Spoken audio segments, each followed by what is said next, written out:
His eyes scanned her, and he said, like he was thinking out loud, that he knew her from somewhere. Eugenia froze. All she could think was, how did things get this messed up? Cold as ice, he accused her of snatching innocent kids. It happened a while back, at the Keratin estate. The maids were whispering, all bent over, about how the Marquis and his wife vanished into thin air. Super creepy. She gracefully reached for the shiny gem, holding up the heavy curtain by the old window. Then, quick as a flash, she slipped the gem into her sleeve. Only she knew the awful truth. The owners were long gone, and the family was headed for a total wipeout. Eugenia was so sure about what was coming, because this world was just a story she'd read. Her own life had ended so stupidly, from a dumb fall down the stairs. With her last breath, she was totally hooked on the fantasy novel, Unforgivable Sin. Next thing she knew, she woke up inside that very story.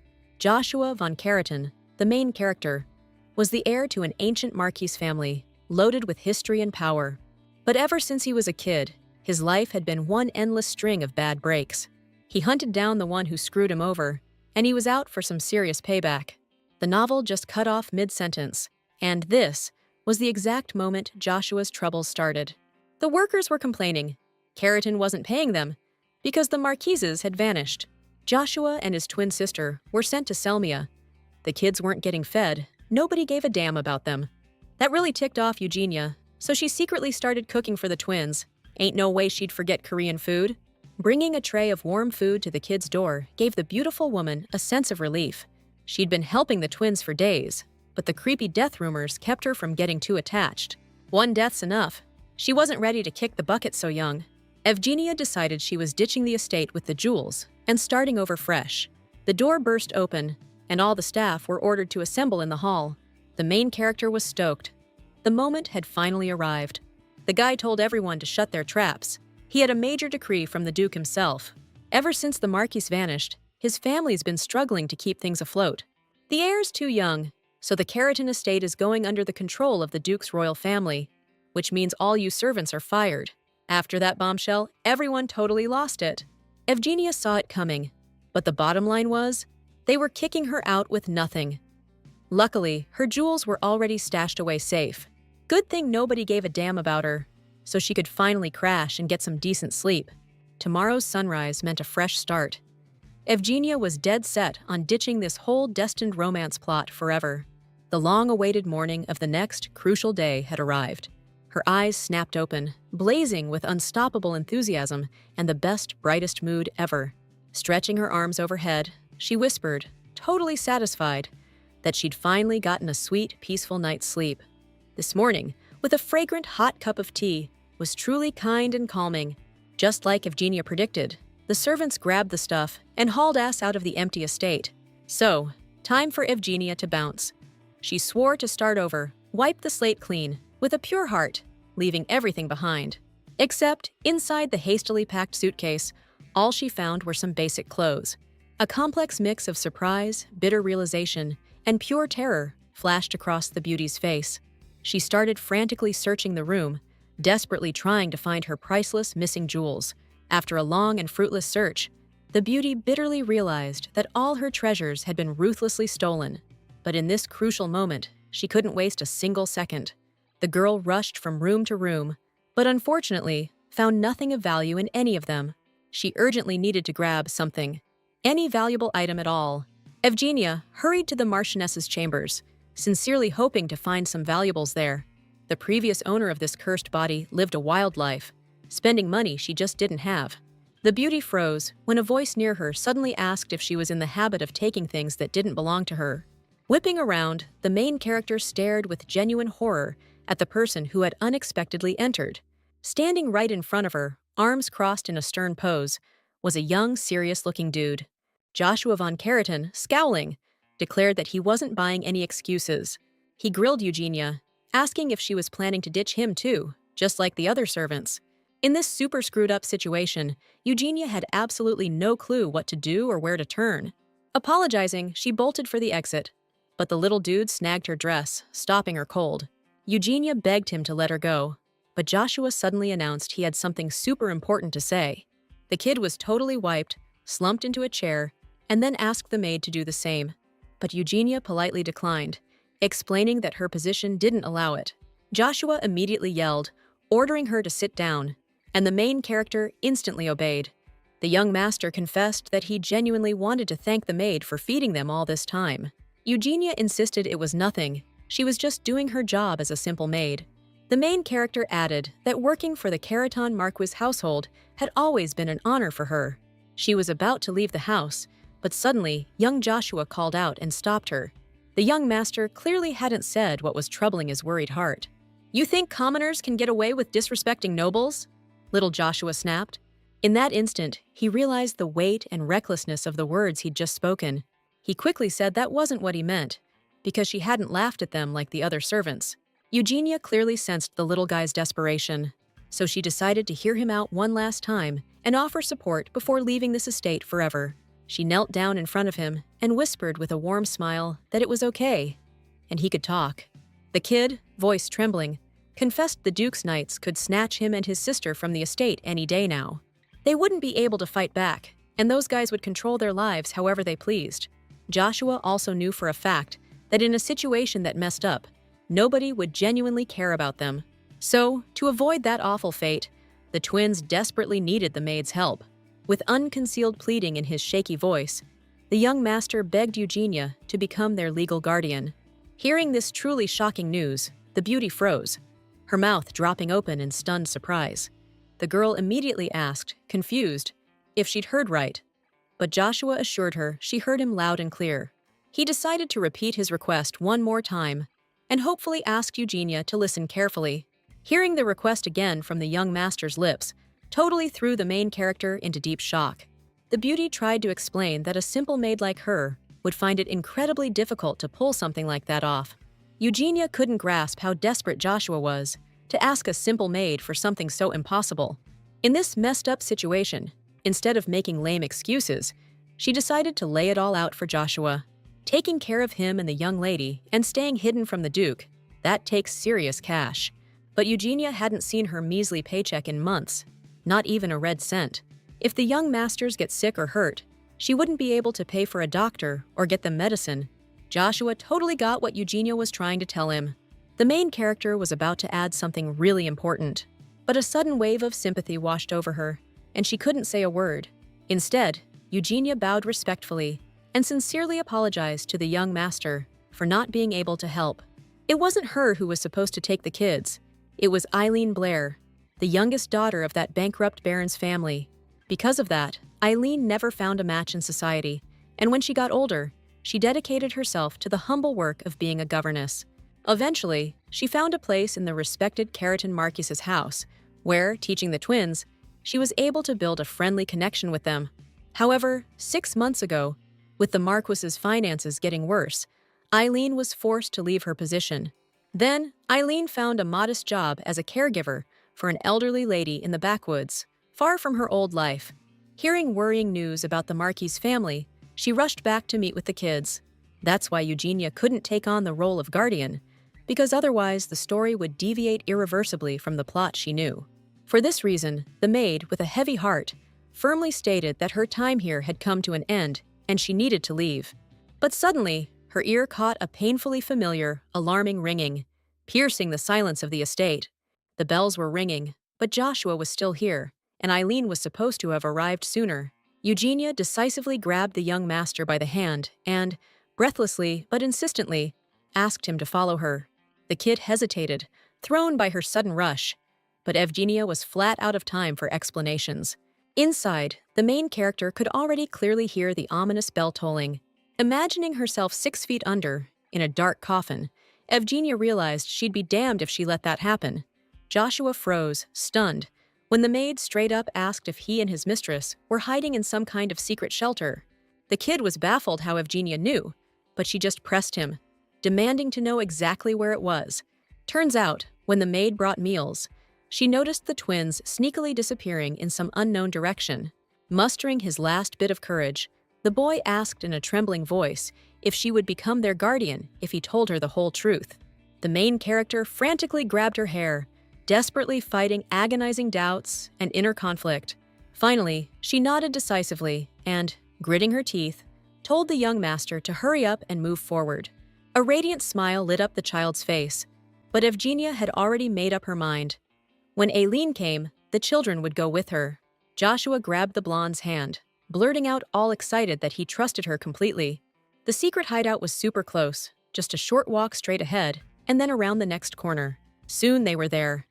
The kids stopped at a plain wall and said all mysterious-like that this was where everything was hidden. The main girl raised an eyebrow like, seriously? This secret hideout was in such an obvious spot? Meanwhile, the kid was busy, fiddling around real quick, and the secret hideout slowly started to open. Evgenia gasped, totally blown away as a cleverly hidden secret room suddenly appeared right in front of her. Her eyes immediately spotted toys and even tiny crumbs from a cookie that had been eaten. Joshua proudly asked what she thought, but she wasn't impressed. The adults screwed up, and innocent kids are paying the price. The last bell rang, and Evgenia breathed a sigh of relief. Perfect timing, 'cause Eileen was about to show up any minute. Joshua called her name again, and this time, the beautiful woman finally heard what he was saying. She gave him a nervous smile, trying to play it cool, and quietly told the young master that everything was fine. But Eugenia's behavior seemed super weird to Joshua. He even started to wonder if she was really listening. The kids started scolding the blonde for acting so out of line, not understanding why all adults were so confusing. Eugenia's attention was drawn to the delicate face of the sleeping Lady Selmia. Lucky for her, she didn't have to search for the girl long. The young master gently explained that his little sister was sick, so he earnestly asked Eugenia not to wake her. Even before Dad vanished without a trace, Joshua promised him he'd definitely protect Selly. Even though their father wasn't with them anymore, the boy firmly believed he had to keep his word. The main character got lost in thought. Even if this is just a novel, haven't these little kids been through enough already? If she'd taken over the body of a high-class noblewoman instead of a simple servant, would she still be helping these orphaned kids? Joshua jumped, his whole body tensing up, and spun around when he heard a rustling sound right behind him. He gripped the hem of Evgenia's dress, his voice trembling as he confessed his deep fear that she might run away. The main character gently explained that she was standing too close to the sleeping mistress and simply stepped back carefully so as not to wake her.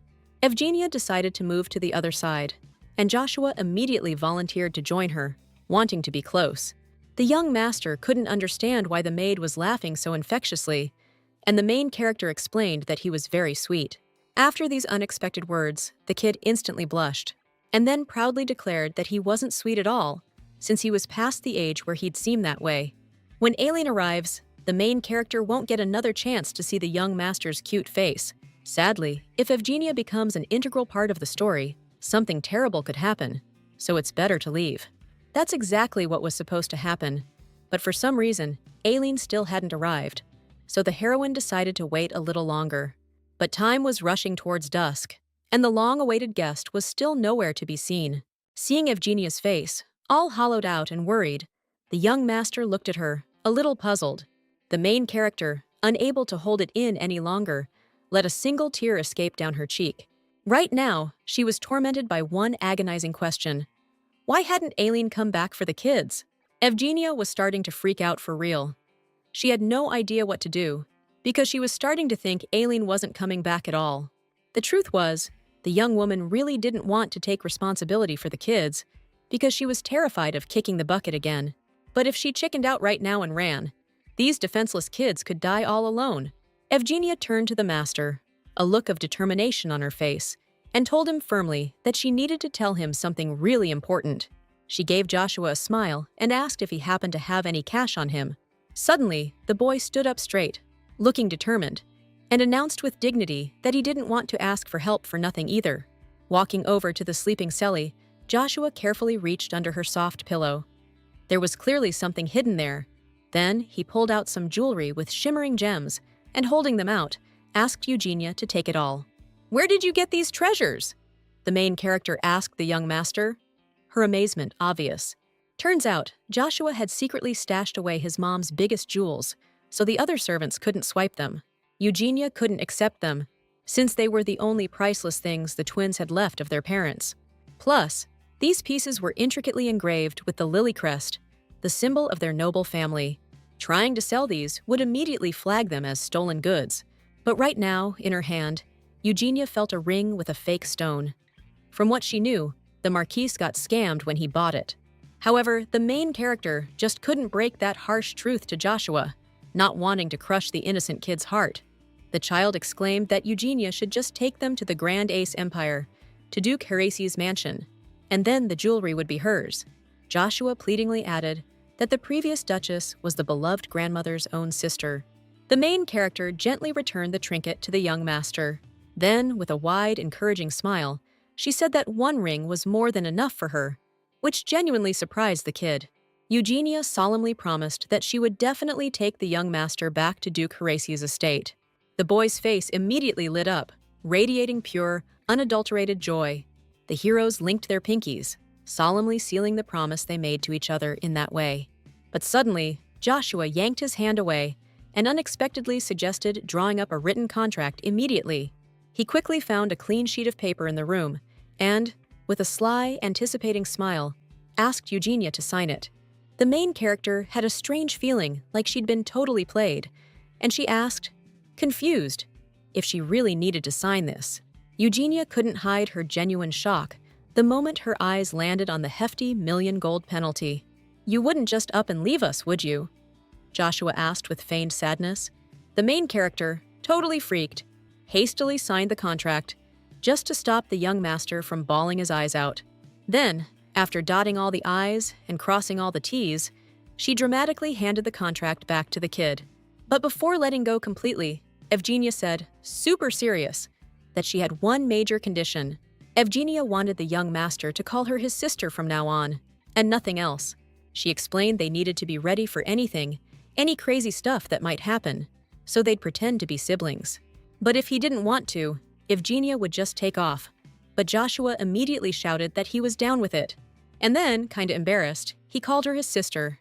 Evgenia cheered, saying now they could get ready to leave right away. No time to waste. After what felt like forever on the road, the heroes finally made it to a small village near the border. The heroine had to hawk everything left in the mansion. She needed to find a village where they could slip across the Empire's border. Without a care in the world, the kids were calling each other by their old names, totally forgetting about their new ones, Shushu and Selly. But in the novel, it described how a heartless killer, recognizing the twins, suddenly attacked them and coldly offed Aileen. That's why Eugenia suggested adding a key clause to the agreement. The twins had to pretend she was their older sister. So it was decided to use fake names. Eugenia dropped everything she was doing the second she heard their voices calling out her name. The kid's hair was dark now, but Joshua was only worried about one thing. Would the color wash out for sure? She gently explained that even if the color didn't come out right away, their hair would definitely grow back, so there was nothing to worry about. The boy curiously asked Eugenia where she was headed, and she just explained she was going to make some money. She couldn't reveal the truth about the fake ring, so she tactfully told the gentleman that more money is always a good thing. Crossing his arms over his skinny chest, Joshua replied importantly that he already knew that perfectly well. Selmia suddenly leaped towards the heroine, all excited, asking if she could tag along, saying she was bored out of her skull. Her overprotective brother used to forbid her from even cracking open a window. The main character earnestly promised the girl that she'd work extra hard today to make sure she got her favorite candy. Selmia promised her new big sis that she'd wait patiently. Evgenia gently stroked the little girl's soft hair and, with a tender smile, called her clever little darling. Even though the heroine promised to hustle and be back soon, she was already running on fumes. Thinking about bribes, medicine for the kids, food and rent, Evgenia realized she was practically broke. That's why, driven by sheer desperation, Evgenia headed straight to the job board to find any kind of work she could get. The innkeeper waved his hand dismissively, pointing Evgenia towards a rickety old board covered in postings. The main character strode purposefully to the board and started carefully examining each of the available jobs. There were tons of jobs, all kinds, but unfortunately, most were way beyond what Eugenia could handle or what the conditions allowed. Plus, Eugenia realized with a jolt that the room had gone dead silent, and she could feel every eye on her. The young woman tensed up and quickly pulled her hood over her head. The room buzzed back to life with the sound of voices, and Eugenia instantly felt a wave of relief. She frantically started searching for a decent gig, but nothing paid more than 5 measly gold coins. Suddenly, Eugenia's attention was drawn like a moth to a flame to an old, beat-up notice hanging in the corner. The client was looking for a maid to travel with them to the Ace Empire, promising a hefty reward based on distance, with room for negotiation. This was exactly what Eugenia needed. She showed the innkeeper the notice and stated firmly that she wanted the job. The bearded man raised his eyebrows in surprise, shocked that such a fragile girl would dare to take on such a serious task. Since no one had applied for a whole month, the guy was thinking of taking the ad down. But luckily, Miss showed up just in time. The innkeeper said nobody's been hired for this job yet.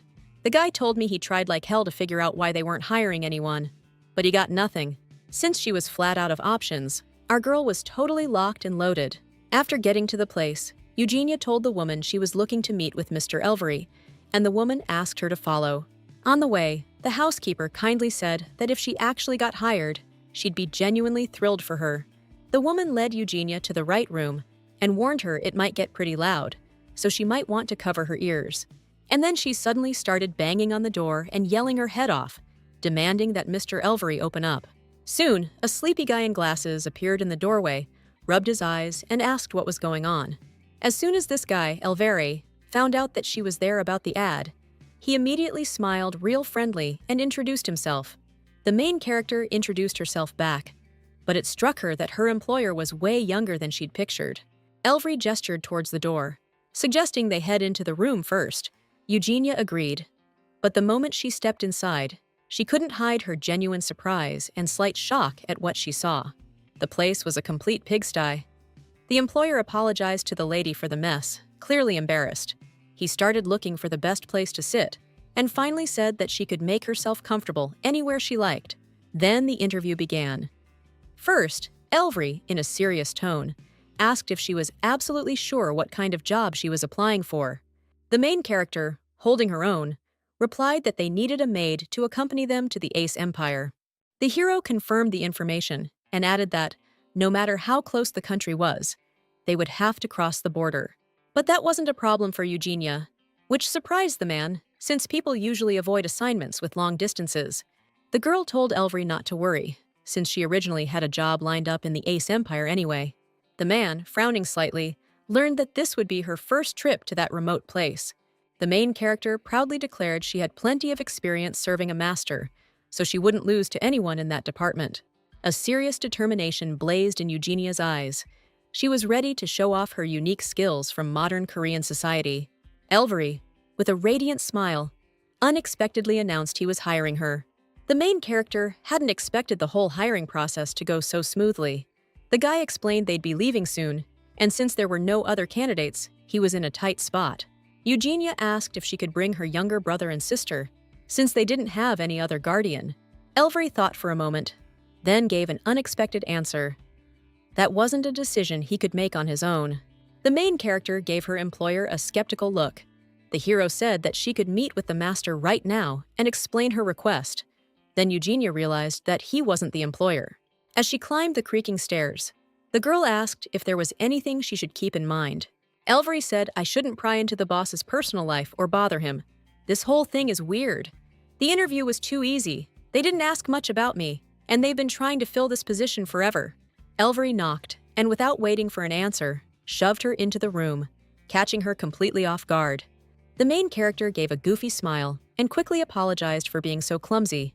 It was so dark inside, she couldn't see a thing, not even shadows. The curtains were completely shut. You couldn't make anything out. Looks like the employer is a creature of the night. Suddenly, a deep male voice told her there was a chair in front of her and she could sit down. The main character did as she was told, then introduced herself, saying she was there for the maid position.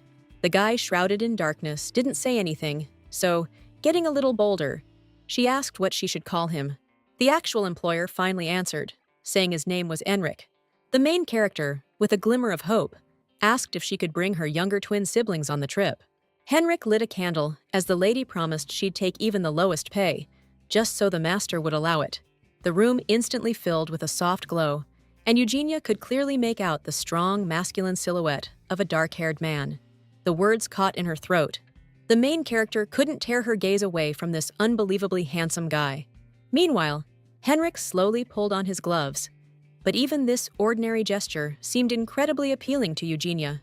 If she had a face like that, Eugenia was sure her mood would improve every time she looked in the mirror. But the girl couldn't understand why Henrik, without saying a word, was getting closer and closer to her. Stopping right in front of her, the man thoughtfully said that her face seemed very familiar, as if they had met before. Eugenia covered her mouth with her hands, looking at the hero with admiration, thinking it must be a smooth pickup line. But, considering Henrik's cold and wary gaze, the girl's bold theory turned out to be wrong. With a defeated voice, the main character said no, and the guy immediately asked why her face seemed so familiar. Henrik was totally sure he'd seen her somewhere before. Remembering, the man said with ice-cold calm, that she was that person who's been causing trouble with the kids. The main character was outraged that Mr. Henrik would suddenly accuse her of such a horrible thing. But the hero didn't get how the girl could be so clueless, since she was wanted. Her picture plastered everywhere. Evgenia tried to explain that she'd never done anything like that, but Henrik wouldn't judge whether the accusations were true. However, she was denied the job, especially since it was such an important one. If this handsome dude was telling the truth, the main character had no idea what she was supposed to do now. Henrik noticed the girl's delicate hands, clenching into tight fists from helplessness and anger. Evgenia spun around and said she totally understood Mr. Henrik's position, so she'd be leaving right away. But before leaving, the girl steeled herself, deciding to ask just one crucial question. Would he report her visit? She reminded him about her little brother and sister. The girl begged for just a little time, knowing full well she'd have to protect Joshua and Selmia. Suddenly, Henrik announced he wouldn't be going to the authorities. He flat out refused to get mixed up in other people's messy, complicated business. Instead, Eugenia had to do him a solid. The hottie was hoping she wouldn't rat this place out. "Got it," Eugenia replied curtly, then hurried out of the mysterious room. It seemed like this guy was scared of something too. Luckily, he wouldn't turn her in, so Eugenia decided to get out of there fast. As she went down the stairs, she ran into Mr. Elvery and told him their partnership was off the table. The guy was stunned. His face showed total surprise at the missus' refusal. "This sucks so bad," the guy groaned, and Evgenia figured he was more bummed about it than she was. Evgenia said goodbye to the man, wishing him, as usual, a good and peaceful day. Elvery decided he'd had enough of this crap, so he stormed right into his boss's chambers. He angrily declared that right now, of all times, was no time for these kinds of rejections. Elvery was really hoping to understand the reasons, and Henrik calmly explained that this young woman was already wanted by the authorities. The aide visibly flinched, shocked by such an unexpected answer. Elvery refused to believe it was true. The miss mentioned a brother and sister herself. Could these be the same innocent kids she callously snatched? But the obvious thing was, they couldn't associate with someone accused of such a serious crime. Still, it stung. They should have gotten out of Halant faster, but all the city borders were sealed tight. The reason they shut the borders was because the deposed Duke's soldiers were still out there, without any protection. Because of that, border security got way tighter and more thorough than ever before. Plus, all the local business owners were trying to bail ASAP, trying to save their assets.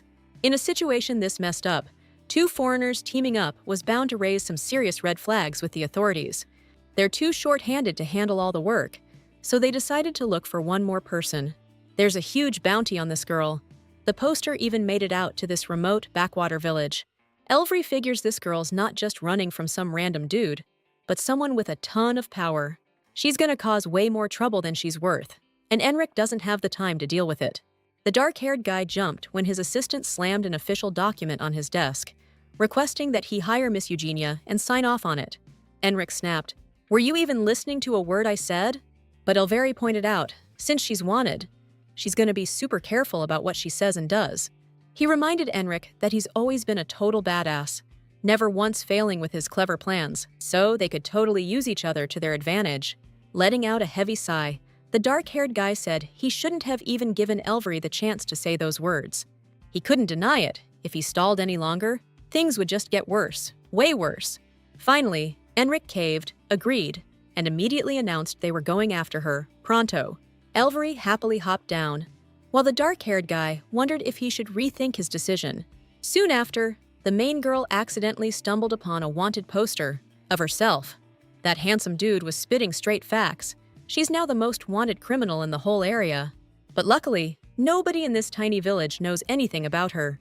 The ad didn't mention Joshua or Selmia, which she found super weird and out of place. You'd think they'd mention the kids in a case like this, but they're only looking for Evgenia, which is seriously messed up. Whatever the real reason, first things first. She had to hide those twins somewhere safe. After ditching that sketchy flyer, the main character felt a little bit of relief, which she desperately needed. As she was about to bounce, she overheard some people talking about a wanted poster for the Crown Duke's heir. These posters, plastered everywhere, promised a fortune to whoever took out the kidnapper and brought back her head. The reward was insane, like seriously huge, 1,000,000 shiny gold coins. Evgenia bolted out into the pouring rain. Things were getting hairy. She needed to get out of town, ASAP. Suddenly, she remembered Selmia's promise about candy, but wandering around this dangerous area was just plain crazy. A brutal tug-of-war started raging in her troubled mind. She gave in and ran off to find a candy store, completely unaware that unseen shadows were already tailing her. Two hulking guys walked into the tavern, announcing right away they were looking for someone. Elvry threw back his hood, and the innkeeper recognized him instantly. He explained briefly that they needed the name of the mysterious blonde who'd been here this morning. Turns out this miss, unfortunately, isn't registered here. Her name isn't in the book. Elvry angrily accused the guy of stalling, until the innkeeper blurted out she was just here. The men stopped arguing immediately and stared at the owner of the place with intense interest. The innkeeper clarified that she'd only left about 10 minutes ago. The main character whirled around when she heard quick footsteps coming right for her. The men quickly took her down, convinced they'd caught the wanted criminal from the reward poster. This delicate beauty didn't exactly scream kidnapper, but 1,000,000 in gold doesn't leave you much choice. Price is the price. Evgenia came to just as the lowlifes were arguing like crazy about how to split the promised reward. Her fingers brushed against a small but solid pouch. Spotting the movement, the guy grabbed her arm, telling her to quit pretending to be weak and helpless. Suddenly, he let go, screaming his head off, clutching at his eyes, and our girl took the chance to bolt. His buddy yelled at Evgenia that if he caught her, she was a dead woman. She thought she'd be safe once she got out of the alley, but then she ran smack into a tall figure. For a split second, she was totally clueless about what just happened. Fear froze her solid. Standing right in front of her was a towering figure in a cloak, with piercing blue eyes. Evgenia's eyes were wide with raw animal terror. She bolted like a shot, ignoring the guy in the dark cloak yelling at her to stop. The second he grabbed her wrist, she freaked and started screaming, begging him to let go. Eugenia was stunned when his hood fell back, and she recognized Enrico's familiar face. She was pissed. The hottie promised not to rat her out. But then her relentless pursuers jumped out from around the corner. Spotting her with him, they immediately yelled that they'd called dibs on such a valuable prize. If the dark-haired dude grabbed her, they'd pay him off, because Eugenia is a tricky catch you can't let slip away. She was taken aback when Enrico suddenly told her to duck her head, warning her things were about to get real dangerous.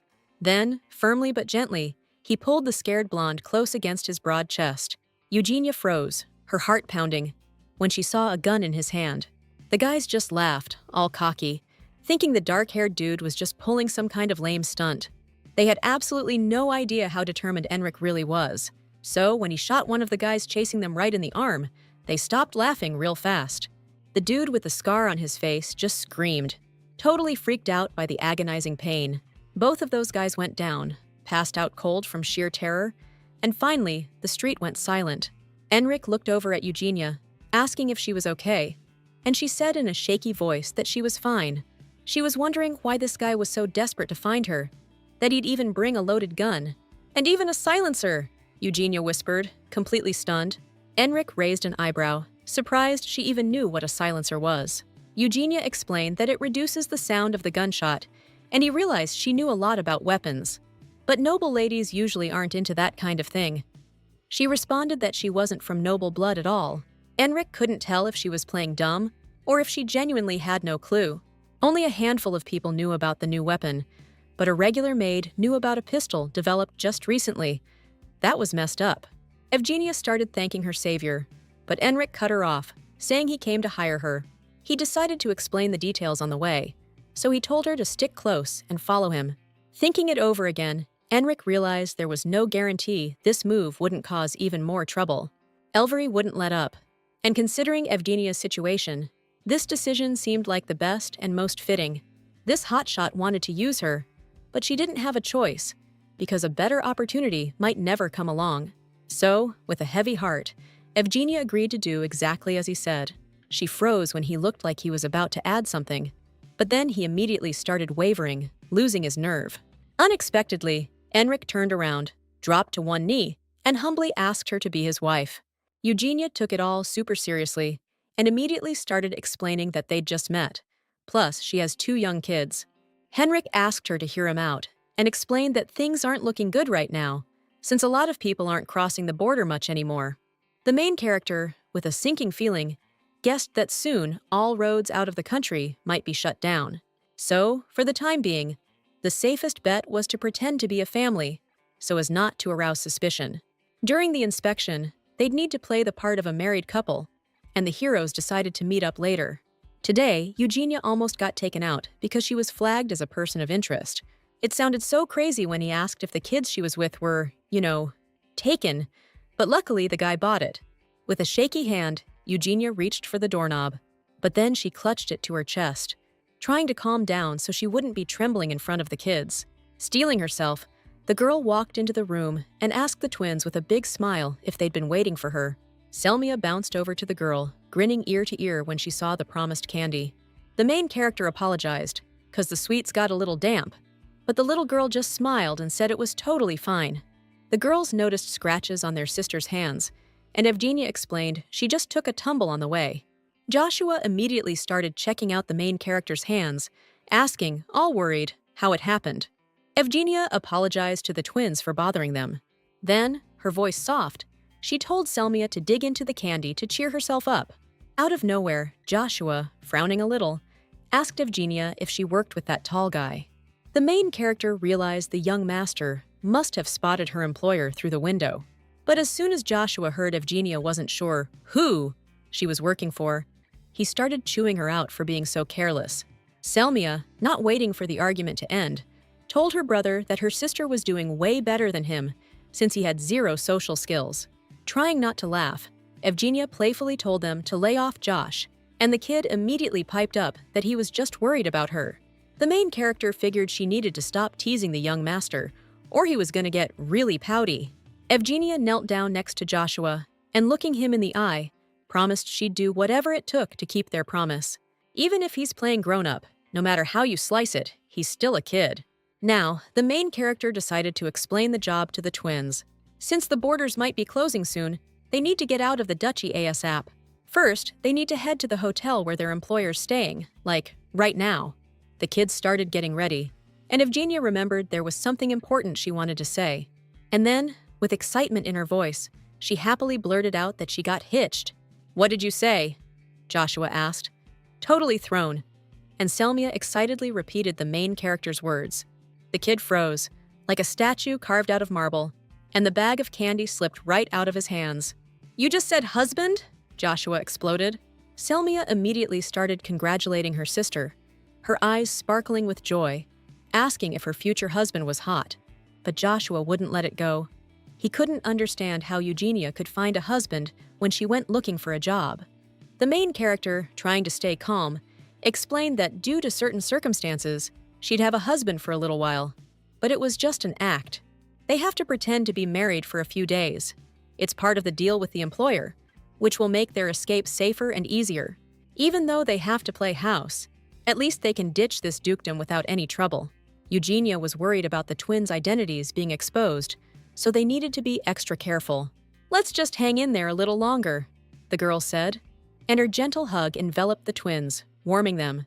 After a while, there was a knock at the door, and Eugenia calmly said she'd get it, since it was probably the employer.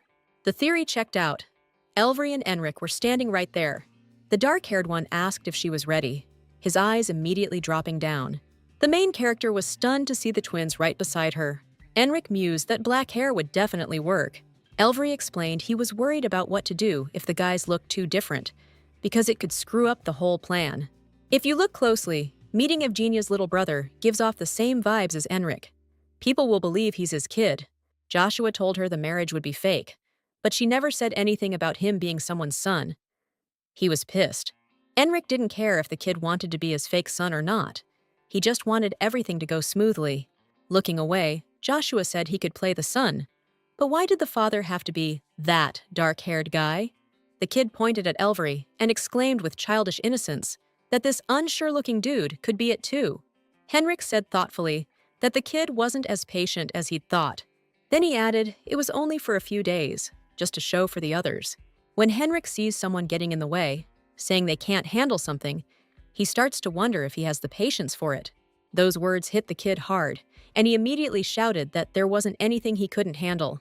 Joshua asked the dark-haired guy to wait and see how perfectly he'd play the role of his son, showing off his confidence. The main character was surprised at how smoothly Henrik handled Joshua.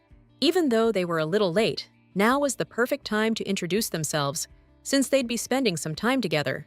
Sally stepped forward, gave a graceful curtsy, said her name, and asked them to take care of her. Her movements were full of elegance.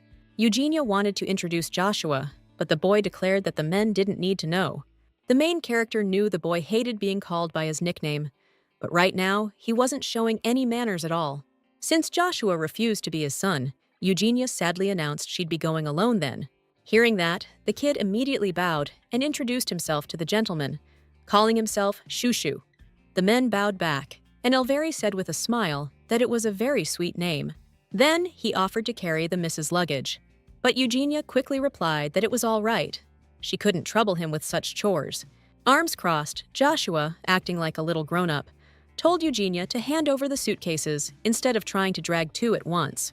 Enric also had his code of honor, so he gallantly took the heroine's carry-on, freeing up her hands. Eugenia tried to object, since Enric didn't have to do that, but his resolve was unshakable. But Joshua cut her off, asking if he could hold her hand now that she wasn't carrying anything. Selmy ran up from the other side and, with childlike spontaneity, asked if she could hold her hand too.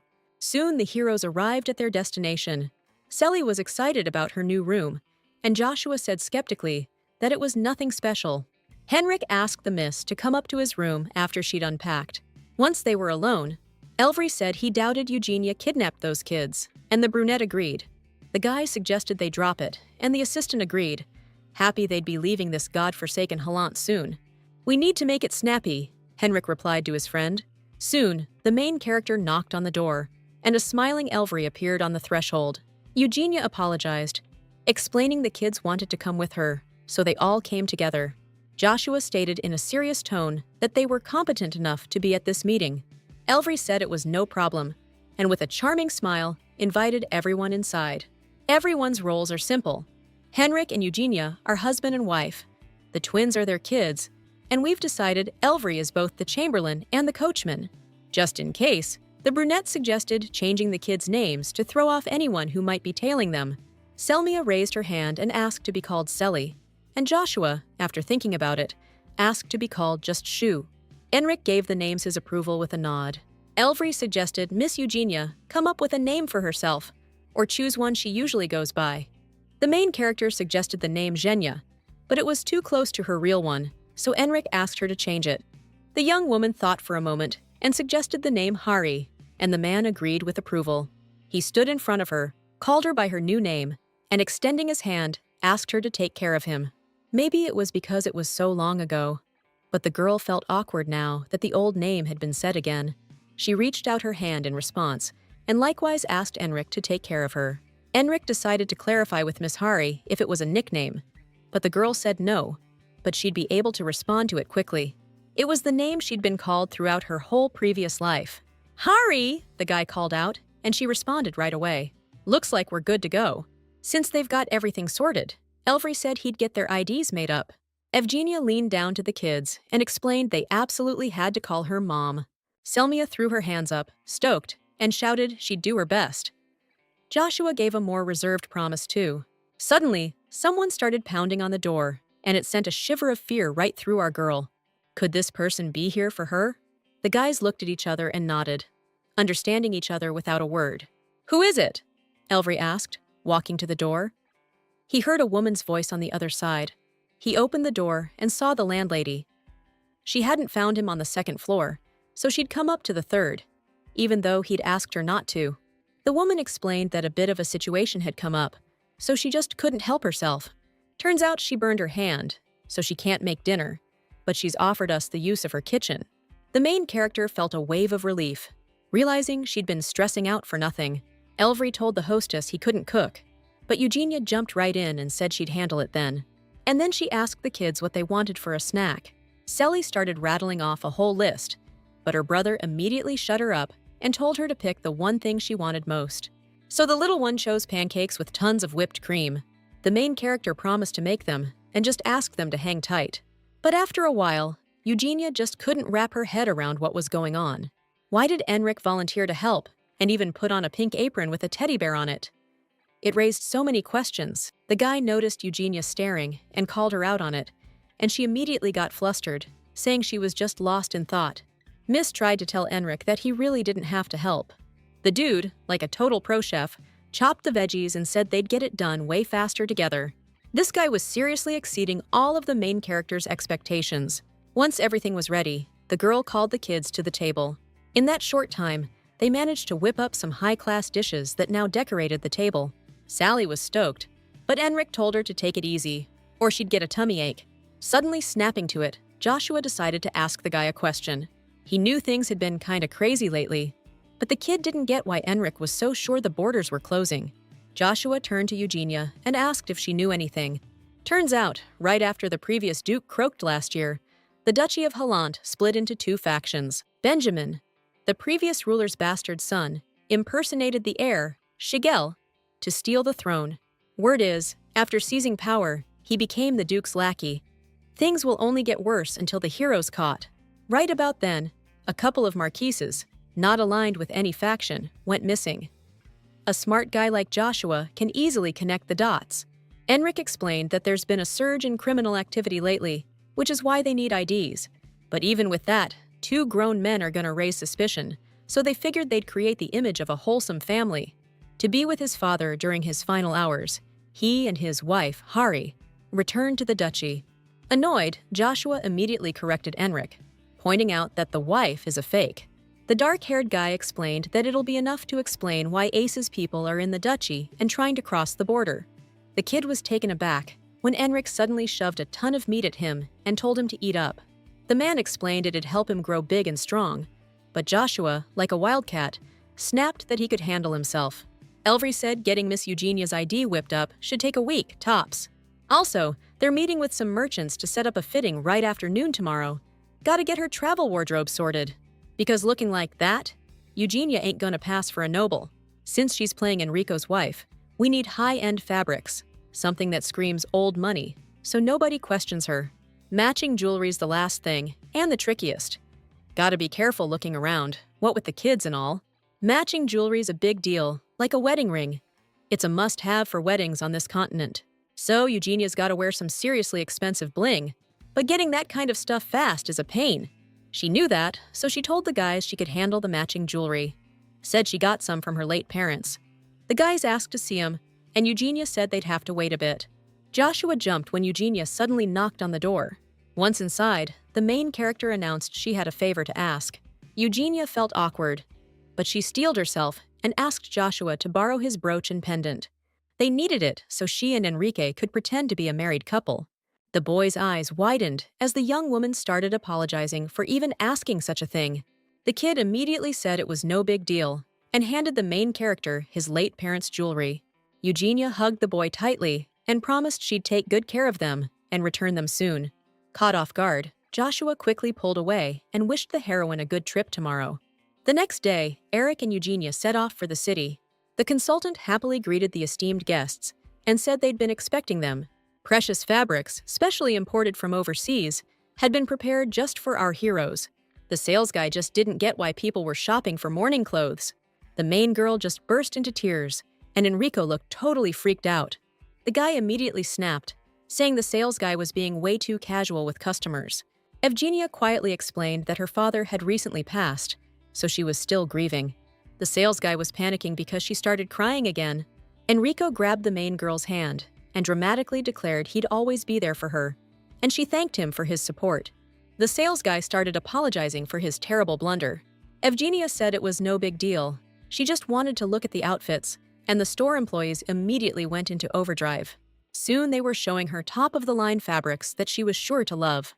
First, they needed to take her measurements, so they asked the main girl to stand up. But Evgenia totally wasn't expecting this. Under her cloak, she's wearing old clothes. Definitely not the kind a noble lady would wear, and it could raise some eyebrows. Henrik jumped right in and told them to skip the measurements, saying there was no need to measure his wife. The sales guy explained that a ready-made outfit might not fit right, but the dark-haired dude explained that his wife was expecting their third child. Totally clueless, our girl just went along with it and confirmed the info. But as soon as it hit her, she shot Henrik a look of total shock. Out of nowhere, the guy gives a soft smile and says the kid's definitely gonna look like her and be just as cute. Our girl blushed like crazy, and the sales guy just thought to himself, "Man, making a buck is tough." He asked the couple to hang tight while he got the outfit wrapped up. As soon as they were alone, our main girl turned to Henrik. She jumped up, totally stunned, and blurted out that they never even talked about a third kid. The guy stood up and said he was surprised she cried too, but that she handled it like a pro. Taking Evgenia's hand, Henrik gave her props and told her to keep up the good work. The main girl blushed and promised she'd do her best. As soon as our heroes got back, Elvry dropped a bomb. They've got a problem. He wrapped up the IDs faster than he thought, but couldn't get the marriage certificate. Things are such a mess that even the master wants to bail on Hallant, so he asked to tag along. Henrik thought for a sec and said that in that case, they'd be laying down some conditions too. First, they split the second they're through the gates. And second, Henrik sets the date. If the master doesn't agree, no deal. The main girl knocked on the twins' door and went inside to tell them they're leaving tomorrow afternoon. The kids perked right up, and Joshua asked if they'd ditch those dudes as soon as they got through the gates. But Evgenia said no, since that might look suspicious. They'll split up after they get to the Ace Empire. The carriage ride's gonna take about a day, so the main character told the kids to change into their pajamas and hit the hay. A little later, Selly changed into her bunny pajamas and immediately asked her big sis if the outfit looked good on her. Joshua, in his cat pajamas, was bummed because they looked way too childish. The main character laughed and told the kids to get to sleep already, because she was turning out the lights. Joshua and Selmy laid down on either side of Evgenia and were out like a light as soon as she wished them sweet dreams. But the main character herself couldn't fall asleep. She sat up in bed as soon as she realized it was a lost cause. The main character was seriously doubting whether she could pull off her act tomorrow, and that's why she couldn't sleep. Still, Evgenia was sure that no matter what happened, she'd protect the twins from any danger. The young woman pulled out a brooch and gazed at the gemstone, which shimmered beautifully in the moonlight. Then, she suddenly felt the urge to step out onto the balcony. As soon as she did, the cool, fresh air enveloped her whole body. But then, Evgenia spotted someone, and a look of confusion immediately crossed her face. It was Henrik training down below. Guess he couldn't sleep either, even though he always looks exhausted. They have to leave tomorrow, so Evgenia wondered if he'd be all right. Seeing the girl, Henrik asked why she wasn't asleep so late. Evgenia jumped a little and explained she just wanted some air. The man smiled warmly and told her to go get some sleep, wishing her good night. And then he asked her not to be late tomorrow. Evgenia laughed at that, but back in her room, she felt ashamed, like she'd gotten away with something she shouldn't have. The next day, our girl changed into morning clothes and asked the twins if they were ready to go. Selly excitedly told her mom she was good to go, but Joshua just wanted to get this over with. Elvry, like a true gentleman, offered young Miss Selly his hand and helped her into the carriage. Joshua snapped out of staring at the horse when Elvry called out his name. Just then, a guy in a cloak approached our heroes. Enrik turned to his wife and told her this man would be escorting them. Our main girl nodded and asked him to look after her. Enrik said that he and Elvry would ride alongside the carriage, so she could just open the window if anything came up. Then, the dark-haired dude helped his wife into the carriage. Finally, after all this time, the carriage made it to the spot. Our girl looked determined, but deep down, she was still feeling anxious and uneasy. But hey, if they can just get past these knights at the gate, they can get to the Ace Empire. The knights shouted out that nobody was leaving these lands right now, ordering the carriage to turn around immediately. Enrik calmly explained that they were nobles from the Ace Empire and needed to return home. The dark-haired guy mentioned that rumor had it the Ace Imperial family always took extra special care of their people. The captain of the guard stepped forward and asked the heroes to present their IDs first. Baron Enric Tryson, with a flourish, immediately handed over his official document for a thorough inspection. The dark-haired guy explained that he'd come to pick up his wife and kids, who were visiting her family's place. The captain dryly announced that he'd be taking a quick peek inside the carriage. Throwing open the door, the knight cut right to the chase, asking the missus what exactly brought them to Halant. The main character calmly explained that she'd received some worrying news about her father being seriously ill, so she came as quickly as possible. When asked point-blank about her maiden name, Eugenia stated the impressive name of Harilaplan. The captain inquired how long she'd been married, and without hesitation, the girl confidently replied, 8 years. Looks like Baron Enric wrapped up his chat with the guards at the gate pretty quick and easy. The persistent captain of the guard seemed to have one last request to make. Out of the blue, he asked the missus to remove her head covering so he could get a good look at her face. Eugenia wondered if this guy was really blowing off etiquette and being totally insensitive to someone in mourning. The heroine was thrown for a loop, not knowing what to do. She was genuinely scared she was about to be exposed. The guard is hunting the heir to the duchy, so why does the captain want to verify her appearance? She's just a girl. Does he already know she's been wanted all over Halant for ages? You okay, Mom? The kids asked, worried when they saw Evgenia suddenly get all flustered. The main character snapped out of it, realizing she needed to get a grip, like, now. She told the kids she was fine, explaining she just wanted to look her best for them. The captain visibly jumped when the missus called him out by name. All of a sudden, sharp and bossy. The main character coldly asked if the guy was ready to take full responsibility for what happened if she took off her hat. Even seeing the ID, he showed no respect, and she was struggling to keep it together for the kids. Out of nowhere, the Baroness demanded they immediately fetch someone way higher up the food chain than this captain. The aristocrat was about to report the guard's rudeness and even take off her hat, just like he was so cocky about. Above the captain are the head of security and the landowner, so they could be in for more than just a slap on the wrist. The guards were all over her, begging her to stop, bowing, saying the inspection was done, and apologizing like crazy.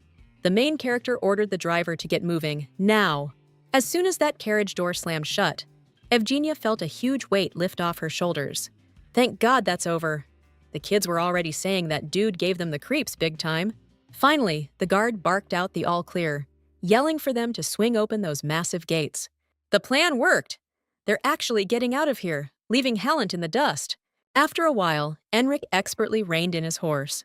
He walked right up to the craftsman and told him their deal was done, finished.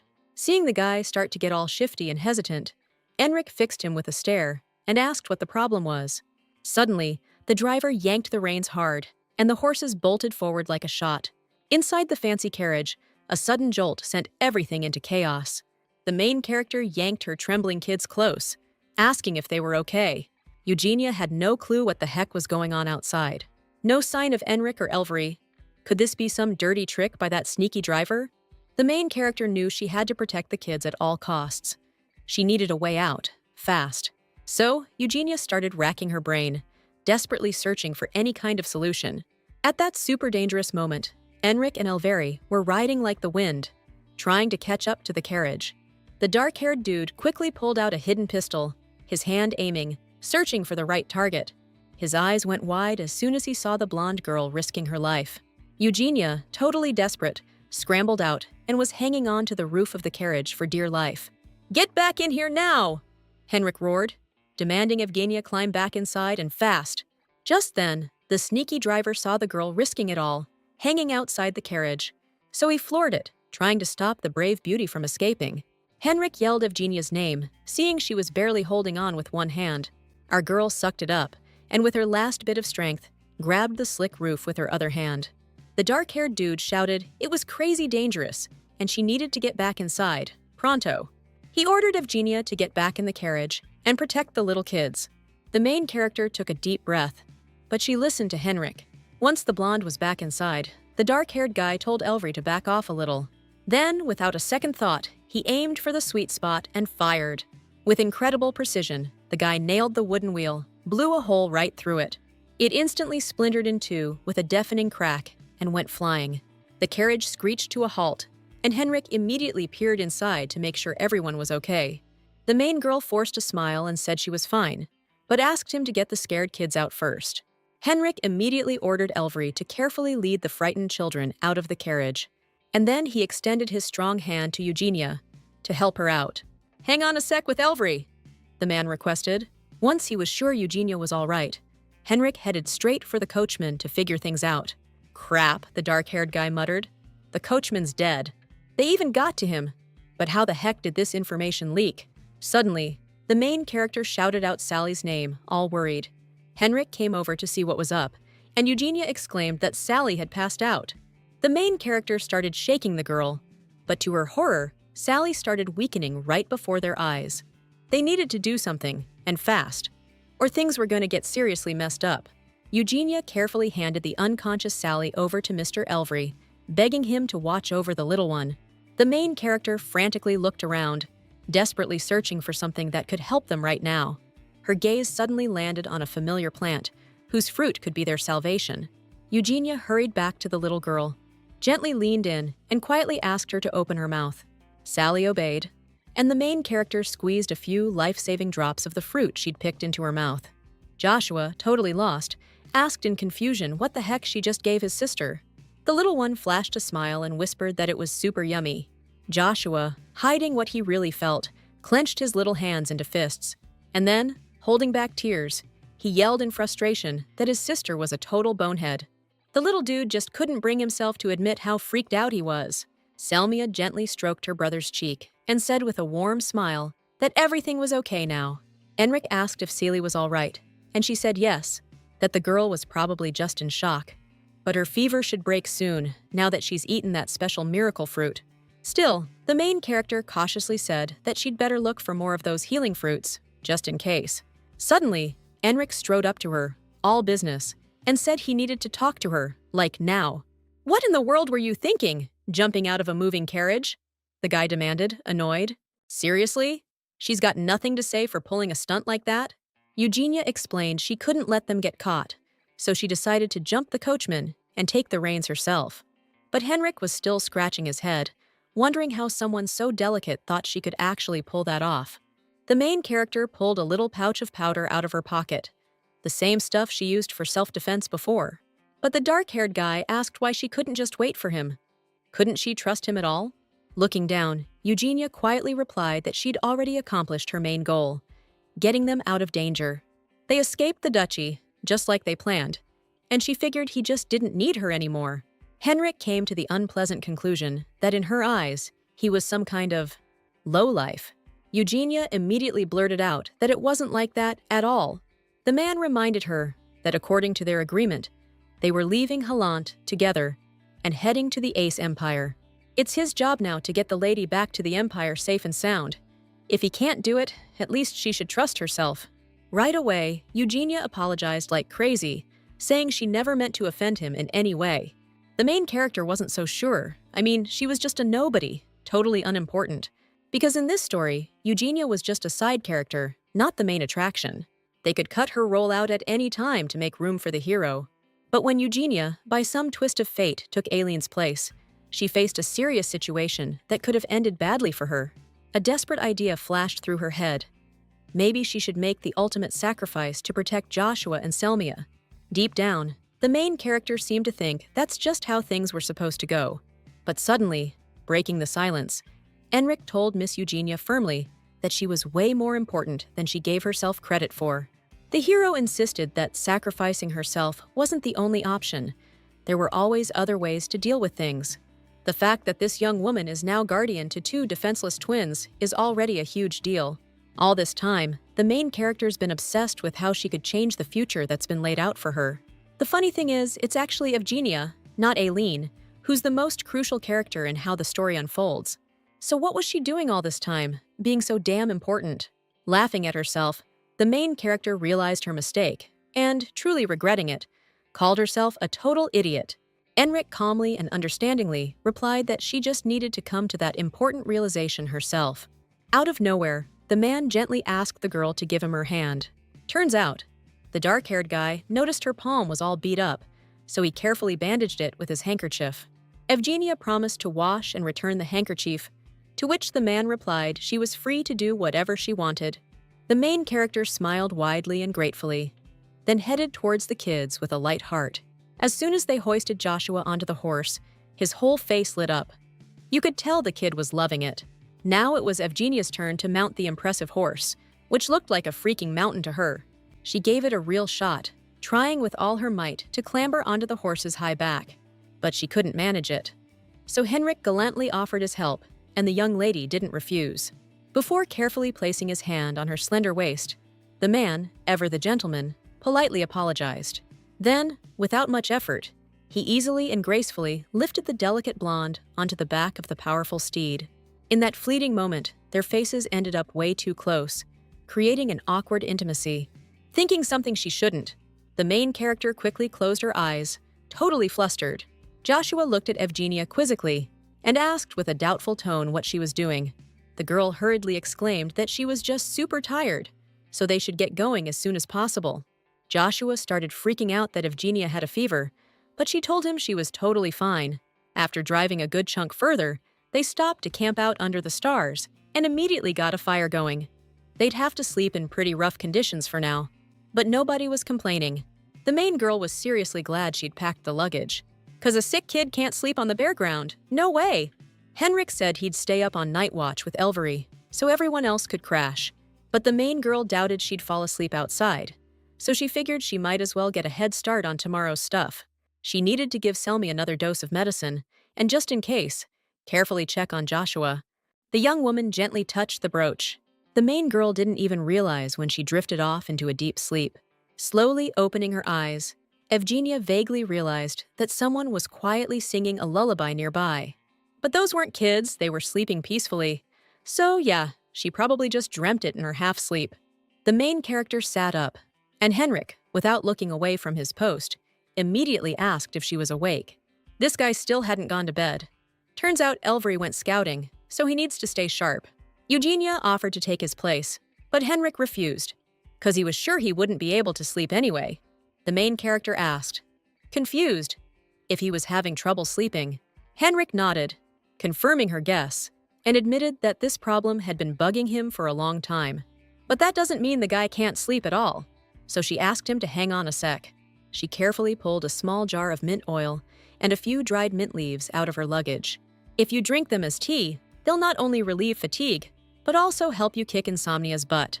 Eugenia handed the hot, fragrant drink to the guy and politely asked him to give it a try. Henrik took the drink gratefully, saying the refreshing mint smell was pretty nice. The main girl, looking closely, noticed the dark-haired guy had a killer headache too. She explained that not getting enough sleep often brings on headaches and suggested rubbing some ointment on his temples and neck. The girl added that this miracle ointment is easy to get, so Henrik could just keep it. The guy decided to thank the blonde, and looking her in the eye, asked how much she wanted for her help. "It's nothing," Eugenia answered gently. "It's just a friendly gift for someone you share good times and bad with." The main girl immediately started freaking out.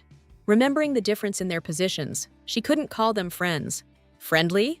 Henrik asked, surprised, with genuine interest and a slight smile. In that case, he was happy to accept the gift and promised Miss Eugenia he'd put it to good use. A really cute, genuine smile appeared on the main girl's face, lit by the campfire. She promised the guy her mint concoction would definitely knock him out. Henrik wondered how a regular maid knew so much. Had she been dabbling in herbalism? In that case, Evgenia would be better off running a pharmacy, he thought, with a hint of irony.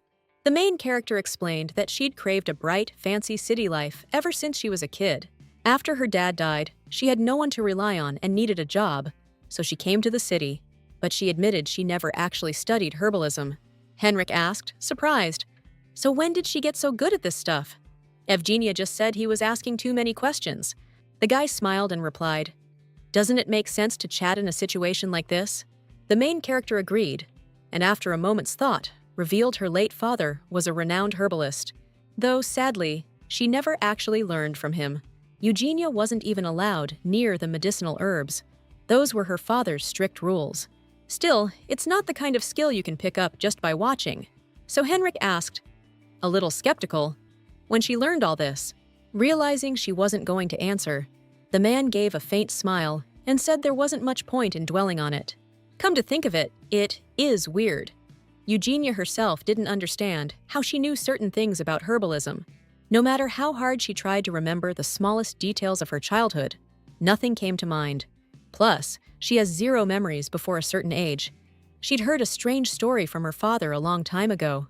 When she was only 5 years old, little Eugenia suddenly got lost in a thick, impenetrable forest. After 3 agonizing days, she was thankfully found on the highest, most inaccessible point in the forest. The little girl was completely safe, thanks to the wild animals lying nearby, keeping her warm with their body heat. It was a crazy experience, but Eugenia didn't remember a thing. And, if you really think about it, she knew all the names of the herbs from that point on. The main character flinched as the man called out her name again, insistent and sharp. "What's got you so lost in thought?" Henrik asked. And she replied she was thinking about training to be an apothecary. The man thought it was a pretty good idea, since there were so many precious herbs in the vast empire. It sounded super tempting, since she'd be able to create a wider variety of medicines that way. Just like that, dawn broke, and morning arrived. And most importantly, Selmia's condition had improved a lot. The main character also ate some medicinal herbs for her aching muscles. Henrik was also patiently teaching Joshua, who was showing a real interest in horses and riding. At this rate, our heroes would soon find themselves in the majestic, thriving Ace Empire. The atmosphere was totally different from the duchy. Henrik said they were about to go through inspection. The main character was determined to do her best this time too, but the dark-haired guy told her she didn't need to stress so much right now.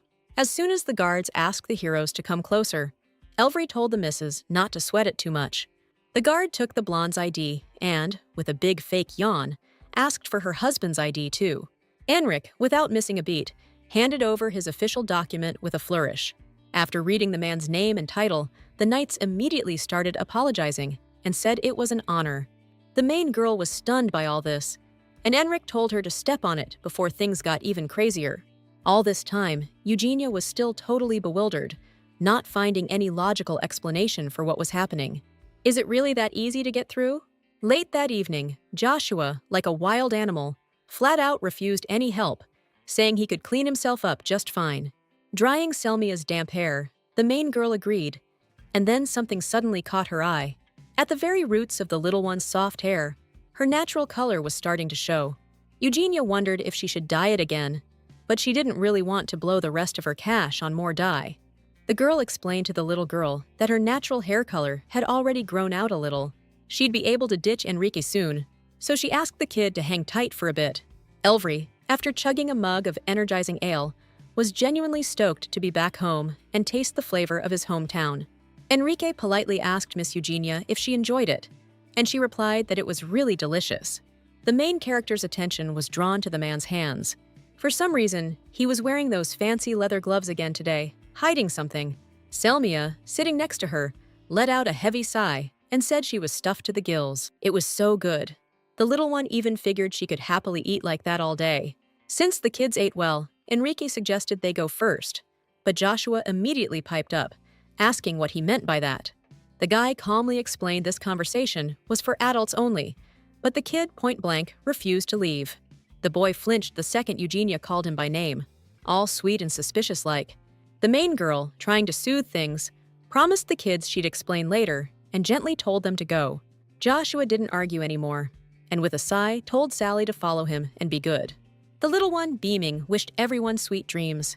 Now that the kids were gone, Henrik suggested Miss Eugenia get started. They all put in a ton of work, so the guy figured it was time to call it quits right then and there. Eugenia knew they'd have to part ways eventually, but she didn't think it would be today. For some reason, she suddenly felt this heavy, crushing sadness she couldn't explain, squeezing her heart. They'd been through so much together, and the girl added that they only made it this far thanks to the guys. But Eugenia decided to ask one important question. Was her wanted poster valid in the Empire? Henrik replied that the Empire doesn't get wanted lists from the duchy, so she didn't have to worry. The dark-haired guy also wanted Eugenia to return her ID, since they were good at spotting fakes. While Henrik whispered something quietly to Elvry, the main character reached for her inside pocket.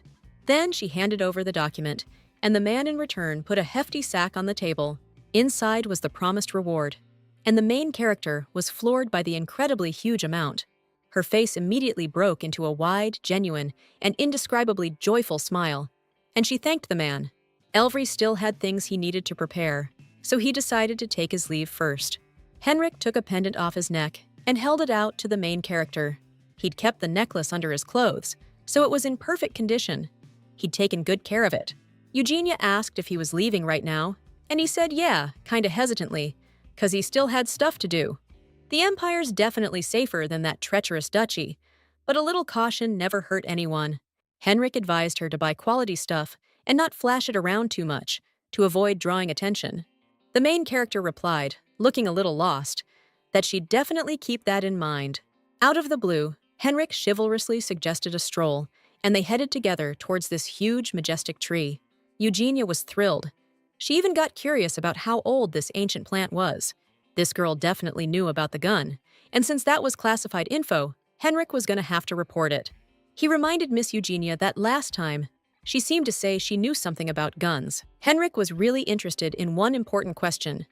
Could the lady actually fire that dangerous thing?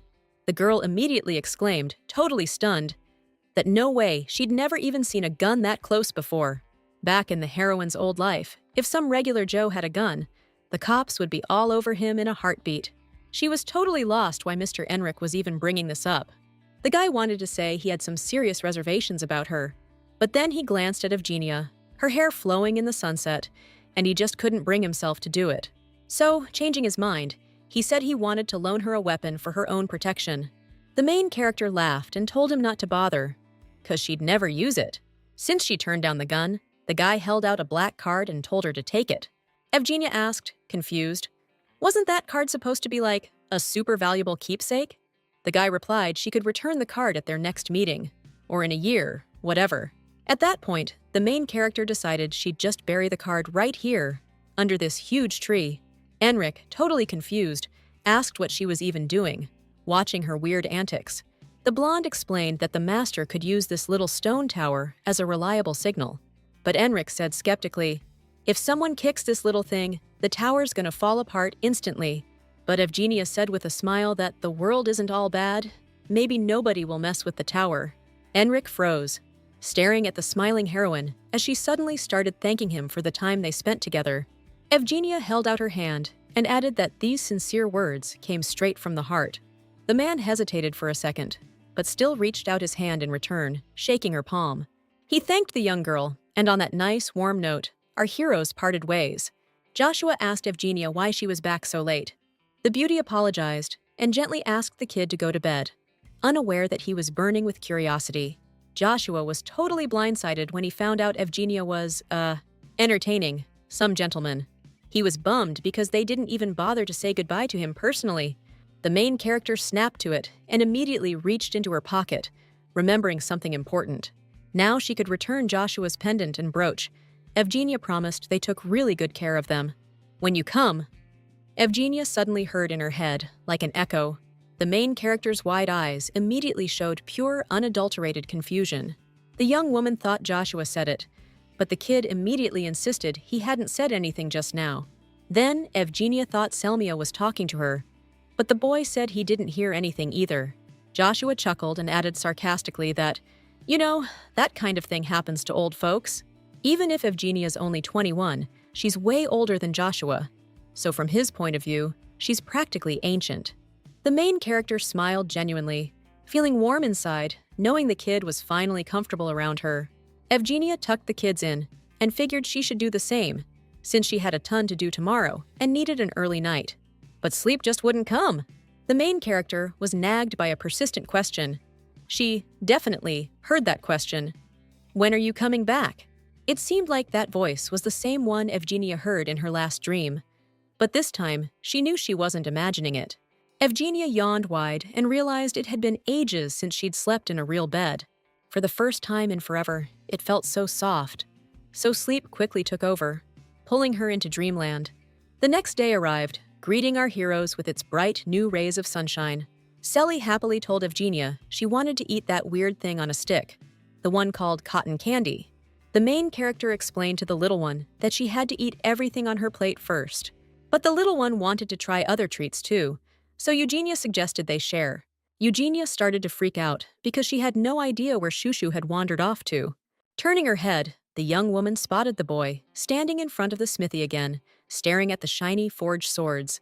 If he feels the same way as Selly, that's great. But there's no way Eugenia can afford to buy him one right now. The young woman walked over to Joshua and gently suggested they head out, trying to hide her sudden sadness. So, the heroes picked up the medicinal herbs they needed, plus all the basic supplies.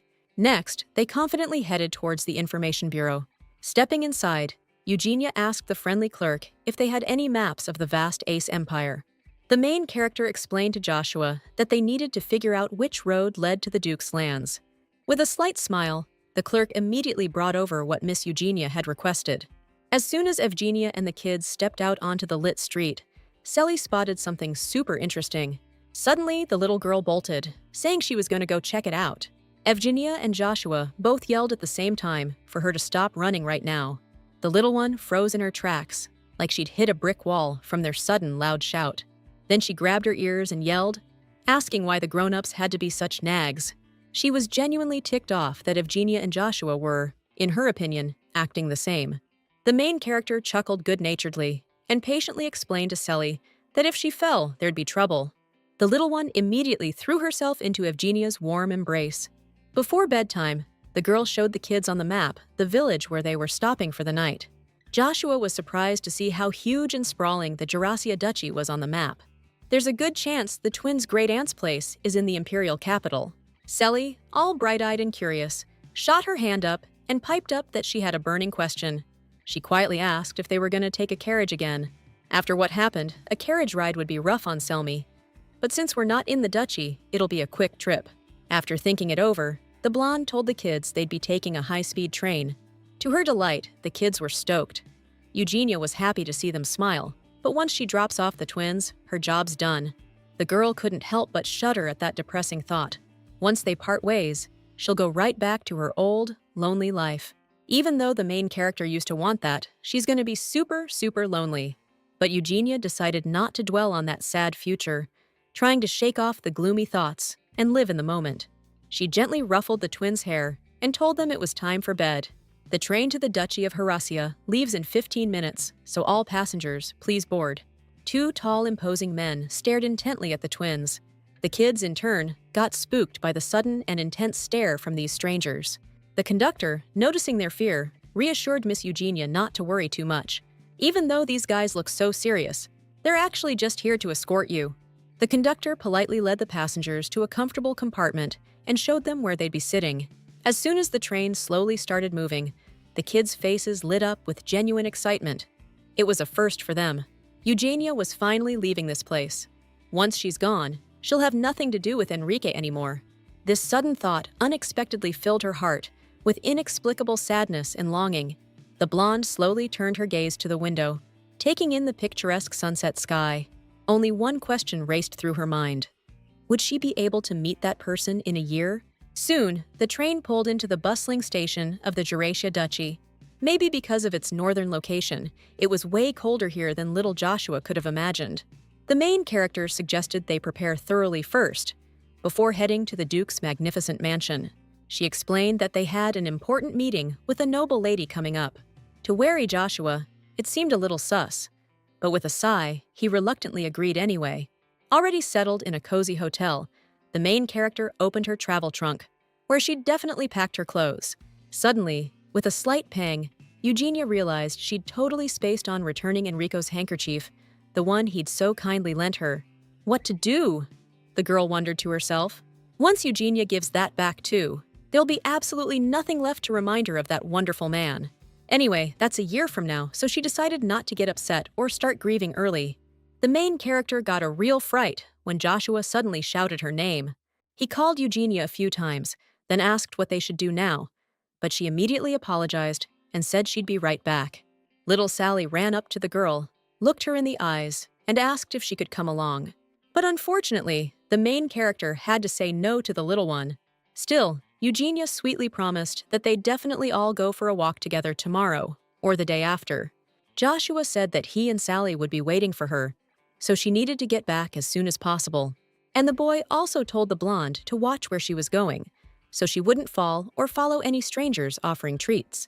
Eugenia dashed off, and Sally anxiously asked her brother if their big sis would be back soon.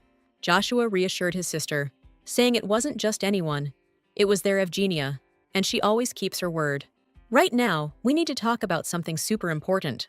Sally carefully approached her brother, and he revealed his cunning, well-thought-out plan to her. Joshua strictly ordered his little sister to keep this information top secret. When the door creaked open soon after, and Evgenia appeared, having returned, the kids jumped, startled. The girl happily rushed to the heroine, while Joshua suspiciously inquired if something had happened. It was super sus, because Evgenia looked incredibly joyful and happy.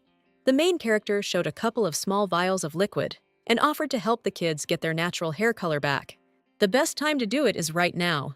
Evgenia was taken aback when, undisguised, deep sadness suddenly appeared on Joshua and Sally's faces. She asked what was wrong, but the kids didn't answer, so Eugenia said she'd go get some fresh, warm water. Sally and Joshua exchanged a knowing, silent look, keeping their secret. Pretty soon, the kids' beautiful, natural blue hair color was back. Eugenia was genuinely happy that the color had washed out for both kids, so she offered Selmy to dry her hair first. Suddenly, the girl told the main character that she didn't like that color at all, even though it was her natural one. "When this color comes back," Sally started, scared and with a trembling voice, looking at her hair. But Joshua suddenly cut her off, angrily telling his sister not to talk such nonsense. Eugenia was stunned by the kids' unusual behavior. A terrible, unsettling thought crossed her mind. Could it be that the kids, to her great dismay, had a falling out while she was away? At the table, Eugenia shared her thought that it would be difficult for them to get into Duke Horatius's house right away. So, the girl started telling the kids what happened when she stepped out of the hotel for a bit. First thing, Evgenia headed to the local merchant, hinting that the village seemed like a decent place to settle down. The guy said they lived peacefully thanks to the Duke, and she replied that she wanted to meet him. But right now, even becoming nobility wouldn't get you a meeting with someone that important. Around the time his relatives were supposed to gather, Horace's place stopped accepting any visitors at all. The guy blurted out that the Duke was refusing even the Emperor, but the merchant quickly shut him up. Word is, the Duke usually comes back to his lands around this time of year. Now she's wondering if she should even go and take a look. But with things as they are, it won't be easy. Still, gotta try something, right? So, Evgenia sent Lady Jacqueline Horace a letter, saying she wanted to return 2 long-lost flowers. The heroine came up with a plan. As the relatives arrive, the number of servants will increase, so she'll get a job there as a maid. The thing is, this whole thing could take a pretty long time. Since Evgenia might run into the great aunt, Joshua asked her to take something to prove who they are. But the main character didn't think a simple brooch and pendant would really help them. I mean, it's not like it's a family heirloom from the Marchioness, so there's little chance some fancy lady would recognize it. That's when Joshua, with a look of total determination, decided to go for a different, more extreme approach. The heroine jumped up when she saw the kid grab some scissors and start snipping off locks of his blue hair. When they meet the great aunt, Joshua wants Evgenia to show her the hair. The girl anxiously asked the boy why he did that, and Joshua replied that his hair would grow back anyway. He was totally confident that Evgenia would definitely handle it. The main character accepted what happened, but told Joshua in no uncertain terms to never do that again. She told the kid firmly that she was going to show those hairs to the Duchess, no matter what. Eugenia looked at the neatly cut locks of hair and made a solemn promise. But soon after, to her dismay, the main character found out that the hiring was already done. They probably thought she was super unreliable, since she left her last job without a reference letter. Eugenia didn't know how she was supposed to get in there now. They say it's the hottest 2 weeks of the year, but you'd think it was freezing out here. Even Sally's coughing. The main character realized she needed to hit up the herbalist's shop ASAP, gotta grab some anise and dried thyme. "Why aren't you buying?" Eugenia heard an indignant question, suddenly cutting through the noise. The merchant, totally pissed, was asking the customer if he didn't trust the word of an expert. The main character was lost in thought, realizing she'd seen that tall guy in the cloak somewhere before. No way she could forget a hottie like that. The blonde explained that the guy who sent him on this errand was super specific. It had to be Maverick stuff. The vendor exclaimed that Maverick and Heckin have the same kick. "How many times do I have to say it?" The merchant snapped, his voice tight with anger. But the handsome dude, despite everything, still looked doubtful. Finally fed up, the vendor lost it, chucked the herb on the ground, and told the blonde to get lost, 'cause he was done with him. The guy immediately started apologizing, saying he didn't mean for things to escalate, but the vendor wasn't backing down. So the hottie gave the discarded herb lying in the dirt a hesitant look. The merchant jumped when the customer sheepishly said he'd buy it. He started scooping up the plant off the ground, muttering that it was about time the blonde made up his mind. The guy was about to name his price, but the main girl jumped in and stopped the deal cold. She stopped Blondie from jumping the gun and buying it, and straight up said the plant was totally useless. The dude was floored by the sudden news. Evgenia figured, since the boss asked Blondie to buy Maverick, he probably had joint pain. Maverick's dried, crushed into powder, and made into pills.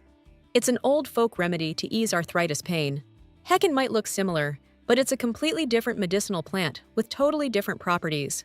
Plus, if the boss has been taking Maverick for a while, Heckin will weaken its effects, and things will get even worse. Hearing that, the dealer looked totally lost for a second, but then he blew up, asking if the girl was calling him a cheat, and that he's been growing plants for 20 years. The main girl asked, suspicious, how he couldn't tell the difference between the herbs with that much experience. She suggested hitting up the drugstore down the street to see if she was right. The vendor muttered a curse under his breath, calling it a real kick in the teeth and blaming his lousy day. He started packing up his stuff real quick when Blondie told him to just turn himself in to the cops. But the swindler bolted, shouting, "Don't end up like me!" as he vanished into the crowd. After a while, the heroes finally got their hands on the Maverick, and Blondie thanked the lady, saying he couldn't have pulled it off without her. Evgenia told him, for future reference, to always go straight to the hospital and get a referral to a reliable pharmacy. Blondie jumped a little when the girl said she was going. Out of the blue, the handsome guy asked her if she happened to be from the duchy.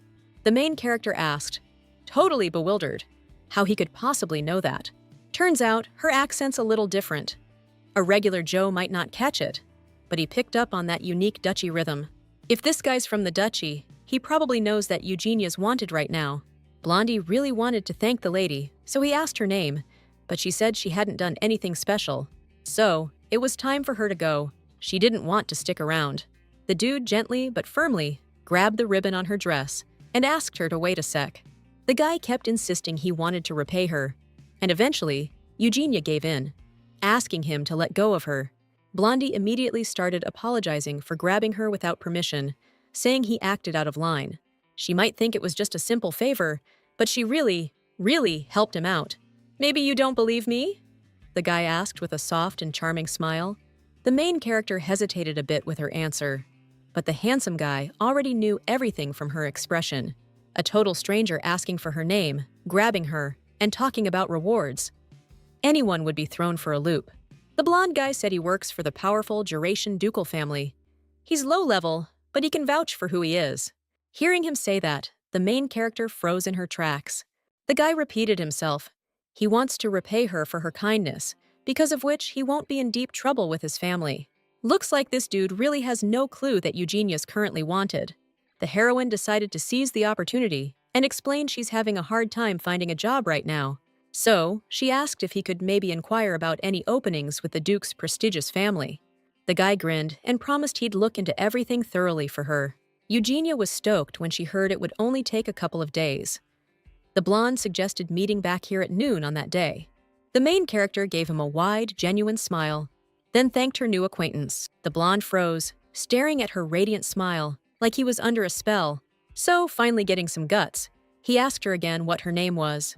The main girl said her name was Evgenia, and told him to just call her that, no need for formalities. The blonde guy said his name was Cheyenne, then gave a little bow and kissed the young woman's hand. He smiled, looking her right in the eye, and asked Miss Evgenia to take care of him. Getting to the Great Ace Empire took way longer than Elvry originally thought. Still, after reporting to His Majesty, he could finally get some well-deserved rest. Enrica was worried, wondering if Miss Evgenia had arrived safely. Elvry asked the captain if he was even listening, and the dark-haired guy just said he was beat. They'd been working non-stop lately.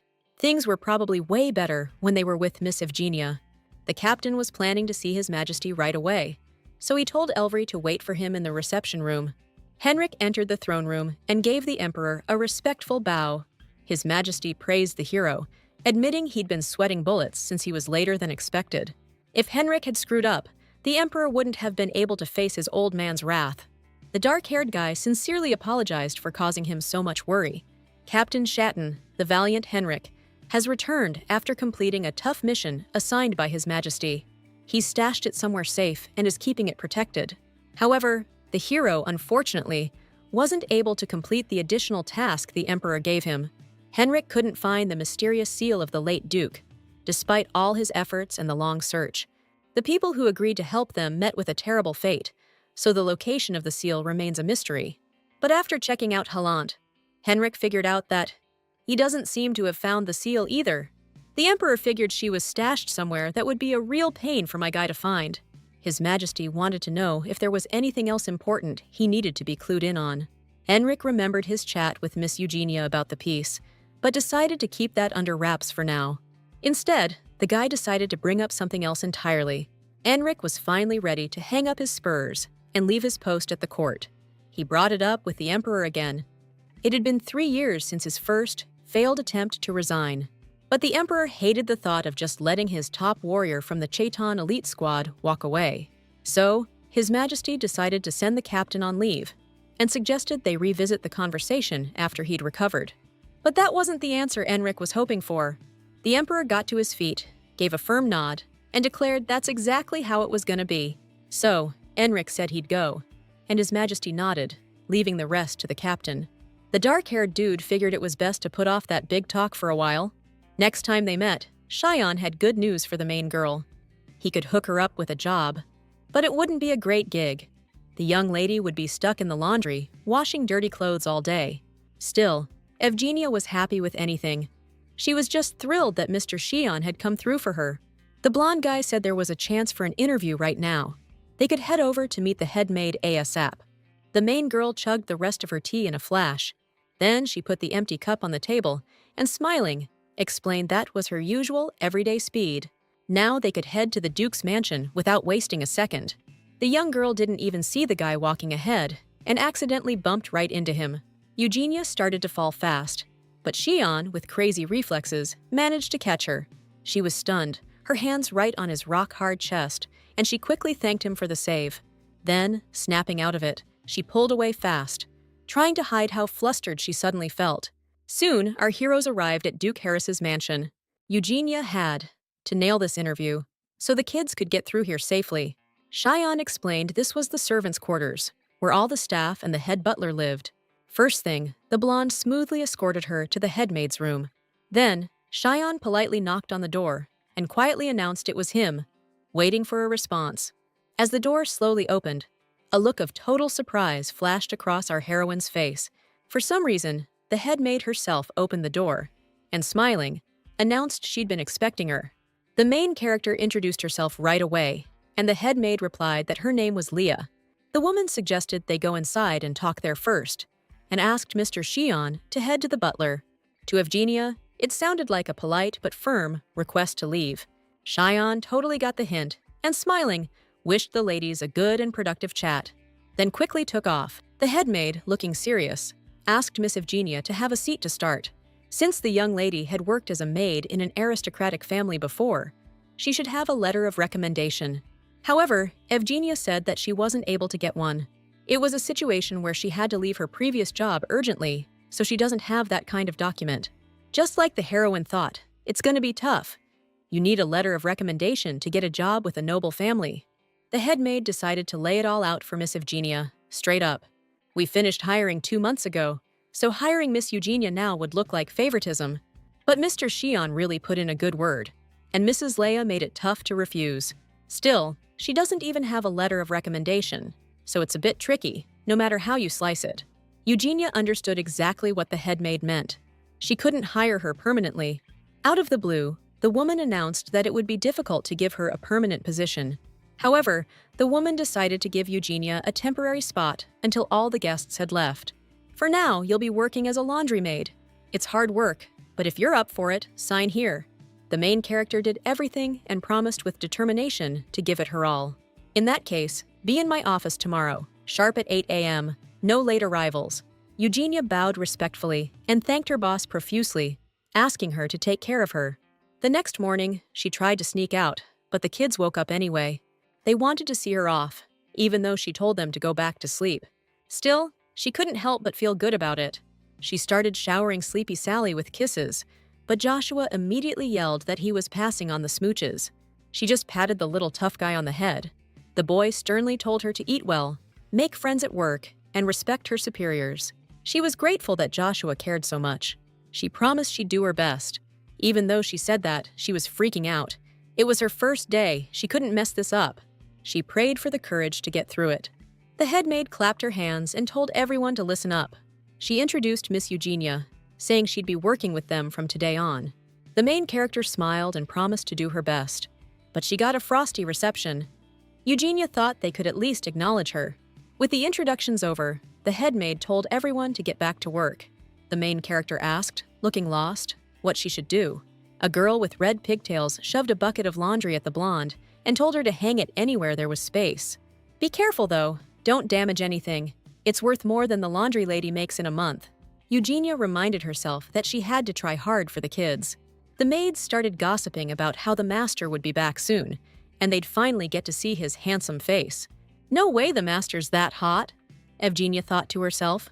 But the main character doubted he could be hotter than Henrik. Evgenia decided to just drop it and get to work. Of course, the main character didn't expect the vibe to be this messed up. The maids definitely think she got bumped up to this job through questionable means, but Evgenia kinda saw it coming. The main character threw open the door and happily shouted to the kids that she was back. Just like she figured, the Duke's grub is seriously top tier. Evgenia handed Joshua the bag with the stuff to make a welcome gift, and then suggested they give cooking it a shot. Now that they've added the ingredients, Evgenia style, gotta stir it up to get it all mixed in. Once the soft hand cream was ready, she poured it into a wooden box. Let's see if they stay cold to her after they use this, Evgenia said with a crazy grin. Sally wondered why her little sister suddenly started laughing. The next day, the main character cheerfully greeted everyone. She immediately started handing out the stuff, asking everyone to take it and put it on their hands. Evgenia handed a bottle to the maid with the red braids, saying they could just pretend they were tricked. But the girl replied, annoyed, that she didn't need it. But she put the stuff on anyway. Suddenly, she felt her hands become miraculously moisturized. The maids immediately started asking where Evgenia bought it, and the main character proudly replied that she made it herself. This skill was simple, so the blonde didn't mind bringing more. The maids instantly warmed up and started telling the main character their names, which Evgenia was super happy about. Her charm was just irresistible. Several days passed at Duke Juratius's mansion. The main character was hanging up laundry, enjoying the fresh air. Just then, Mr. Cheyenne showed up out of nowhere and asked if she had a minute. The main character smiled and told him he didn't have to come around so often. A maid with red pigtails ran up and told Cheyenne they were taking good care of Evgenia, and the blonde thanked Jenny. She was surprised he knew her name, and Sheen said it was only natural since she was Miss Evgenia's friend. Jenny was thrilled, and the blonde remembered he forgot to give her something. He held out a small pouch to the main character and asked her to eat it with the others. It was nothing for Cheyenne, so the guy asked Miss Eugenia not to refuse. The hero said the Duke's relatives would be here real soon, so everyone needs to gather at the entrance. As soon as Cheyenne left, Jenny, with a sly grin, asked Eugenia what was going on between them. The main character brushed it off, but the maid went on, saying there's been a weird vibe between them since day one. Eugenia immediately remembered touching that guy's broad chest, and then told her friend to hurry up. There's no time to think about Master Cheyenne now. She needs to meet with that high society lady ASAP. There was no reply to Eugenia's letter, and it was hard to get into the main building where the high society lady lives. The main character started to worry that she'd get the boot the second she showed up. Eugenia was taken aback when Jenny said the head butler was staring right at her, and for some reason, Master Shun was standing next to him, wearing a good-natured smile. Seeing Miss Eugenia look his way, the blonde gave her a playful wink. That move was enough to make our main girl blush instantly. Now Jenny was even more convinced there was something going on between Eugenia and this total hottie. Suddenly, the maid standing next to Eugenia noticed Amy seemed troubled and offered to get her some medicine. But the girl declined and told her not to worry, saying she felt fine. The main character recognized her. She was in charge of the noble lady's clothes and bedding. Amy asked, barely audible, what she should do. Eugenia decided to find out if the girl was having any problems, but the brunette asked suspiciously why she'd want to know. The main character explained that it looked pretty serious, so she figured she might be able to help. Amy hesitated, unsure if she should spill the beans. But then Eugenia said, if it wasn't that important, then no big deal. And that pushed Amy to say her parents decided to come. Turns out the maid messed up the dates and told her parents to come today instead of tomorrow, but she wasn't done with her work yet. The main character realized this was her chance and volunteered to cover for Amy so she could head home without worry. She explained that they gotta help each other out during tough times. Can't keep your precious parents waiting. Amy immediately started thanking Eugenia, promising to pay her back for sure. The main character awkwardly suggested they cut it short before the boss chewed them out, since the guests were already coming. Right then and there, a family of aristocrats walked through the front door.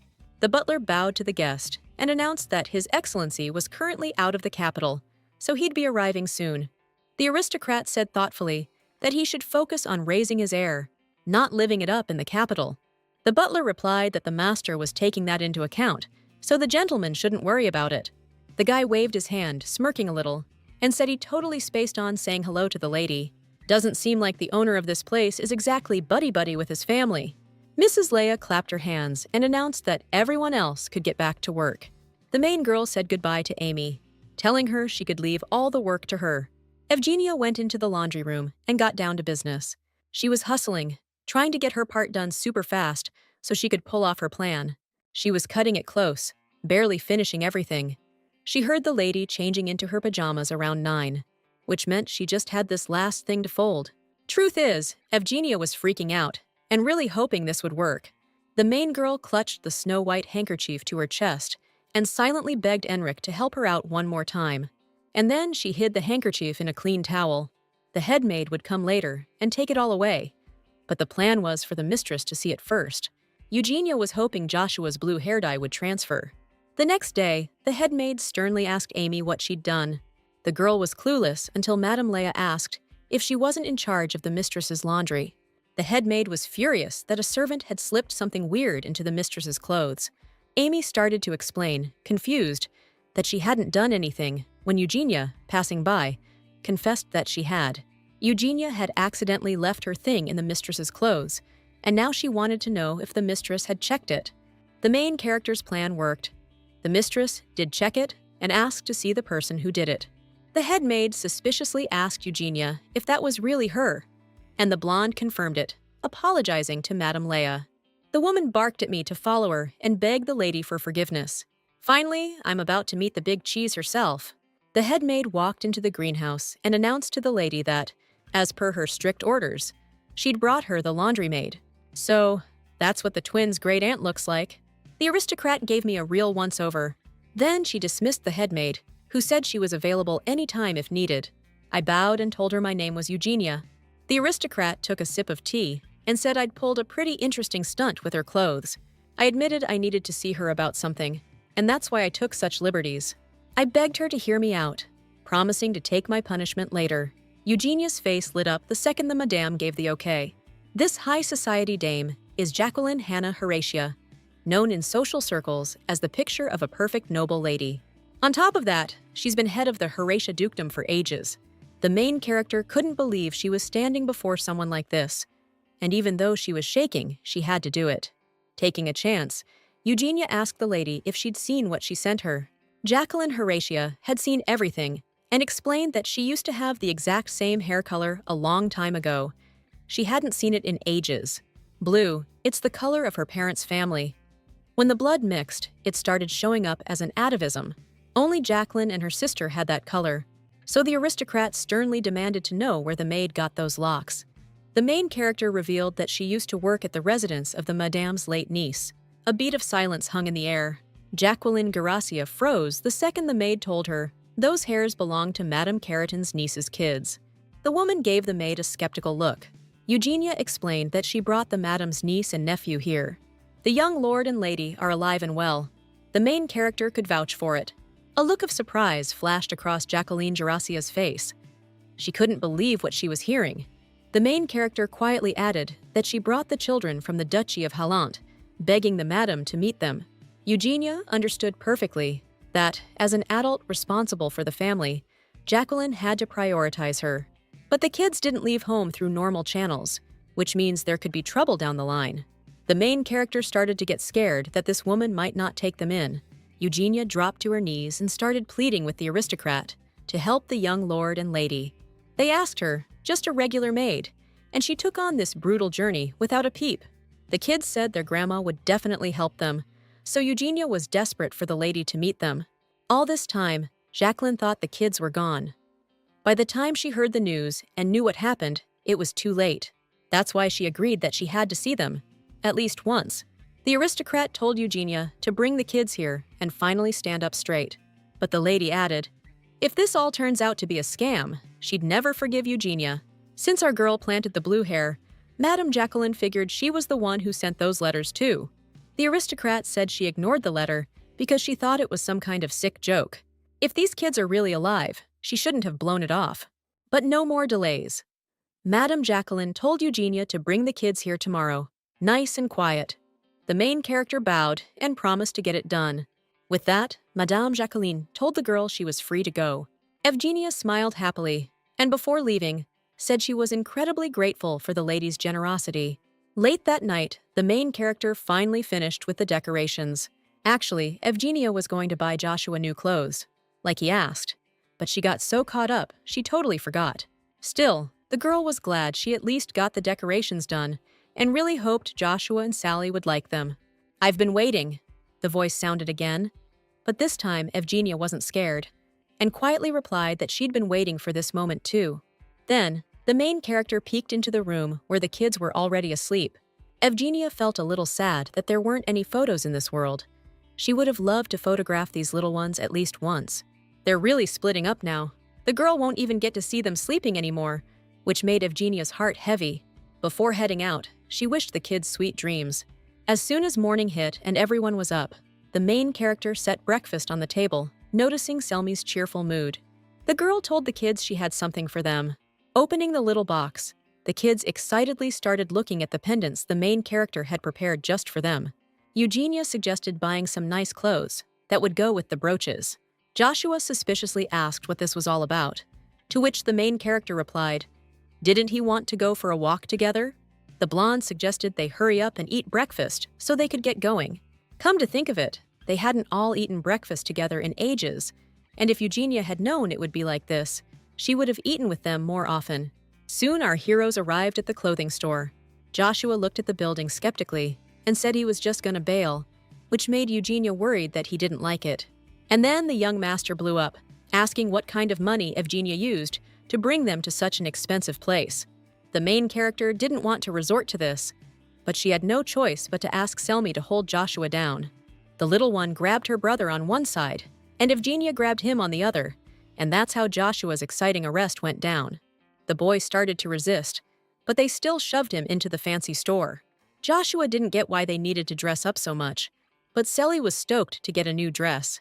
The main character checked out the twins from every angle and happily announced that they looked like angels who'd fallen from heaven. Now Eugenia agreed with the saying that kids grow up faster every day. Joshua walked up to the main character and insisted they leave while they still could, because it was way too expensive in there. But Eugenia refused, arguing that they needed to wear clothes that fit their status. The twins froze as soon as the girl revealed they were going to meet their great aunt, so they had to be dressed to impress. The kids were instantly stoked, and Eugenia added that the meetup was happening tonight. Out of the blue, she stood up and formally told the young master and young lady that they needed to be on their best behavior and say hello properly. Now, they're supposed to head to the Duchy of Horatia. Young Master Joshua and young Lady Selmia did a solid job keeping up with Eugenia, even with all her quirks. The next day, the main character took the Marquis of Keratin's kids to meet the madam. Joshua and Selmia, following protocol, greeted Jacqueline Horatia and said they were super happy to meet her. But this wasn't their first time meeting. Madam saw the twins right after they were born. From the blue hair and golden eyes, Jacqueline knew it was them for sure and immediately gave them a big hug. The kids started crying because their great-aunt said sadly that they looked so much like her goddaughter. Getting the grandkids settled at the table, Jacqueline announced that until her son gets back, the kids will be staying at the residence as her guests. Evgenia decided to stick around too, at least until this whole kid-moving thing gets sorted out. The kids might freak out about such a big life change, so she wants to help them adjust as quick as possible. That's why she asked the madam if she could keep working at the laundry. The woman agreed, even though she was a little thrown by Evgenia's choice. The next day, our girl knocked on the young master and mistress's door. The twins were surprised Evgenia was done working already, but she explained she'd be back after lunch. Our girl was taken aback when Sally suddenly said she wanted her to treat them like she used to. Evgenia hadn't realized she'd been acting so distant, so she immediately apologized to the twins for being so thoughtless. Little Sally perked right up, and Joshua just quietly said Evgenia didn't need to apologize. He just told the heroine to get to work faster, and she's just now realizing she's already late. She barely made it to work on time. First things first, she had to wash a mountain of black gloves that she had no idea who they belonged to. Henrik immediately popped into her head, since he's always wearing them. Suddenly, a maid rushed in, saying the master's back, so everyone needs to gather. She was about to go with everyone, but then someone grabbed her arm. It was the Baron's kid, telling Evgenia to wash this tablecloth ASAP and keep it on the down low. All she could do was obey, even though she was dying to see what the Duke looked like. Just then, the front doors swung open, and the head of the family walked into the mansion. Henrik looked around and said, trying to sound cool, that it's been a while. First thing the Duke did was go greet his dear mother, who'd been waiting for his return and missed him terribly. Sitting at the table, Madame Jacqueline told her son she wanted to talk to him about something. She explained that a man had recently come here who'd helped Mia's kids, her goddaughters, cross the border. Henrik asked suspiciously if they'd identified this guy and if the kids were really related to Mia. Jacqueline nodded to confirm and explained that the kid's hair color looked exactly like hers when she was younger. The Duke flinched as soon as his mother added that the maid who brought the kids was very kind.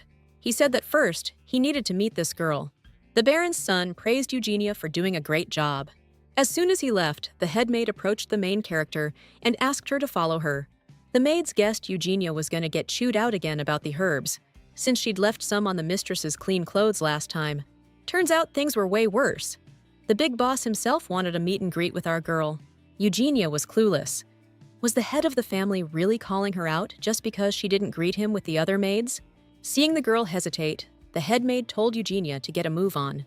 Right at the door, she told the maid to head inside, and our main girl freaked out that she was going in alone. Once inside, Eugenia squeezed her eyes shut and immediately started apologizing to the master, saying this was their first time meeting. But the master replied that they'd already met and told Eugenia not to act like she wasn't expecting to see him there. But the main character really wasn't expecting to see Henrik there. She immediately started bowing and apologized to the master, saying she was really happy to meet him again. The characters sat at the table, and Henrik explained to Eugenia that he called her in right after meeting with his mom because he found out she brought his nephews. The main character explained that she brought the twins with her because there was no one in the duchy who could take care of them. So, she's got a request for you, sir. Evgenia wants you to let them stay here. In other words, the main character wants Henrik to become their guardian. Henrik got up from the table and asked Miss Evgenia if she knew what a development gathering was. Getting no answer, the man explained, "It's an event where the kids from the lesser family lines show off their skills. It's necessary to choose the heir who will lead the Gerace family next." Oh, it's possible these two kids Miss Evgenia brought could undermine Henrik's authority as head of the family. In that situation, is there any reason Henrik should take them in? The man explained that all the relatives had agreed to his method of selecting an heir through ability testing. So the question is, will they leave the kids alone in that kind of situation? Henrik was right. This could be dangerous for Selmia and Joshua, and that fact started to worry the main character. Still, she was dead certain the master wouldn't abandon them. Aren't those who go against the head of the family's decisions basically stirring up trouble in the Duke Gerace household? Henrik smirked and told Eugenia she was still sharp as a tack, so he agreed to keep the kids in mind. Hearing that, the main character's face lit up, and she immediately started thanking him. Out of the blue, Henrik asked her to call him by his name, like she used to. The main character agreed, and was about to leave when she suddenly stopped and asked Henrik if he was sleeping okay these days. He nodded, and Eugenia promised to whip up another batch of medicine for him. But she didn't want to start any unnecessary rumors, so she suggested sending the jars through Joshua. Only Henrik had a better idea. She could just leave the medicine in the stables, where his black horse lives. The main character smiled and said she'd better get going then, adding that she was really happy to see him. Henrik smiled warmly and told Miss Eugenia that he was also very happy to see her. As soon as the girl left, the butler, Cedric, knocked on the office door and informed his master that he had brought the guest, as he had instructed. A man entered and told Henrik that they had a lot to discuss. The main character didn't know what to say to Joshua and Selmia. She had to warn them about her leaving. If she continues to stay with the Duke's family, she might mess things up, and the kids could get hurt. Eugenia promised to find them a better guardian than herself. So now her business here is finished. Entering the room, the main character noticed the children on the bed. Engrossed in something, she walked over to them and asked what they were up to. The twins immediately squealed in surprise, and Joshua exclaimed unhappily, asking why Eugenia hadn't knocked. Selmia immediately began to explain that they were practicing writing, but Shushu didn't want to show his handwriting because it looked like a worm. Hearing that, the main character suggested the boy write her letters, which totally confused him. Eugenia explained that they wouldn't be able to see each other every day soon. She revealed that yesterday she met with the Duke, who turned out to be Enrique, the guy who came here with them. Shelley excitedly asked if he was that handsome dude, and Joshua wondered if he was the guy who's great at riding horses. The main character nodded and sadly said that since the twins could stay here now, she needed to start looking for a new gig. After giving it a lot of thought, Eugenia decided that their contract was coming to an end. Joshua exclaimed indignantly that they hadn't even secured their spot in the dukedom yet. Had Eugenia forgotten about the agreement she signed with him? She even got a ring for it. The agreement clearly stated that Eugenia had to bring them to Duke Horace's family and set up a meeting with their new guardian. Grandma said that nothing was set in stone yet, and Eugenia replied that everything would be decided once the development meeting was over. That's exactly why Eugenia's still looking after them. The main character didn't expect the kids to react like that, especially since the ring she got in the contract was a fake. But there's no need to bring it up, so Eugenia decided to just let things play out. The kids will figure things out in time, too. Eugenia crouched down and said softly that that was enough for today, and they'd talk about it tomorrow. Then she left the room. The main character knew all too well that if she got too close to the kids with her commoner status, their reputation would definitely take a hit. Besides, she's currently wanted back in the Duchy of Helene, and even though it's not part of the Isa Empire, it'll still get people talking. Earlier, Enric suggested Eugenia become an apothecary. It wouldn't be bad to open a shop with medicinal herbs later on. The main character made a decision. When she talks to the kids again, she'll be honest with them. Even though the twins are still young, they're good friends, and Eugenia was sure they'd understand that she needed to leave. The Duke glanced out the window again. He knew Evgenia worked in the laundry, but for some reason, he'd never actually seen her. The head maid walked into the study and asked him to sign a document. Henrik was surprised to hear that someone had decided to quit. First, Madame Leia gave it to the mistress, but she said that since it was about the miss who brought the heirs, the master should handle it. The Duke coldly stated that he would take care of it himself and asked everyone to leave the study immediately. Alone, Henrik reread Evgenia's resignation letter.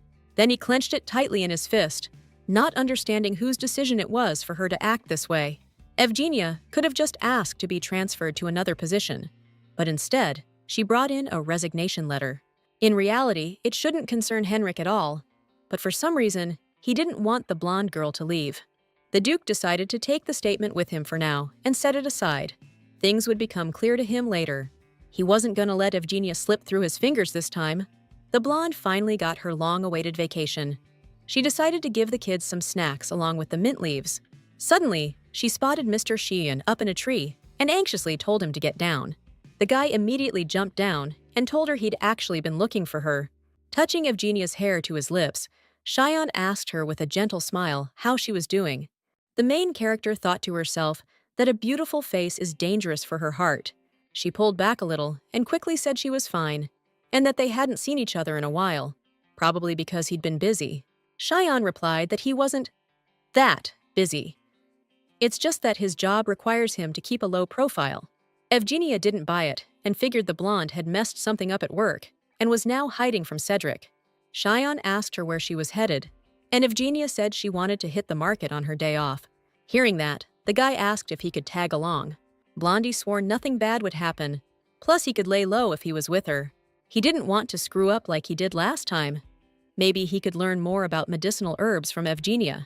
The main character had no idea he was still hung up on what went down back then.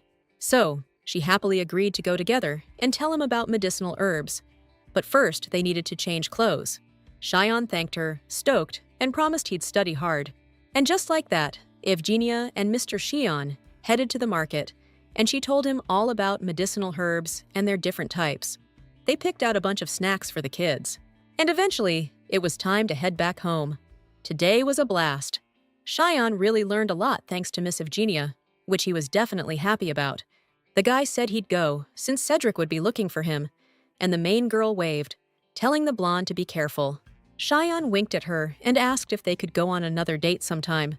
It was news to her that they'd even been on a date today, but she quickly brushed it off, figuring Mr. Xion was just a big joker, and went to take the oil to Enric. Walking into the stables, Evgenia started looking around for the black horse. She quickly found the noble steed, who seemed to be watching her with interest.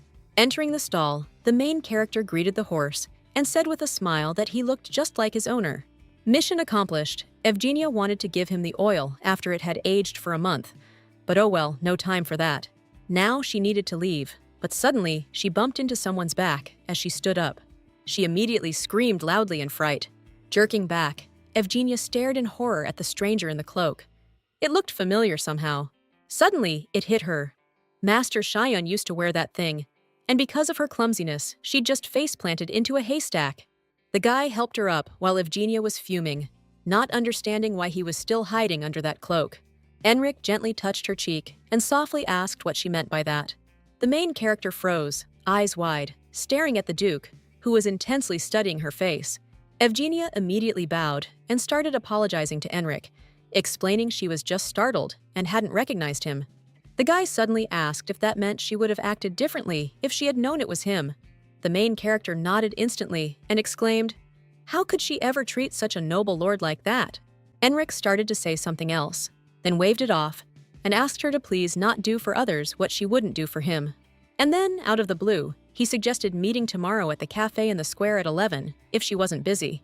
Good news. Evgenia's gonna have a job, but Henrik told me not to sweat it. He's just gonna pass the assignment through Mrs. Leia. So, she can totally use that as an excuse to show up for the meeting. Since the dude was already there, she asked him to grab those bottles of healing oil she brought. Henrik was a little taken aback seeing so many. The blonde stammered, saying she doesn't get to see him often, so she had to make a bunch all at once. Henrik's intense, heavy stare made her blush. The guy turned around and asked her to meet him again tomorrow. She agreed and watched him go, looking totally bewildered. She couldn't sleep a wink that night. Evgenia was racking her brain, wondering what Henrik wanted to talk about that he'd call a meeting. Maybe she's in hot water and wanted in the dukedom. Or maybe it has something to do with the kids. As Evgenia approached the place, a waitress greeted her and asked if she was alone. The main character replied, flustered, that her companion would be arriving soon. She whirled around when she heard Henrik's voice, announcing there were two of them and asking for a quiet spot. The employee nodded and told them to follow her. Evgenia almost didn't recognize Henrik because he doesn't wear a suit in his daily life, but he really rocks that outfit. Seeing the girl standing still, the man turned around and told her to come on. He held out his hand, and the main character immediately snapped out of it. Sitting across from each other, the main character learned the reason for the meeting was her recently submitted resignation letter. The man pulled it out and handed it to Evgenia. The main character was surprised to see how crumpled the document was, but Henrik didn't reveal why that was. Anyway, Evgenia wrote it because she was planning to quit soon.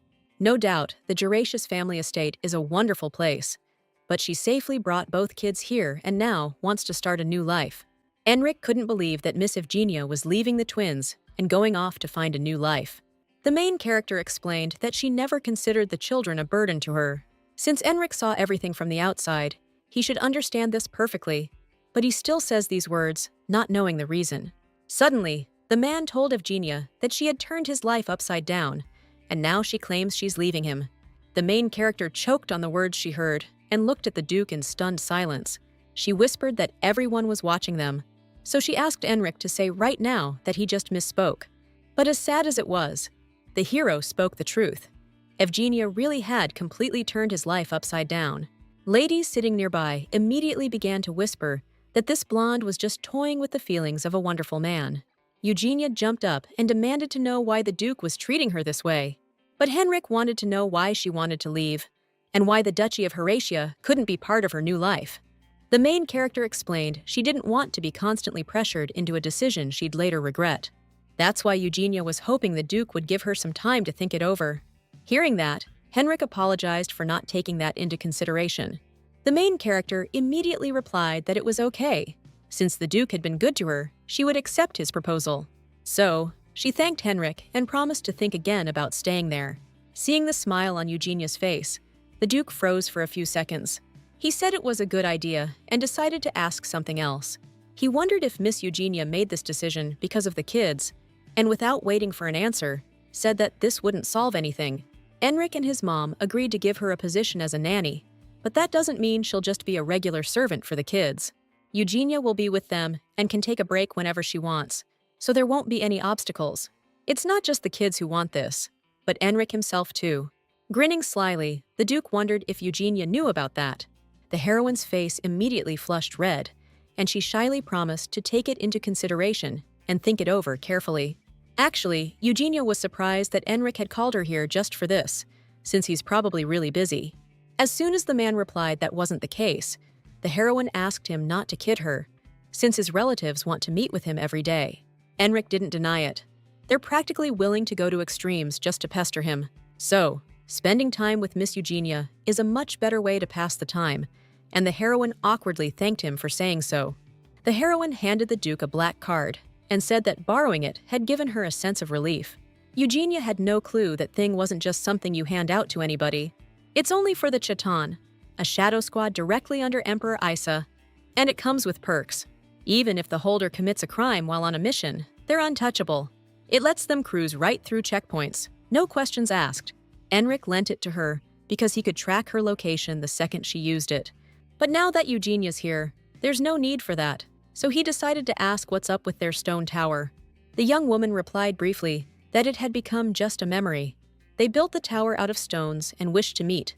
The wish came true, and now it can be looked back upon as a memory. Henrik said that memory was a good one. Actually, it's not as bad as he thought. The main character just wanted to fill in for Aileen, help the kids, and bounce, but for some reason, everyone's suddenly clinging to her, even ignoring her background. Still, Eugenia could understand the kids. After everything they'd been through together, they want her to stick around. Honestly, the heroine was even happy when the twins begged her not to leave them. But what's got the Duke so hooked? A crazy idea flashed through her head, but Eugenia immediately dismissed it and decided not to jump to conclusions. First, the main character decided to get a buzz on, so she asked for a beer as soon as she walked in. The place was packed, since it was already evening. One of the Duration household staff happily announced that she'd put a crazy amount of salt in their food, which made her incredibly happy.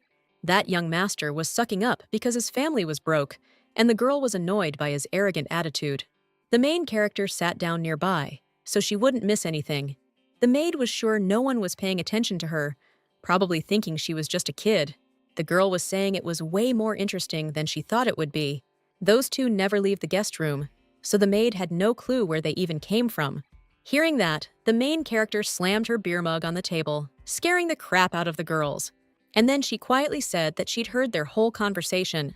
Stepping closer to the maid, Eugenia coldly told her that she'd remember her face, and they'd definitely be seeing each other again. Then she bolted out of the place, totally ignoring the maid begging her to stop and explain. Hearing the knock, Joshua told whoever it was to come in. Seeing Eugenia at the door, the twins were surprised, but the main character just said she was curious to see how they were doing. She noticed the food on the kids' table, but the twins said they weren't hungry at all. Sally tried to say she didn't even want any meat today, but the kids' lies were totally obvious to our girl. She suddenly rushed over to the table where the food was. Just as she was about to try the steak, Joshua yelled that she couldn't eat it, telling Eugenia to stop. She immediately made a face, not understanding how they could give this to kids. Now she understood why they weren't eating. She forced a smile and asked if this kind of thing happened often.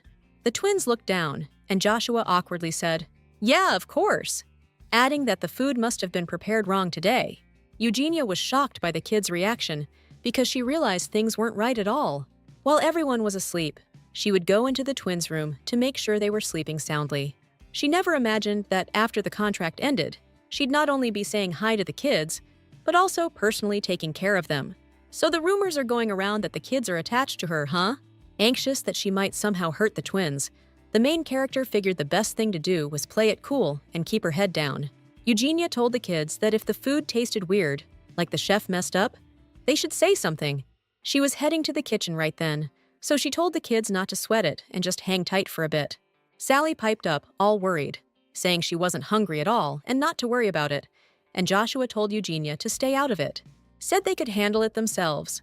But Eugenia couldn't help but worry, "'Cause there's something important the twins don't know yet," the main character said, all excited, "that people gotta eat to live. The twins probably don't even realize how important food is for kids who are growing up. That's why they gotta eat a lot, 'cause that's the only way they're gonna grow up big and strong. So the kids don't need to sweat anything, just eat up so they grow big and strong. That's the main thing. It's best if they leave everything else to grown-up Eugenia, 'cause she's gonna help out any way she can." Joshua couldn't believe Eugenia was even asking that. I mean, she's the only one they trust.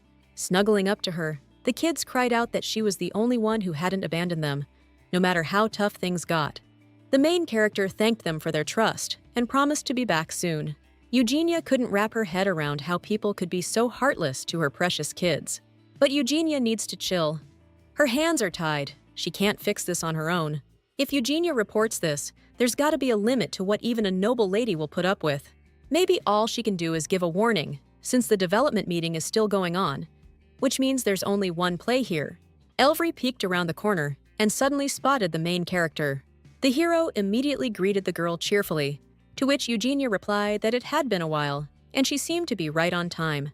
The man asked, confused what she was talking about. A look of bewilderment flashed across Elvry's face as the miss explained what had just happened. He immediately asked Eugenia to wait a moment while he went to the office. At that very moment, a meeting was taking place inside. Elvry approached his lord and apologized for the interruption, thus drawing his attention. He leaned in close to Henrik's ear and reported what Miss Eugenia had told him. The Duke suggested they take a break, reminding everyone that guests from the Keratin family were staying in the house. It's no secret that they've been through some really tough times recently. As soon as the main character was given the okay to enter, Eugenia wheeled in a table of food and thanked them for the permission. The main character introduced herself, said she used to be a maid at the Keratin residence, and that she had something to report. Confusion spread across the faces of those at the meeting, since they knew the Keratin family was dead. Everyone went silent when the Duke sternly demanded quiet. Eugenia explained she checked the twins' food, and it turned out the steak was incredibly salty and the potatoes were undercooked. The Baron asked, bewildered, how this was relevant to them. He started chewing out the maid, saying she shouldn't barge into an important meeting with such a trivial incident. Eugenia tried to calmly explain that the Keratin family is a respected Marquise family in the Duchy of Hallant. 2 children from that family received an invitation from the noble Duchess Jacqueline Horatia and became guests in the Duke's home. Everyone started yawning. It was obvious the meeting attendees were annoyed to be sitting and listening to what a common maid had to say. Suddenly, Enric cut Eugene off, announcing that as head of the family, he had to take responsibility for the Gorazia family's honor. Everyone in the family needs to be aware of this. Either way, this is a problem we need to deal with, right here, right now. The main character presented a steak that was served to the young master and young mistress. As soon as Enric tasted it, he immediately concluded the food was absolutely awful, and he was humiliated as the head of the Gorazia family. The Duke decided he would officially apologize to the children as the head of the family. Enric immediately ordered the Baron to help Miss Eugene find those responsible, ASAP. The head honcho decided to leave it up to the victims. He suggested Miss Eugene tell the twins about it. The girl thanked his lordship for his help, to which the man replied it was nothing, and she could go. The teacup shattered, and an outraged scream echoed through the room. How could they do this? Jacqueline Horatia couldn't believe it. They weren't even 10 years old yet. The woman swore to the maid that no matter what, she wouldn't let this slide and would make sure the guilty parties paid. Slamming her hand on the table, Jacqueline demanded to know who dared to pull a stunt like this. Madame made it clear that she would find everyone even remotely involved in this mess. The main character quickly scanned the maids and immediately spotted the culprit. Since Eugenia knew who was responsible, Jacqueline ordered her to follow the family head's instructions and find those accountable for what happened. The maid tensed up as the blonde approached her. Cold sweat broke out on her face as Eugenia calmly said, "Well, well, look who it is again." The main character asked the maid to state her name and position.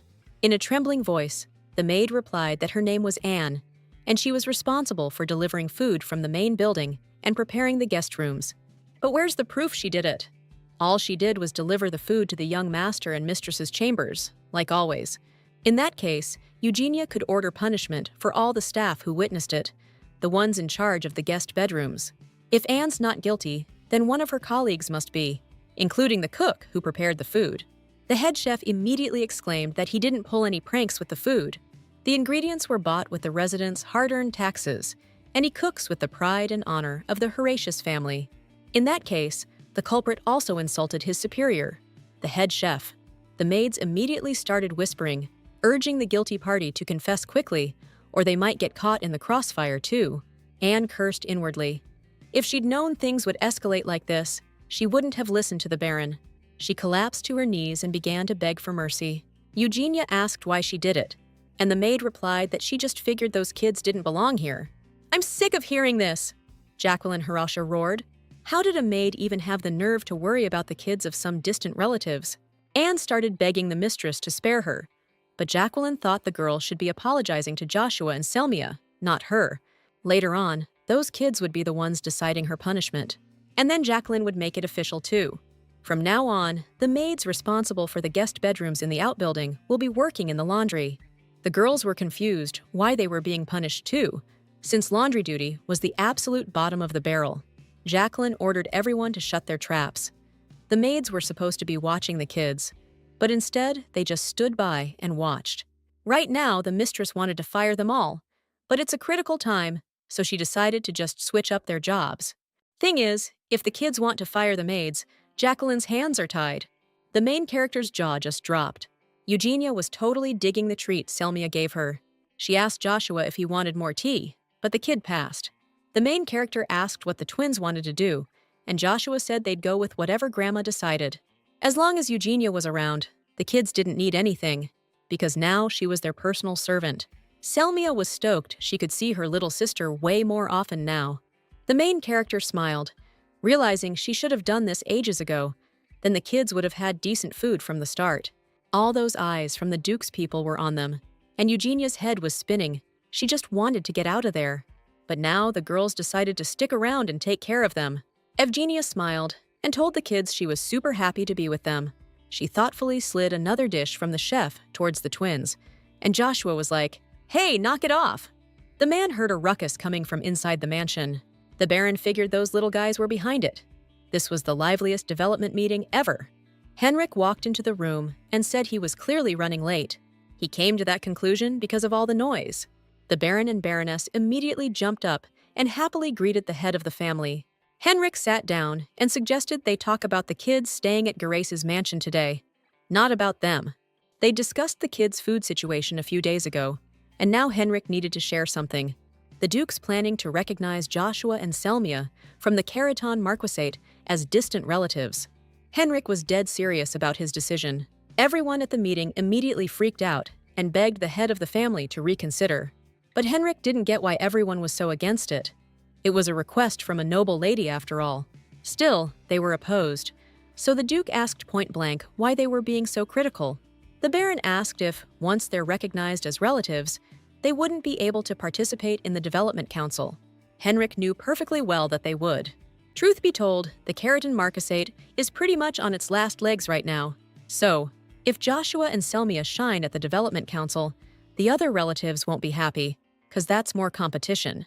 What's more, these kids are from Jacqueline's birthplace, so they're guaranteed protection and support from a certain noble lady. The twins lost their parents, so the Horace family, as relatives, has to take them in. The aristocrat asked the Duke to at least confirm that the Keraton kids wouldn't be involved in the Development Council. I mean, they don't even have the right to participate. The Baron added that those kids don't have a single drop of their common ancestor, Duke Horace's, blood in them. Hearing that, Enrico's eyes widened. The Baron immediately caught himself and tried to explain. "That's not what I meant," Enrico coldly stated. The twins are blood relatives of Jacqueline Horace, who was committed to the family for years. Is the Baron seriously questioning that fact now and denying it? The aristocrat tried to explain that's not what he meant at all, to which Enrico curtly replied that he didn't want to hear any excuses. He knows perfectly well how devoted the noble lady is to her family. But Baron Molin's claiming Joshua and Selmia ain't blood relatives, saying they got no claim in this family, even though Enric already pointed out they're related through his mom's side. The others just gave these nervous smiles, saying, "Of course, we all know how protective the lady is of the family's legacy." Knowing that, these family members dared to smear her and question her rights? Enric was seriously let down. Baron Molin immediately started backpedaling, apologizing to his lordship, saying he misspoke. The Duke told the aristocrat to watch his damn mouth from now on and make sure this kind of gossip doesn't reach her ears. Besides, Enric didn't call everyone here to ask for their opinions. He's here to announce a decision he's already made. Regarding recognizing the Keratin family as a branch of the Horatia family, Enric ain't considering anyone else's 2 cents. Of course, anyone who doesn't like it can hit the road. Clearing his throat, the Baron asked the head honcho if he could say a word. The head of the family's from a side branch too, but he's still got the blood of our noble ancestors flowing through him, which means these kids could be a problem. But Henrik wasn't buying any of it and shut the whole thing down right there. The guy headed for the exit, but one of the nobles stopped him, asking him to hear him out. Henrik just coldly told the Baron that he expected a much better showing from him at the next meeting. The Duke just walked out, not even letting the noble get a word in. Then he started laying into Baron Maureen for what he said, and the guy shot back that he's the only one who ever speaks up. The Baroness cut off the argument, saying that the most important thing right now is the children. Since the head of the Horatia families already made his decision, it was decided that the members of the assembly have to do something. We still have a shot. We just need to nip this thing in the bud before it takes root. Gotta stop it from growing. Late that night, Eugenia visited Jacqueline Horatia's chambers to deliver some medicinal herbs that should help her. The main character told the noble lady that she'd been trained by a healer when she used to visit the village pharmacy. Truth is, Evgenia had no clue that mugwort existed in this world, or that it was called Vimud. Jacqueline was so grateful to the maid. She'd been dealing with unbearable pain, but now felt a whole lot better. But the main character replied that the noble lady was giving her too much credit. She couldn't hold a candle to the doctor. Turns out, even the talented family physician of the Horatia couldn't help. But Evgenia managed to ease the pain. The main character thanked her, a little flustered, for the kind words. After apologizing for her rudeness, the head maid entered the room and announced that an urgent letter had arrived for the lady. Jacqueline Horatia immediately scanned the contents with a worried look. "First, we must send our condolences," the noble lady murmured quietly. The main character noticed that the lady was getting anxious and ventured to ask if something had happened. Turns out the governess who helped out at last year's development meeting and was going to help this year just bailed because her husband passed away. Come to think of it, Evgenia heard Joshua and Selmy were recognized as distant relatives, so they'll probably be there too. The main character asked the lady what exactly goes down at this development meeting. Jacqueline Horatia explained that the development meeting is like a showcase and training ground kinda. All the kids from the side families get together and get the same top-notch education from the Duke Horatia's family. They're watched for a few years to see who's got what it takes to be the head of the family. And the governess, she's the one who takes care of the kids and their whole lives, basically. She educates them and smooths things over when they get into trouble, handing out rewards or punishments as needed. Madame Halen always killed it as governess, and there's no one else to pick for the job right now. Evgenia told her not to sweat it, because the Horatia family's sure to find a good candidate soon enough. The high society lady sized up the maid, real careful.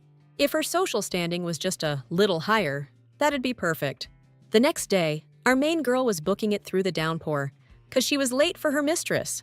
She didn't even hear the bell ring, and Jenny and Amy were gone, leaving her all alone. Suddenly, the young woman bumped into a dude in a cloak. Evgenia clocked him right in the face and screamed bloody murder, because she thought she'd just met a real ghost. But when he let out a pained groan, the main character realized it was a person, except he was holding a hammer that, if you looked close, was covered in, well, let's just say it wasn't chocolate sauce. Realizing that, Evgenia took off like a shot. With the rain muffling the sounds and her not seeing the road too well, it was the perfect weather, for disposing of things. That's why she didn't want to come today. But now she needs to get somewhere with people. Out of nowhere, this guy grabs her arm. She yanks her hand free and starts screaming for help. She tripped on the stairs and went tumbling down. Before she blacked out, she saw some stranger looking worried, reaching out to catch her. Surprisingly, Evgenia didn't feel any pain, even though she definitely ate it on those stairs. When she opened her eyes, she saw Mr. Shion looking down at her, all worried, asking if she was okay. She instantly thanked him for saving her, but he brushed it off, saying it was nothing. He was just scared half to death. She suddenly smacked him and screamed like she'd seen a ghost, and those words made her face burn red. She couldn't figure out why Mr. Shion looked like that, and why his clothes were all messed up. The hero explained he found out the roof was leaking and came to help, but he slipped and fell right into the berry patch. Then Cedric spotted him, so he had to bolt to get away from his grumbling. Evgenia replied reproachfully that Shion should have at least said something, but it turns out the guy caught a nasty cold. He couldn't adjust to the chill in Horace's place, and running around doing errands didn't help either. Sighing heavily, Evgenia told him he needed to take better care of himself. The main character was about to leave, but suddenly felt a sharp pain in her ankle. Shion immediately caught her, guessing it was a sprain, so he asked her to sit down and let him take a look.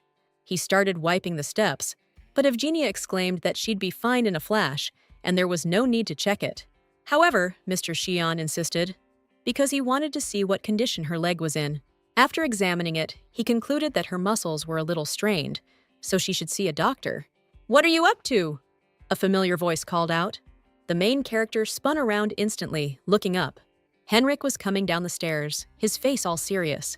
Mr. Shion explained that Miss Eugenia had tweaked her ankle, and he was just checking on her, and she said it didn't hurt anymore. The main character jumped up real quick and started bouncing around like crazy, trying to show them she was full of energy. But then a sharp pain shot through her ankle again, and she couldn't hide it. Henrik instinctively reached out to Eugenia, but froze when Shion jumped in first and asked if she was okay. The blonde guy took Miss Eugenia's hand and told her to be careful, since her ankle was still hurt. The whole time, the Duke was watching as the main character started smiling at the blonde guy and thanking him for his concern. Eugenia was caught off guard when Henrik suddenly grabbed her hand and said he'd call a doctor, and she could take the day off work. The main character was clueless about what was up with those two. If anyone saw this, they'd think she was so messed up, she'd need a week to recover. The girl threw her hands up and yelled, "I'm done here! I can walk myself, no problem." Suddenly, Evgenia got curious. What business did the Duke have here anyway? This staircase was for staff only. Enric replied that he was looking for Shion and told the blonde guy to follow him. Before leaving, the guy told her to make sure she wraps that ankle up good.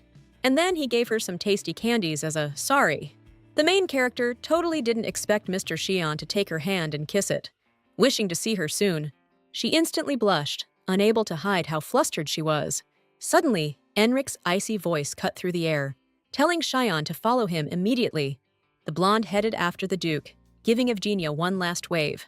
The main character waved back, not understanding how Mr. Shion could act so cocky towards Enric. The esteemed Jaratia family doctor packed everything into his suitcase and announced that he was done with the treatment. He advised Miss Eugenia to try not to run or lift heavy things for a few days, so as not to make things worse. The main character never thought she'd be treated by someone like him, and it was even more awkward because Madame Jacqueline was in the room.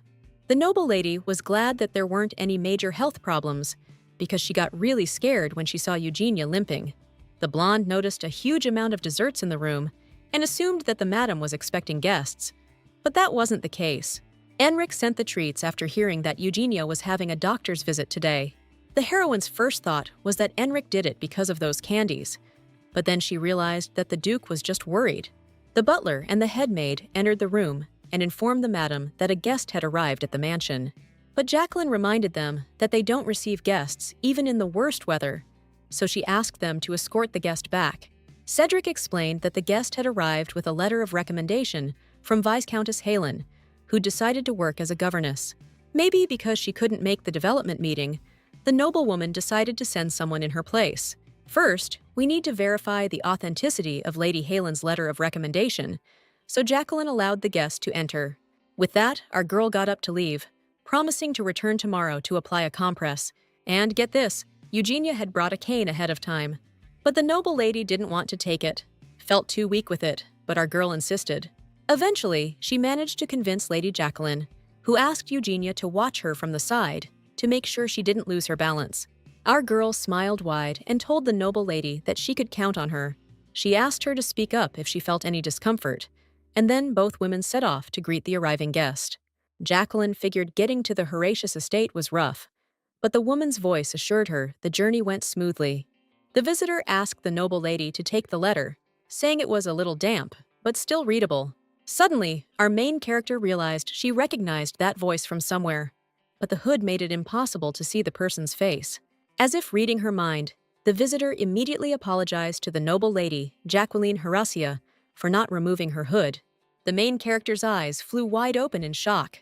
The visitor's face also registered surprise. Standing right in front of her was Aileen Blair, the very same one who was supposed to have saved those kids from the mansion at the cost of her own life. The girl instantly recognized Eugenia and asked in astonishment how she got here. Suddenly, Aileen lunged at our main character. She gripped Eugenia's hand tightly, making our heroine cry out in pain and beg the teacher to let go. Enric yanked Aileen's hand away, real rough, and snapped at the newcomer, asking if she couldn't see she was hurting Eugenia. It was kicking off downstairs, so the Duke came down to see what all the commotion was about. Jacqueline explained the deal. Madame Harlan couldn't make it, so she sent someone in her place with a letter of recommendation. Aileen jumped right in, saying she was from the poor Baron Blair family, which is why she had to work as a tutor. Turns out, she and Miss Eugenia already knew each other. The main character explained that Aileen had tutored Joshua and Selmia for a while at the Marquis Carrington's place. Aileen confirmed that the late Marquis Carrington, bless her soul, gave her the chance to live with those adorable little angels. Then she started apologizing to Eugenia, saying she was just really surprised to see her here all of a sudden. She asked the girl, all hopeful, if Selmia and Joshua were here too. Her eyes went wide as saucers when the main character said she'd brought them along. Aileen dropped to her knees, thanking Eugenia like crazy, because not seeing her kids, she thought something terrible had happened to them. Being out of town and hearing about the Carrington situation, her heart almost stopped when she couldn't find the twins. It was unbelievable they'd made it here safe and sound. To which Enric replied it wasn't divine intervention, it was Miss Eugenia's doing. The Duke was curious how she'd crossed the border, and Aileen explained she'd managed it thanks to the help of a family. She worked as a caregiver for a while, and that family helped her out. Enric clearly didn't buy it, but Lady Jacqueline told her son to knock it off. That's enough chit-chat. The noble lady asked Cedric and Leia to show the teacher to a room where she could rest. Aileen thanked the lady for her hospitality. Jacqueline turned to Eugenia and told her she could go too. The main character nodded, still kinda tripping out that she'd met the noble Aileen in a dump like this. It felt totally bizarre, and Eugenia didn't know how to play it. Jacqueline told her son she's feeling her age, her joints are getting worse, and even the doctors are stumped. Henrik suggested sending someone to the capital to find a top-notch doctor, but she shot him down. Ever since Eugenia showed up, she's been feeling way better, 'cause that girl's sharp and knows her stuff. Plus, that maid is a stone-cold fox, smart as hell, and quick on the uptake. Jacqueline's even been toying with the idea of keeping Eugenia around to take over from Miss Leia. The aristocrat heard the girl showed up at that family shindig and called them out for treating the twins like dirt. That shows some real spine, which makes her prime material for head housekeeper. Though right now, Eugenia's got her hands full looking after Joshua and Selmia. But twins can't stay kids forever. They grow up and gotta leave the nest to spread their wings and see the world. The woman gently touched her son's hand. Just like her firstborn, Henrik, becoming independent at such a young age. The man looked away, not saying a word. Anyway, Madame Jacqueline was saying that since Eugenia is a foreigner, it'll be tough for her to settle down and live here. It'd be good if she met someone special among her co-workers. The woman started suggesting people, but Henrik cut her off and asked why she'd called him here in the first place. Catching herself, Madame Jacqueline explained she wanted to talk about the young Baroness Aileen Blair. She was thinking of hiring her as a tutor for this development group and wanted to get her son's opinion. Henrik knew damn well he couldn't object to hiring her based on her past conduct, so he let his mom do whatever she wanted. Madame Jacqueline smiled and thanked her son. She was happy he wasn't giving her any grief. Just like Eugenia figured, Aileen got hired as a governess.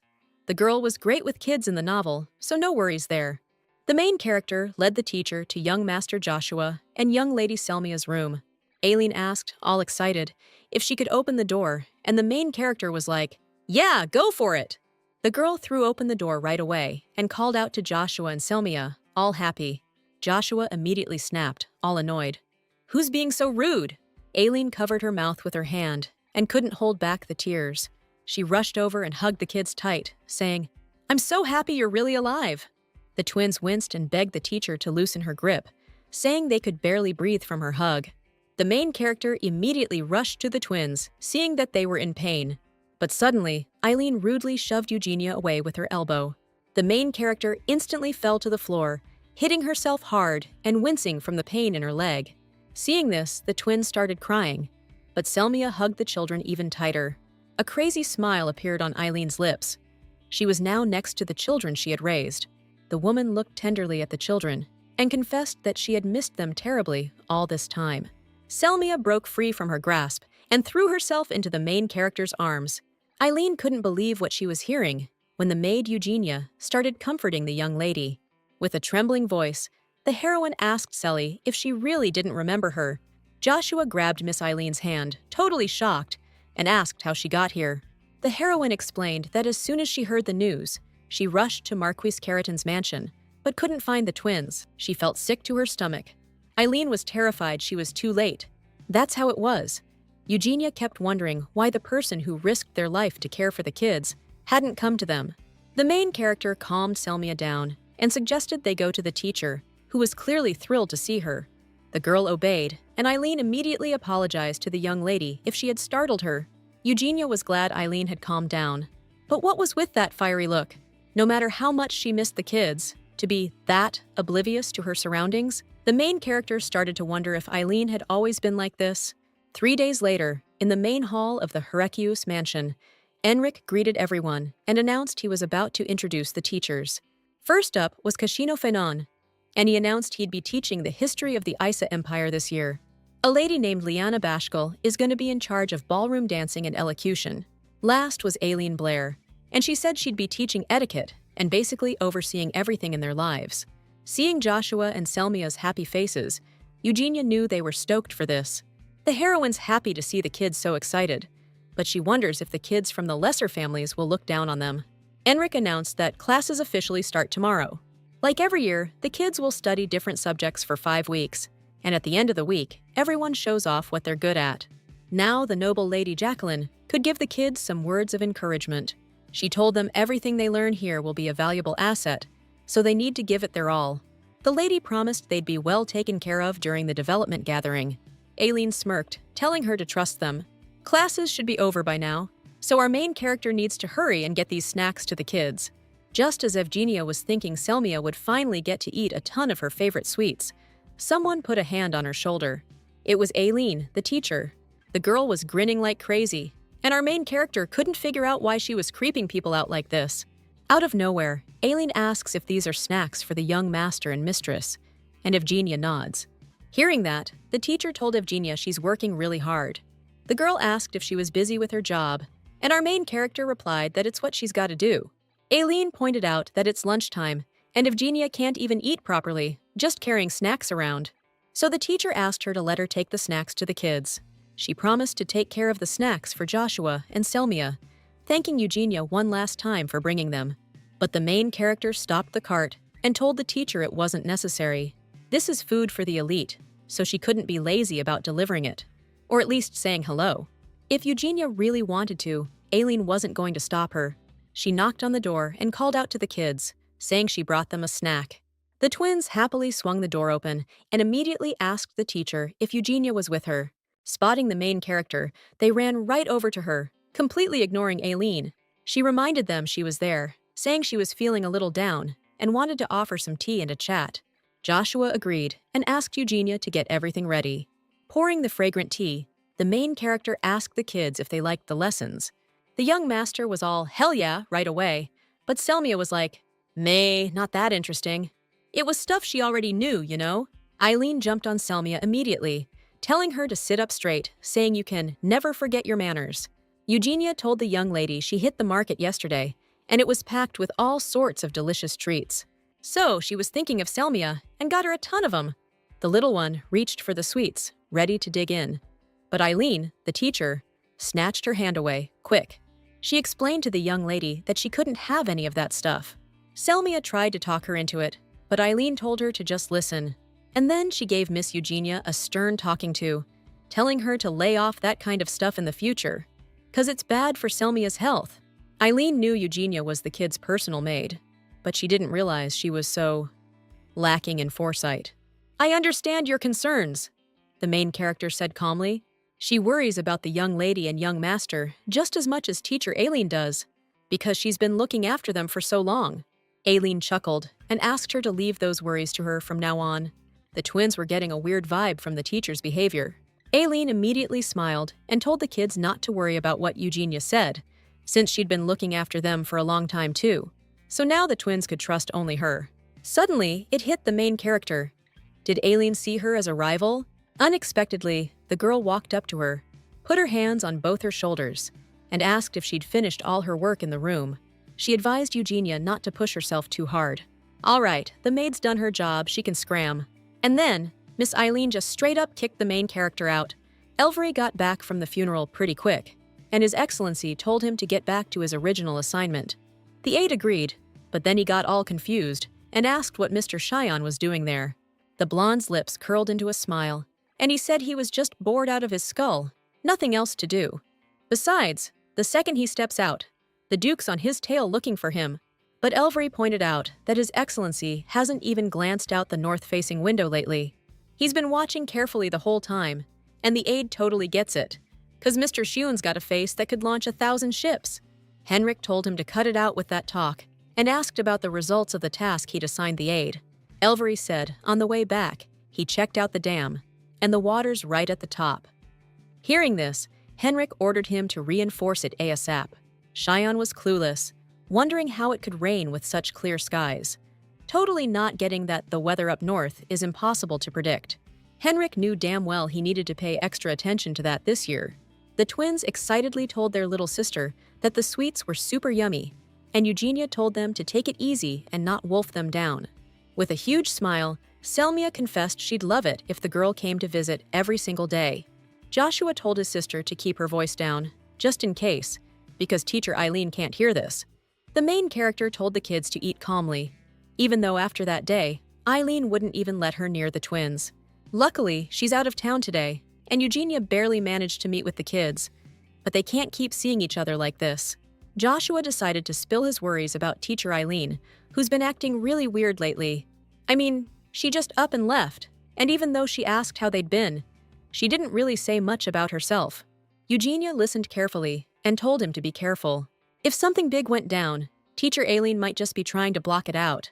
Plus, if she finds out they're sneaking around, Eugenia might never see the twins again. They could even throw her in the slammer for disobeying orders, probably. Eugenia grabbed Joshua's leg and begged him never to forget her, and the kid was all, "What do you take me for?" A smile instantly bloomed on the main character's face. If even the kids are picking up on it, there's definitely something up with Aileen. Eugenia decided to keep an eye on things until she figures out exactly what Aileen's up to. A little later, the main character felt totally thrown off when she heard the question about who she's seeing. She had absolutely no clue why Madame Jacqueline Garacia would ask something like that. The noblewoman exclaimed that there aren't many people in the empire that Eugenia knows, and she must be super lonely. The second Madame Jacqueline even suggested setting up Evgenia with someone. Henrik jumped up like he'd been shot. The room went dead silent, and both women just stared at him, totally surprised. The Duke mumbled an apology, saying he'd forgotten about something super urgent. The main character was thrown for a loop when Henrik asked her to come with him. Madame Jacqueline, totally bewildered, asked her son what he needed Evgenia for, and he just said he had a headache. The tea Evgenia had made earlier was actually pretty effective, so the Duke was planning on having some more in his study. Following behind him, the main character asked timidly if his head was hurting badly. The guy said it's been a little rough lately, and he was thinking of taking a short walk before heading back. The main character suggested going to the garden, since a light walk could help with insomnia, and then she could make more tea. Suddenly, the dude just stopped dead in his tracks. Then he turned to Evgenia and asked if she wanted to take a walk with him. Seeing the young girl's confusion, the Duke offered her his hand and asked if she was sure she didn't want to. Evgenia immediately blushed at the unexpected offer, but she took his hand, and our heroes headed off into the garden. Enric asked if she was having any problems here, and Evgenia replied that everything was good in its own way. There's just one thing she'll have to get used to, but the main character was sure that she'd get used to it, and eventually she'd have a little more free time. Evgenia took a few steps forward and added that then she could look around the area, and then she'd realize that she was ultimately all alone. Truth be told, Evgenia already felt that way. Joshua and Selmia had gotten busy, and now it was hard for her to see them. Suddenly, the girl realized she was running her mouth way too much. She instantly felt awkward and blurted out that she was just rambling nonsense to Mr. Enric. Stepping back, the main character explained that she usually never does that. Eugenia didn't see the step behind her, so she immediately started falling backwards, letting out a startled yelp. But Enric caught her right away, pulling her close. Their faces were super close at that moment. The man said, annoyed, that she really was a handful to deal with. The main character thanked the man, flustered, for catching her. Looking away, the young girl said that Enric was always helping her out. Eugenia looked back at the man, who was staring at her in surprise, unable to say a word. His hand slowly released her waist. The main character was taken aback when Enric started massaging his nose and immediately asked anxiously if he was okay. She had absolutely no idea what Enric was thinking about right now. He, on the other hand, looking at Eugenia's beautiful face, realized that from now on, things were going to be very difficult for him. The Baron Molin's son asked the other kids if those nobodies from the disgraced family didn't bother them. My dad's always on my case, asking why I can't stand out. The boy suggested teaching the twins a lesson, convinced that the others wanted it too. But the kids didn't think it was a good idea, since not long ago someone had messed with their food, and the Duke and Grandma had stood up for them. The Baron's son exclaimed, "Then what else are they supposed to do? Because he was sick to death of seeing them there." The girl froze, her hand still reaching for the handle, as the young master exclaimed that it was all because of that servant, Eugenia. If only she hadn't ratted to the Duke, things would be different, Eileen overheard. A plan instantly formed in the heroine's mind. If it worked, she could easily get rid of the dead weight. Meanwhile, Evgenia was on cloud 9 because last night was truly amazing. She couldn't believe she'd been in Enrico's arms, and he smelled so damn good too. Whatever the scent was, the main character couldn't just go looking for it out of the blue, even though she really wanted to. Evgenia was taken aback when the young lady and young master suddenly appeared next to her. Joshua immediately asked, annoyed, what she was grinning about like that. And the heroine replied, nothing, really.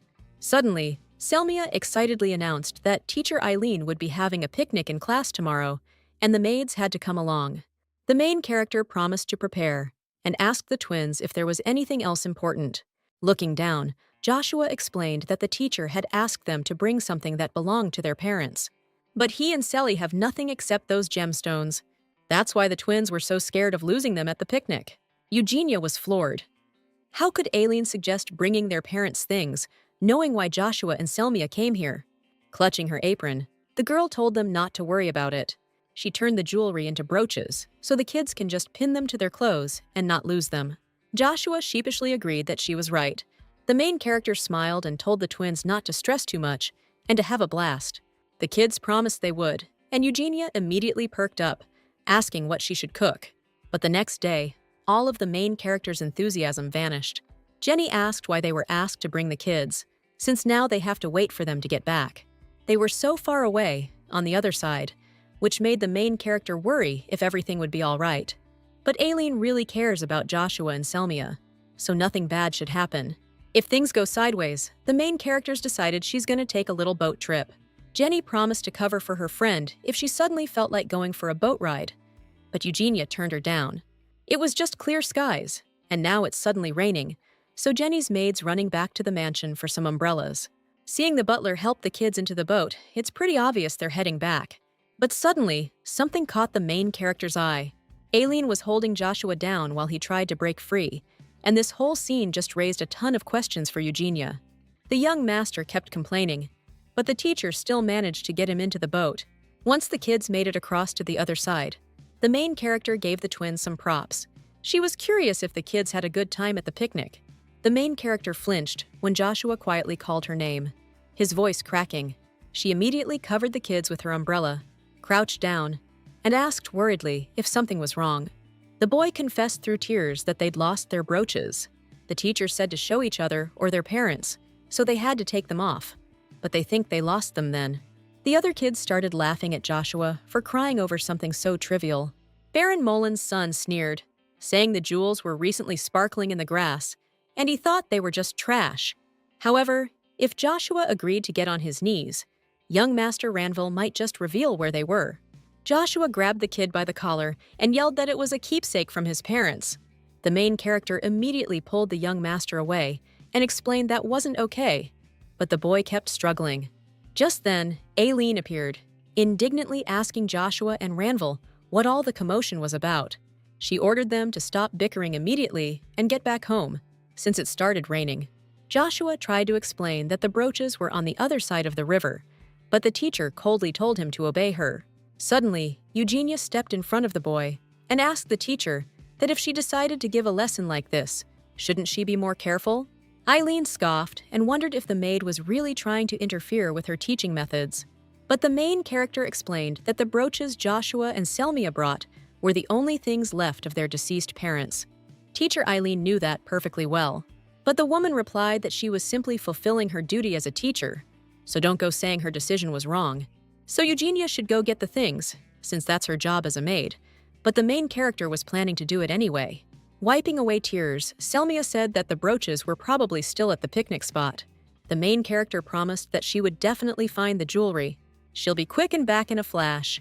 Meanwhile, in Duke Enrico's office, the guy agreed with his assistant's suggestion. Something like that couldn't happen again. Before things got even worse, we need to nip this in the bud. At that very moment, Enrico had no idea where his decision would lead. The main character was completely submerged, and she had no idea what to do, since she couldn't swim at all.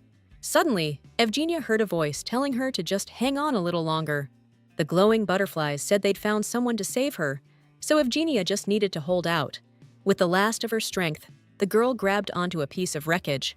Finally, she could breathe normally again. She was starting to think she was a goner for sure.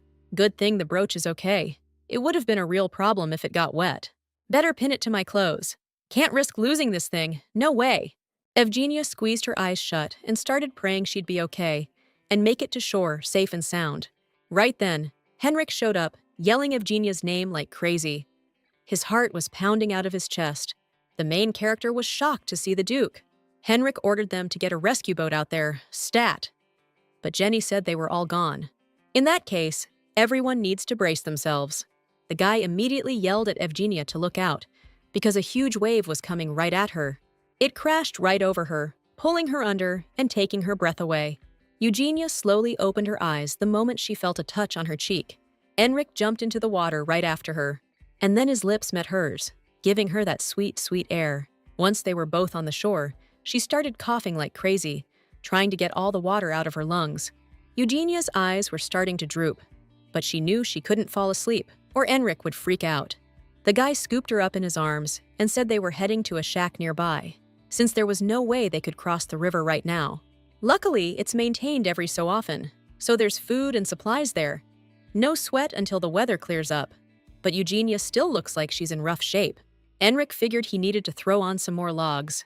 Suddenly, a glowing butterfly appeared right in front of his face.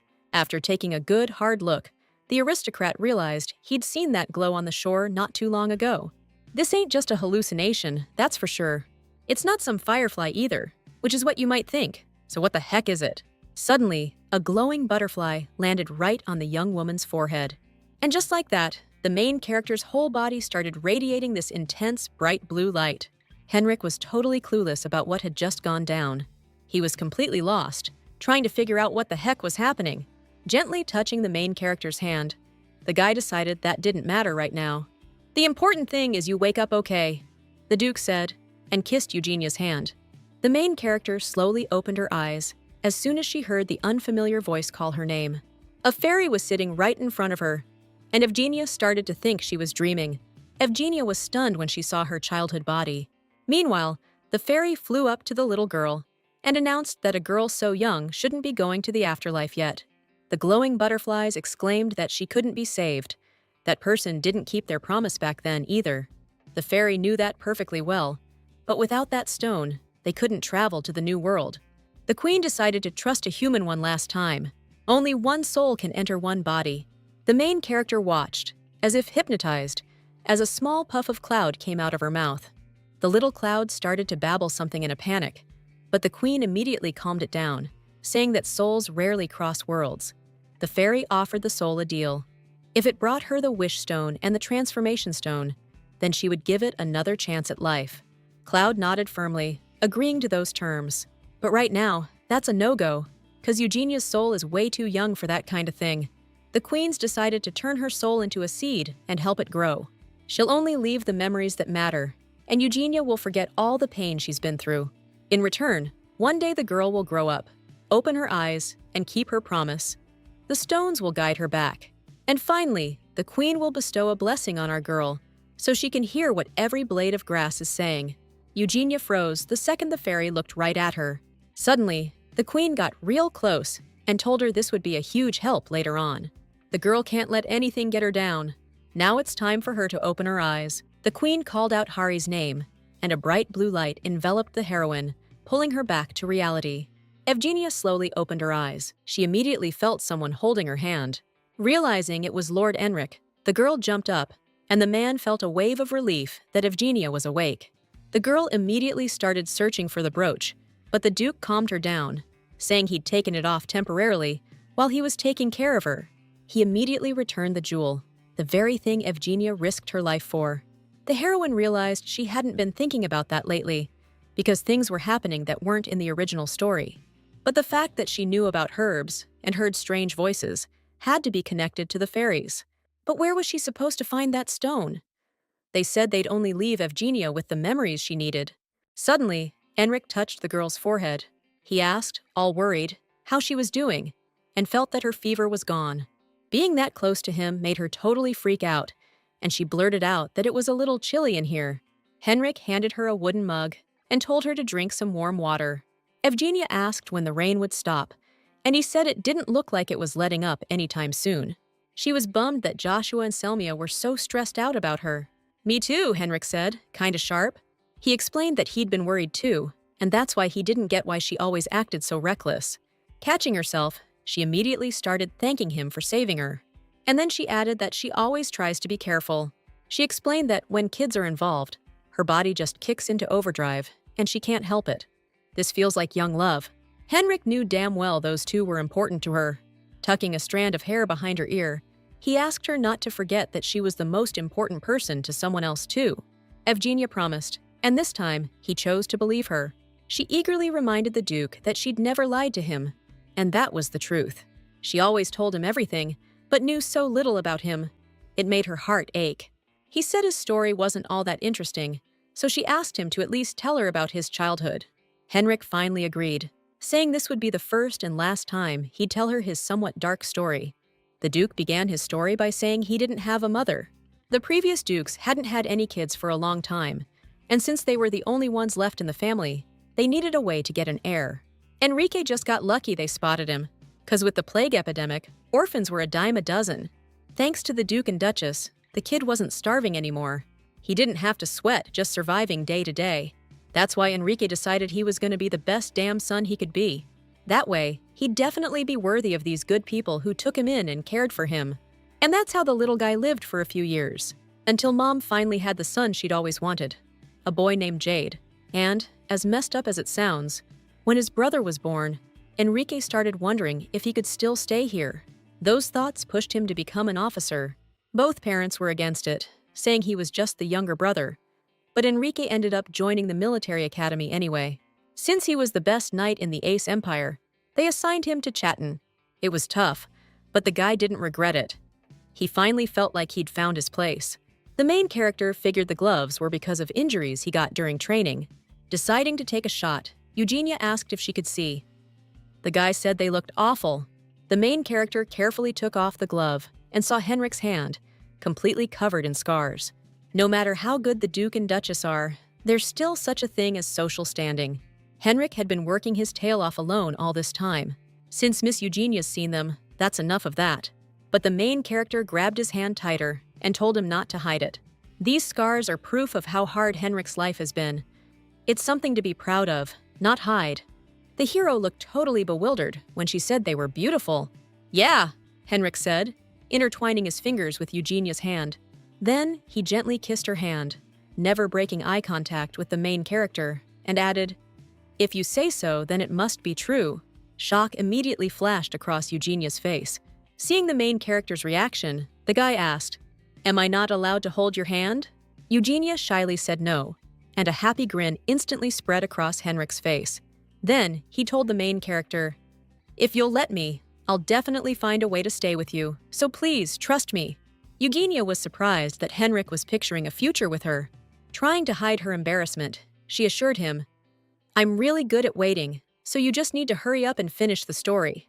Nodding, the guy explained that he'd been working at Chateau ever since, until he got some news. That day, just like today, it was raining.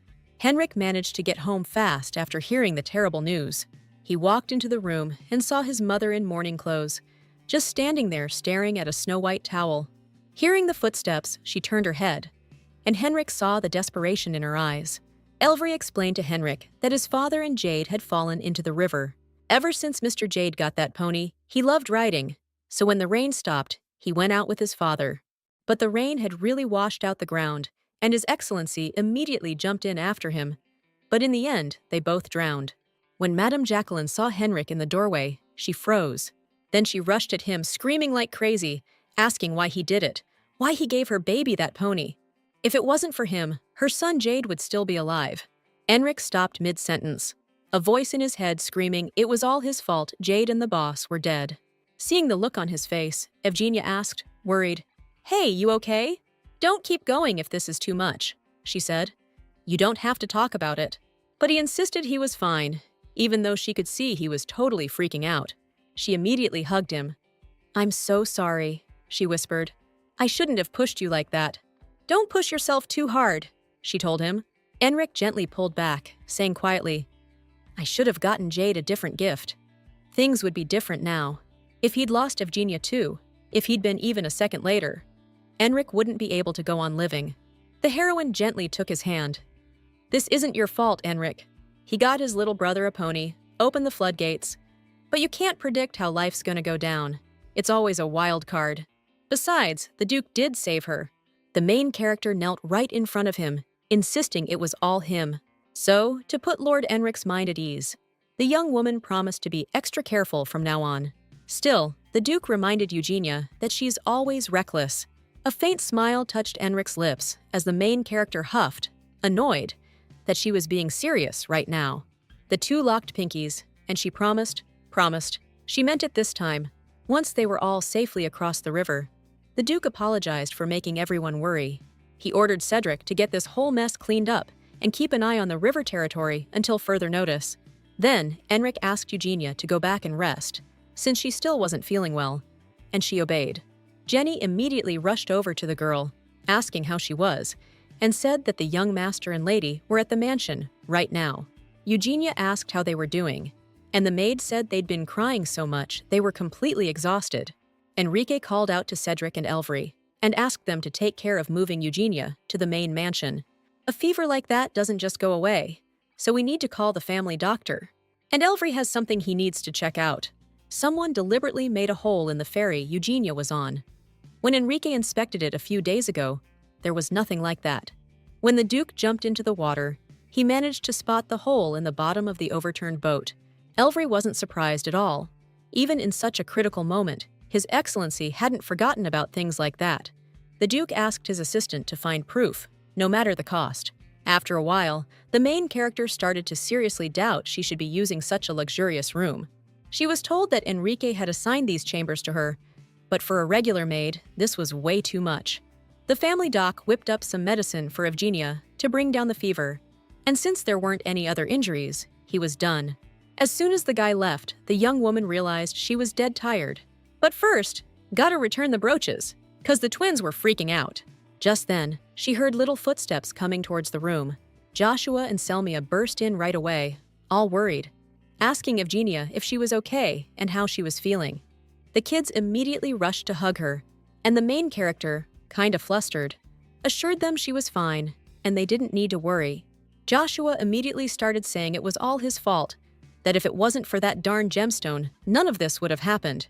Kneeling down, Evgenia started calming the kids, saying it wasn't Joshua's fault, so there was no need to cry. Evgenia held out the brooches, which she managed to deliver safe and sound. The twins froze as soon as they touched the main character's hand. Joshua just blew up, asking why Evangeline was acting so out of pocket. Did she forget her meds or something? They were both so worked up about the lead's decision that she figured she needed to change the subject, ASAP. Spotting a book by Selma's feet, Evangeline asked the twins if they wanted her to read to them. But the little one firmly said she brought the book so she could read to Evangeline tonight, since the girl always reads them bedtime stories. This time, Selma decided to do the reading, so Evangeline could get some rest. The little one patted the pillow next to her and eagerly told the girl to hurry up and lie down. The lead gave a big smile and thought to herself how adorable Selma was. Once everyone was settled, the young lady opened the book. Now she could start reading the story about fairies. Way back when, deep in the darkest woods, lived a fairy queen. She hung out with bears and bunnies, the grass and the butterflies. Then one day, a lost traveler stumbled in, begging her to grant his wish and help him find his way home. The guy missed his family so bad, he couldn't stop crying, but the queen couldn't leave the forest. So she decided to loan him some jewels. Wish to get out of the forest on one turquoise stone, and the other will become legs to help you escape from here. But you gotta bring him back later, no exceptions. The traveler was stoked and thanked the fairy queen right away. Thanks to the fairy queen's help, he got out of the woods and reunited with his family. Selmia closed the book, since the story was over. The main character asked, confused, if that was really it, because the story didn't say whether the traveler returned the jewels. Joshua was thinking, figuring the book had no other ending, but Selmia was sure the stones got returned. Eugenia totally got it. This was definitely the same story, the one the fairy queen told her back when she was out cold. Plus, the pattern on that turquoise stone gave her the feeling she'd seen it somewhere before. Joshua just shrugged, said it was a fairy tale, only good for kids. Eugenia smiled, told him he was still a kid himself, but he insisted he'd grown up a long time ago. Eugenia's eyes went to the brooch, while the young master offered Selmia a candy. Come to think of it, the brooch is turquoise too. Could the traveler from the fairy tale have been one of Marquis Keratin's ancestors? Besides, she only started hearing voices after she ran into those gemstones. Maybe the truth will come out if she touches him again. But then, out of nowhere, a guy walks in asking if Joshua and Selmia are around. Teacher Eileen beamed as soon as she spotted the twins she'd been looking for forever. I noticed Selmia clinging to me tighter the second the little one saw the teacher. I tensed up and asked Eileen what brought her here, and she, acting like she just noticed me, asked how I was doing. Eileen had heard the maid was back, but she was so frazzled she only just got here. I asked, totally deadpan and a little skeptical, if the teacher was actually worried about me. Eileen stepped closer, touched Selmia, and said with a smile that I'd done a really good job. I immediately told the twins I needed to chat with their teacher about something, so I asked them to give us a minute. I promised them everything was cool and it wouldn't take long. The twins hopped off the bed, and the teacher asked the sweet little darlings to wait for her a sec. But Joshua dodged Eileen's hand and told Sally to hurry up. As soon as the kids were out of the room, the teacher smiled and called them cuties. Now that Eugenia was alive and kicking, and the kids were safe, Eileen was about to leave too, but the blonde asked her to hold on. But the teacher clearly wasn't going to do that, so our main character had to grab her arm. She told Eileen they needed to have a chat. Shaking off our main character's hand, the teacher agreed there was definitely something to talk about. Then she pointed at Eugenia and said that girl was just jealous of how close she was to the kids. A simple maid might not get it, but Eileen insisted she lay off trying to get in good with her children. Since Eugenia was a maid, she should be like all the other servants, quiet as a mouse. The main character had enough and slapped Aileen across the face. The teacher stared at her, stunned, and asked in disbelief if a maid had just hit her. Eugenia didn't deny it, convinced Aileen was pretending not to notice Ranville throwing away the brooches. The teacher immediately swung back, yelling, "What in the world are you talking about?" Catching her hand, the main character declared that Aileen was jealous of her connection with the twins, not the other way around. She deliberately took the kids with her and purposely didn't look for the brooch, so that when Eugenia went searching, she'd be swept away by the current. Since the maid was making such bold accusations, Aileen demanded some kind of proof. As soon as Eugenia said she had it, the teacher told her not to lie, claiming she'd covered her tracks. Realizing what she'd said, she immediately clapped a hand over her mouth.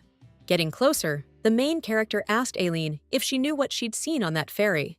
The teacher took a step back and asked the girl, bewildered, what she was talking about. She subtly grabbed the vase, just as Eugenia revealed she'd seen a valuable item there, one the teacher had left behind. Aileen immediately swung and demanded the maid answer her right now, or else shut her mouth forever. The main character squeezed her eyes shut and started to shield herself with her hands. But the blow never came, because Henrik suddenly appeared, grabbed the teacher's arm, and harshly asked what she was doing. The woman yelled that she didn't start it. Evgenia hit her first, and she was just trying to give her the discipline she deserved. Henrik's jaw tightened as he demanded to know what right Aileen Blair had to punish anyone. The teacher froze, hearing the Duke's icy tone. If I were Henrik, I'd be more careful and wouldn't so carelessly reveal all the cards I'm holding. Aileen was clueless what the Duke was on about, but he snatched the vase from her and said she'd figure it out soon enough. The teacher froze solid the second Henrik said there was a hole in the ferry somehow, and that it was no accident. If they find out who did it, like Aileen said, the Duke's gotta make sure they pay the price. The vase slipped right out of Henrik's hands and shattered into a million pieces. The main character never would have guessed that Aiden would try to bean her with a vase. She got super lucky Henrik stopped the teacher, 'cause things could have gotten real ugly. Eugenia assured the Duke she was fine, and the teacher didn't even lay a finger on her. She choked up when Henrik told her she did good for slapping Aileen across the face. The guy promised he'd handle the fallout, so Eugenia could feel free to get rough when she needed to, but not when it's totally unnecessary. The main character chuckled softly, then remembered the hole in the boat the Duke mentioned earlier. The man nodded and explained he'd seen an axe mark on the bottom of the boat, meaning someone deliberately sabotaged it. Eugenia wondered why the boat was in pieces. Could Aileen really have done this? The Fairy Queen's request is important, but we need to deal with this more pressing matter first. The heroine asked to loosen the guard around the area tonight because she set a trap. The culprit will soon reveal their true colors. Late that night, opening the door, the girl noticed the guards were gone. Aileen figured the stars were aligning in her favor. Little did the girl know, Eugenia saw something that made her absolutely certain she was trying to off her. Gotta find it quick. As soon as it's exposed, I'm done for. The teacher rummaged through the nightstand, wondering where it was and where Eugenia had stashed it. Looking for something, maybe? A voice cut through the room, freezing Aileen in her tracks. Turning around, she saw Eugenia, the Duke, the butler, and that creepy maid. A chuckle escaped the tutor's lips. Glancing at the flower in the heroine's hand, Aileen said she had no idea what the girl was talking about. The heroine told her to drop the act. Nobody else had a flower like that. Aileen knew the maid had it out for her, but Eugenia was really pushing it now. She just wants to keep harassing her for no reason. But there are tons of flowers like that. But the heroine explained that orange flowers don't grow anywhere in the Duration territories. They're native to a port city in the southern Hallant Duchy, so nobles use them when they propose. Of everyone in the mansion, Aileen's tutor is the only one who's been through that city. So basically, the girl got a marriage proposal. Aileen told her to knock it off, but Eugenia kept pushing, telling the teacher to stop beating around the bush. The brunette's voice cracked as she screamed, asking how a common maid dared to touch something like that. Henrik stepped forward, shielding Eugenia with his arm, and the teacher blurted out that the guy gave her that flower. The weather was clear then, but the wind was howling, so Aileen asked Count Landra to get inside quickly, but she noticed the guy start to hesitate. Taking the girl's hand, the Count said that Aileen was the only one who actually cared about him. He kissed her hand and asked if she'd considered his offer to become a real family. But Aileen reminded him that she was just a simple caretaker, and besides, his late wife might be thinking of him. The guy just said that those left behind only feel crushing loneliness. So, Count Landry was looking to ditch that loneliness ASAP. Handing Aileen the flower, he asked if she could maybe help him out with that. And wouldn't you know it, the young woman took him up on the offer, agreeing to become his lovely wife. Hearing that, a smile crept across the guy's lips under that eye patch. Snapping out of the memory, Aileen broke down, screaming that the man said he loved her. Count Landry asked her to start a family and then dumped her because she couldn't have kids. The young woman couldn't even figure out why. She couldn't have a baby. The main character didn't recognize him, so Enric explained he used to be the commander of the Night Order. He's tight with the ministers, so he's not the kind of guy who'd let just anyone cross the border.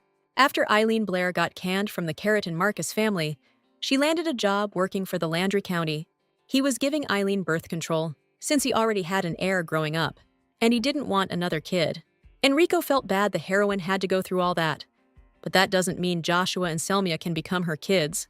Eileen screamed like crazy that she raised and taught those kids. How dare some maid just take her place?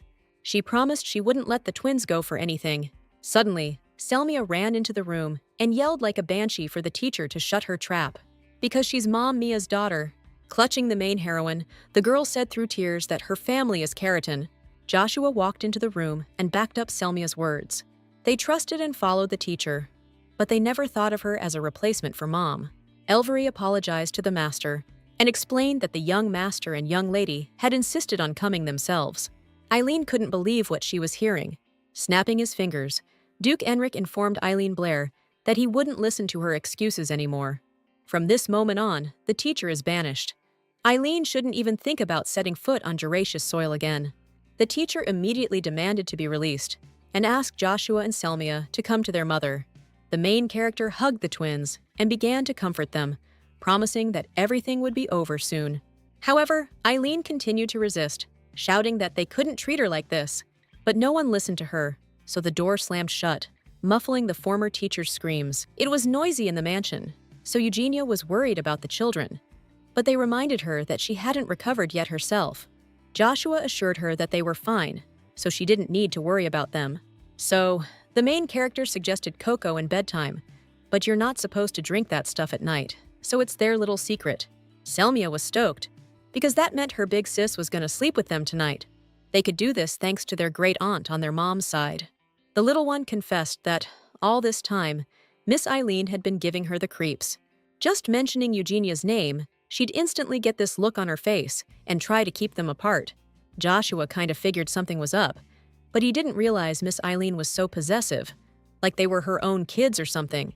The main character promised the kids they had nothing to worry about anymore. She'd protect them from anything. That's why the twins can trust her. Joshua gave a subtle nod, and Selmia happily shouted that of course they trusted her. Hearing that, the main character suggested turning off the lights, and Selly immediately piped up that she was sleeping next to her big sis. Evgenia hugged the little ones, wished them good night, and promised tomorrow would be even more awesome. The next day at the meeting, Henrik coldly announced that he couldn't hide his disappointment. He set up this training so these kids could grow into exceptional people, even bringing in the Empire's top mentors. And they had the nerve to screw it all up, even knowing how valuable this opportunity was. The barons totally understood his lordship's anger, but they still asked him to calm down, saying it was just kids being kids. Henrik's tone got even colder as he informed them that someone almost got seriously hurt. Not only were they messing with their parents' stuff, but instead of correcting them, the fathers are covering up their actions. The Duke has made his decision. All training sessions are cancelled, and the plans to choose an heir from the side branch are completely scrapped. With that, the meeting was over, so Henrik headed for the exit, telling everyone to clear the room immediately.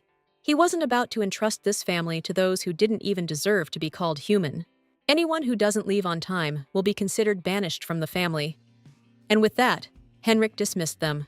A little later, Elvery told his lordship that he'd really had it up to here dealing with those shameless people. Instead of answering, Henrik asked his assistant if he'd taken care of that matter.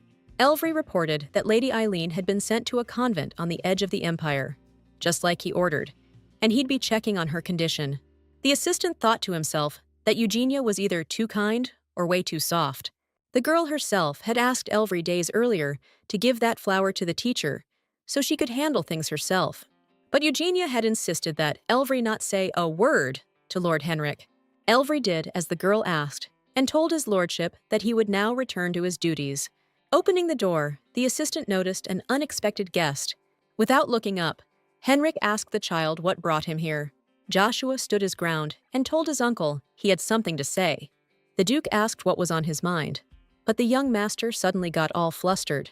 Guts gathering, the kid blurted out that he wanted to learn swordsmanship too. Henrik promised to find him a fencing instructor, saying if that's what he wanted, he'd pick one of the best knights in Jerez. But that wasn't good enough for Joshua, 'cause he wanted his uncle to teach him.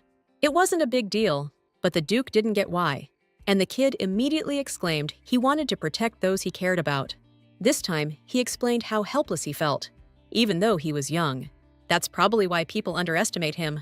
Eugenia was someone close to Joshua, but he couldn't protect her, no matter how much he wanted to. That's why he needed strength now, 'cause he couldn't just keep being the one who needed saving. The Duke figured the young master was looking to get back at Baron Moline. Joshua declared he wouldn't be played for a fool anymore, so Enric decided to ask one last question. Why him? Crossing his arms, the kid casually replied it was obvious, since his uncle was the strongest dude around. Perfect, Enric said quietly, then announced he would be the one to train him. So, right now, Joshua needed to follow him. The boy's face lit up, and he immediately took off after his uncle. First thing, they headed to the armory, where Enric told the young master to pick out whatever weapon he liked. Joshua made his choice quick. He wanted to learn with twin blades. Those were Jerez family heirlooms, and the kid's choice made the Duke think Joshua had good taste. The boy was stunned when his uncle handed him a wooden sword and suggested he start with that. Henrik explained that the real blade was way too dangerous to start with, but Joshua was ready to get his hands dirty for Evgenia. With that kind of attitude, the kid's definitely going to be a great swordsman someday. But rushing things won't make him stronger. Until the day he's worthy to wield those blades, Henrik's gonna hold on to him. And until then, the Duke was ready to protect Joshua's loved ones. Clutching the wooden swords, the kid promised his uncle he'd do everything he said. Henrik gave a slight smile and suggested they start with the first lesson. Joshua was taken aback when the man suddenly told him to address him properly, because he wasn't going to keep calling him uncle. The young master immediately bowed to his teacher and politely asked him to continue guiding him. Henrik shook the kid's hand and said he was counting on him too. Joshua was floored when the Duke, just out of the blue, told him to run 50 laps around the training field. So, Henrik asked if his student couldn't handle it, but Joshua wasn't about to back down. After a while, the guy knocked on the door and announced to his dear mother that it was him. Hearing her son's voice, Lady Nellie looked up from her book and immediately told Henrik to come in, all happy. The Duke instantly apologized for interrupting her reading, but she was quick to reassure him, saying she was just getting bored anyway. They decided to have some tea, and that's when Henrik explained he'd come with one goal, to talk to his mom. The thing is, he needs her help and support. Lady Nellie was taken aback by Henrik's words, and he added that this was super important, which is why he was asking for her help. The guy was dead serious, even ready to beg. Her son, who hadn't asked for help even once since that day, now needed it. Lady Nellie remembered perfectly how she'd blamed Henrik that day for her son's death, all because of that cursed horse he'd given him. She was out of her mind with grief then, not thinking straight at all. The second she realized what she'd said, she wanted to take it back, tell him that wasn't what she meant at all. But Henrik just lowered his head and mumbled a quick apology, and then he left the room without another word. Lady Nellie was left alone, realizing she'd just screwed up big time, like, irreparably screwed up. After that, she could barely even look at Henrik. She was too busy trying to fill the hole left by her husband's death. Every time she saw Henrik, she was terrified she'd start blaming him again in her grief over Jade. By the time she calmed down, she figured it was too late, that she'd blown her chance, but guessed she was being too optimistic. Lady Nellie smiled gently and asked Henrik to never forget that he was her son, her greatest pride. If there's anything she can do for him, she'll give it her all and help him out. After all, she's his mother, and Henrik is her precious son. The Duke's lips curved into a subtle smile, and he thanked his mother for her words. Holding her son's hand, the woman told him not to thank her, and instead tell her what Henrik wanted to talk about. The man explained that it was something that would change the rest of his life. He revealed his plan to the noble lady, and she listened in surprise. After he finished, the woman understood why Henrik jumped into the river last summer. He wanted to save that kid. However, she explained that this path wouldn't be easy, but Henrik already knew that and wasn't about to back down. This is the only path he can take. The noble lady smiled and told her son that if he was so set on it, then so be it. She understood his resolve. But this wasn't something to rush into, so Lady Nellie suggested he think it over calmly. There's been no response from the other side yet. The main character was surprised to learn that Lady Nellie wanted to send young Lady Selmia to the estate in the south of the empire. The woman believed that place would be suitable for Selmaya, so now she was curious to hear Eugenia's opinion. However, the main character thought that the young lady's and young master's opinions were more important than hers. Lady Nellie agreed and admitted that she had already spoken with the children. Selmia was absolutely thrilled. She'd never seen the ocean, so she was already looking forward to the trip. But Joshua, on the other hand, is unhappy because he won't be able to practice fencing at the estate. The main character mentally agreed. Lately, Joshua looks happy, and Selmia will be better off in the south than here. It's warm there, no need to bundle up in a ton of clothes. Now that things have calmed down a bit, everyone should do what makes them happy, so Eugenia said she'd pack everything. Out of the blue, Lady Nellie asked the girl if she wanted to tag along. An old friend of hers lives down south. Countess Fecia left high society after some rough stuff and is now chilling in seclusion. Inside, our girl was stoked about the offer, but she knew she hadn't found any leads on the Fairy Queen yet. If Lady Nellie wants her to go, she will. But the woman told Eugenia she doesn't have to go if she doesn't want to. Our girl thanked her for understanding. If the young master stays, he'll need someone to look after him. Lady Nellie said that in that case, she'd head out in a week. For some reason, hearing that, a shadow of sadness crossed our girl's face. Time flew faster than she thought, and before she knew it, 2 weeks had passed since Lady Nellie and Selmia left the Duchy of Harris. No sooner did the lady hop on that train south than Henrik and Zion started ditching out together all the time. But because of Joshua's official lessons, they were back at the mansion every 3 days, which meant the main character barely even saw them. A little voice kept saying His Excellency's business would wrap up soon. Just hang in there. But who knew when soon would actually arrive? Suddenly, Eugenia heard the head butler clapping his hands. Cedric ordered all the servants to get to their stations, pronto. An important guest was arriving, and there couldn't be a single screw-up in the reception. The main character was racking her brain, wondering who it could be that would warrant gathering all the servants. The side branch of the family wouldn't just show up. A stunning woman with long crimson hair crossed the threshold, and the butler announced that Her Highness had traveled a long way. The first princess of the Asher Kingdom figured everyone was probably surprised by her sudden visit. Still, she's totally digging this warm welcome. The princess walked over to the butler, remembering his name was Cedric. But looking around, she realized she didn't see anyone else. So Cedric explained that Lady Nellie had gone to the southern estate. It happened a few days ago, so the princess felt bad and asked where the Duke was. Just then, Enric rushed in and apologized to Her Highness for being late. The princess was immediately happy and told the man it had been ages since they'd seen each other, then held out her hand. Looking away, Enric replied that everything was fine. Then he kissed Her Highness's hand, apologizing for his disheveled appearance. The princess smiled and told the Duke not to worry, since they were cool with each other. Enric thanked Her Highness, and then suddenly a maid standing among the others caught his eye. Eugenia looked totally lost, her eyes glued to the floor. The princess told the Duke he was still the same and asked him to just call her Canaria, but Enric couldn't bring himself to do it. She called him a stick in the mud, but admitted that's exactly what she liked about him. Meanwhile, our girl was watching the smiling princess and the Duke, who was all ears. Questions started swirling in her head. Why was she reacting like this? Were they close? And why did she even care? Mr. Sheehan snapped Eugenia out of her thoughts, popping up out of nowhere and asking what she was spacing out about. Right now, she looked like she was ready to absolutely lose it on the next person who crossed her path. Eugenia awkwardly brushed it off, saying he was just imagining things. Suddenly, she noticed Enric was staring right at her, giving her the stink eye. She didn't get why the Duke was so ticked off. It had been ages since they'd seen each other. Henrik was stunned when Miss Eugenia turned her back on him, plain as day. Mr. Sheehan couldn't hold back his laughter, which just confused the heck out of the main girl.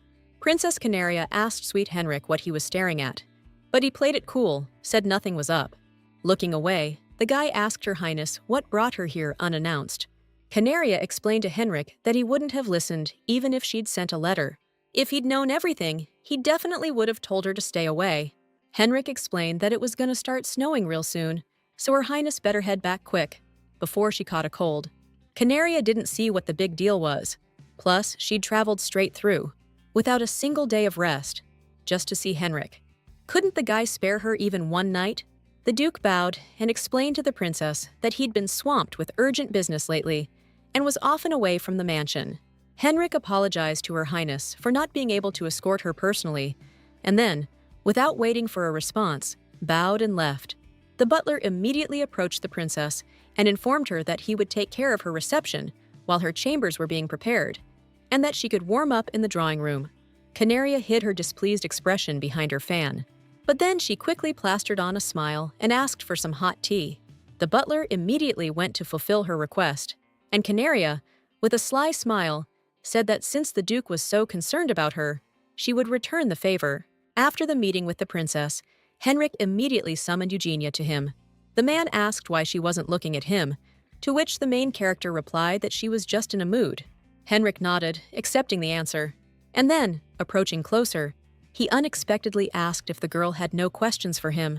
Of course, there were questions. Eugenia didn't understand who this girl was, and what her connection to the Duke might be. Why do they seem so chummy?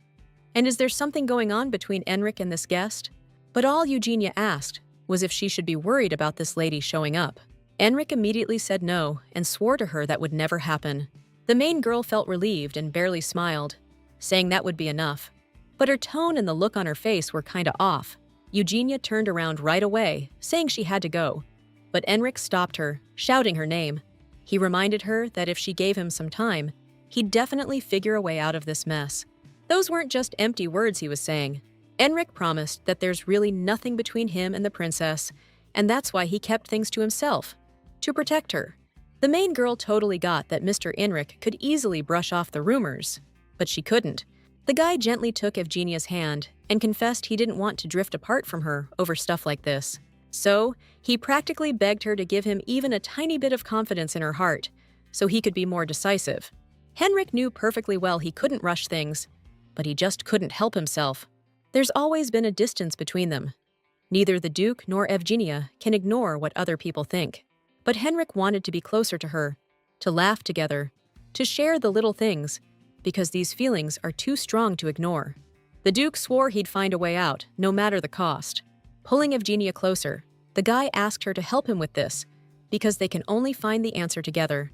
The main character didn't get why she always tried to handle things alone, because with Henrik, she can make decisions easier. Lacing their fingers together, the Duke asked her to just trust him one more time. Evgenia gently touched his cheek, agreeing with what he said. And then she confessed that she was in love with him.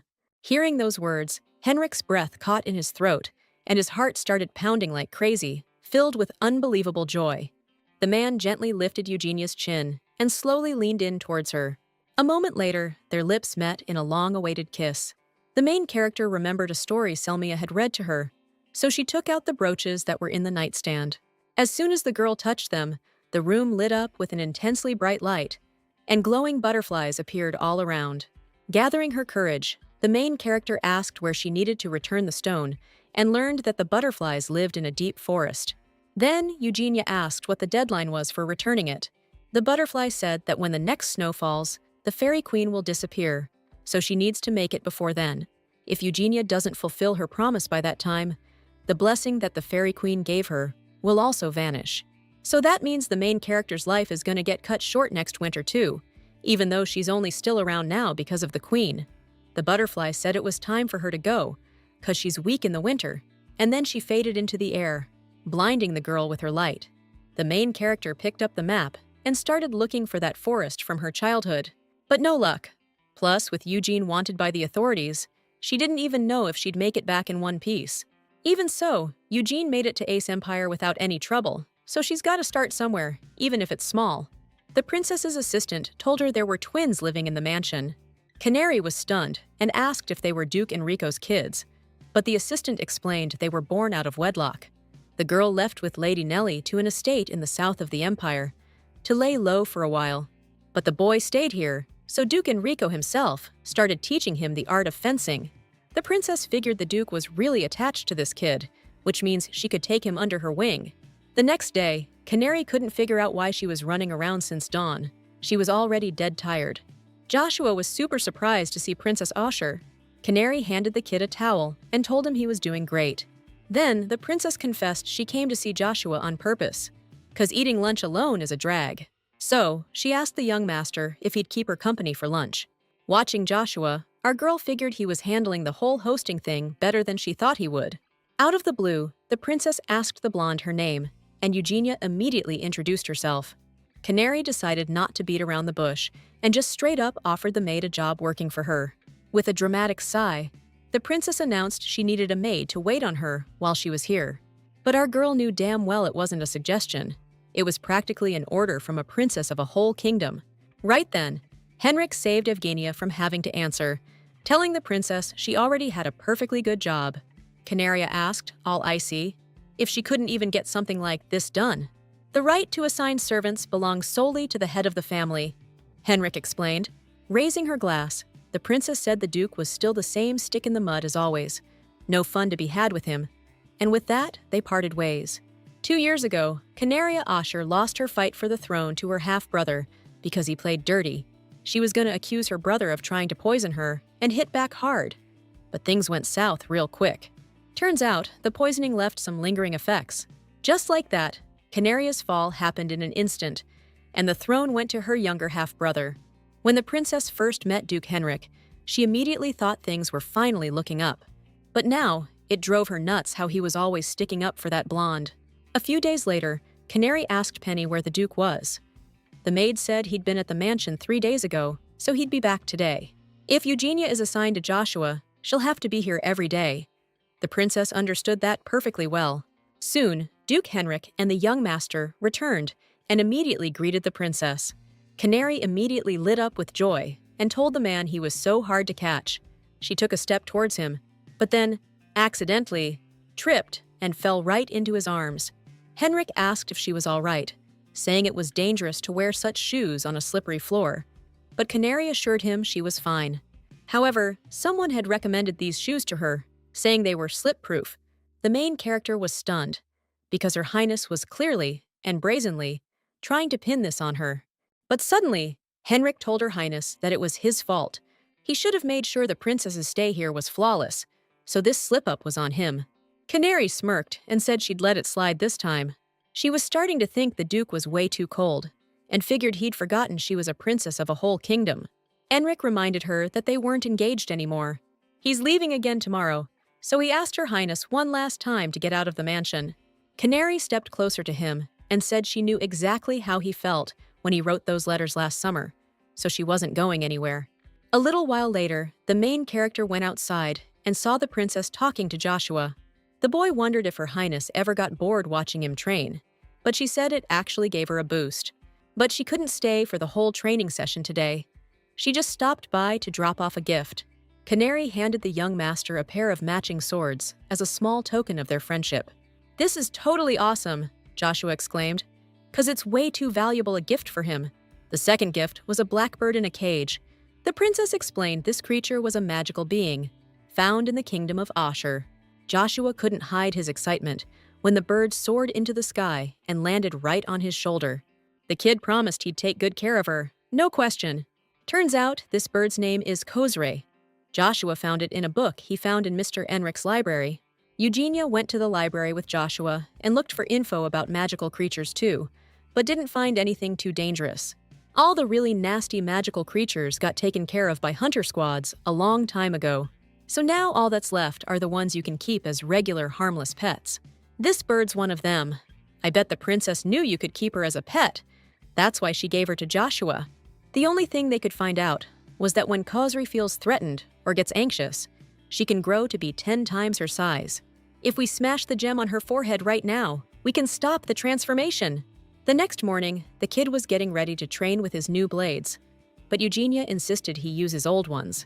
The kid grabbed the new blade and said he was old enough to handle it himself now.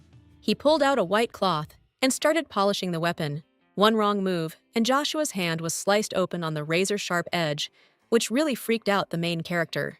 Suddenly, the birdcage shattered, and Kozri herself grew massively in size, and she was definitely not chill anymore. The main character was speechless.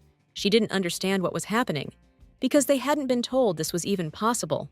To keep the giant bird from hurting Joshua, Eugenia jumped into the attack.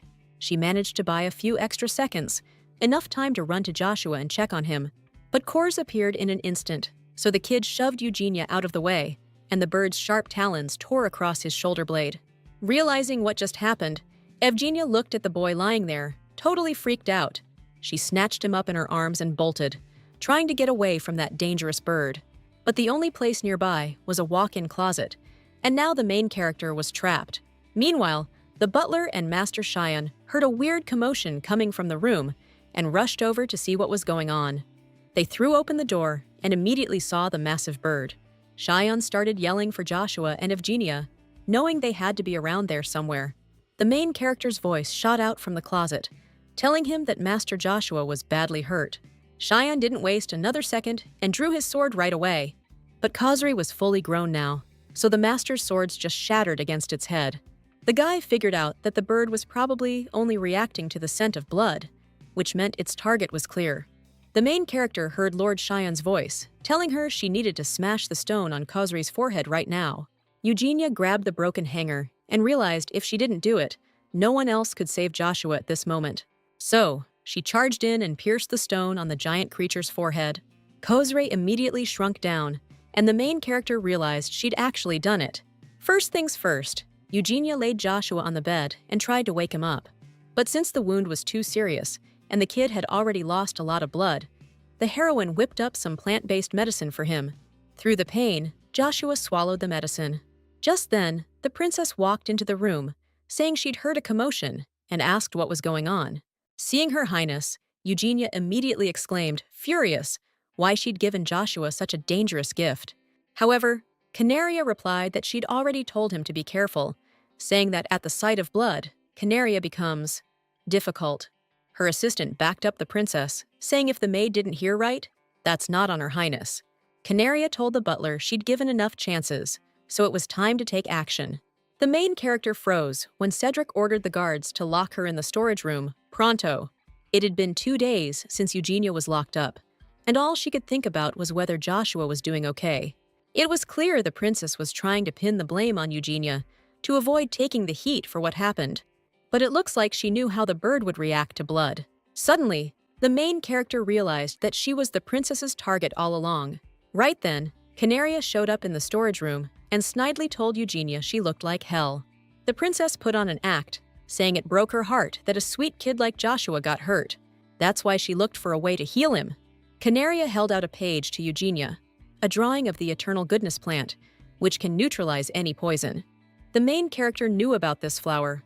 Lots of people had searched for it, but nobody ever found it, so it became a legend. The princess grabbed Eugenia by the chin and demanded she bring her the flower, and then she'd forgive her screw-ups. Right now, saving Joshua was the priority. If some people claimed to have seen the flower, it had to be out there, right? Eugenia remembered the Queen of the Fairies' blessing, which let her hear the whisper of every blade of grass. So the main character agreed to take on the job. Just in case, she grabbed the Queen of the Fairies' stone, which could point her to where the ice flower was. Before the girl left, the butler handed her something. You could easily get lost in the snowy mountains. It was a mountain thread woven from the wool of a magical beast. It's unbreakable. The main character thanked the butler for his kindness and told him not to worry too much. And then she set off to find that legendary flower, dead set on coming back and saving Joshua.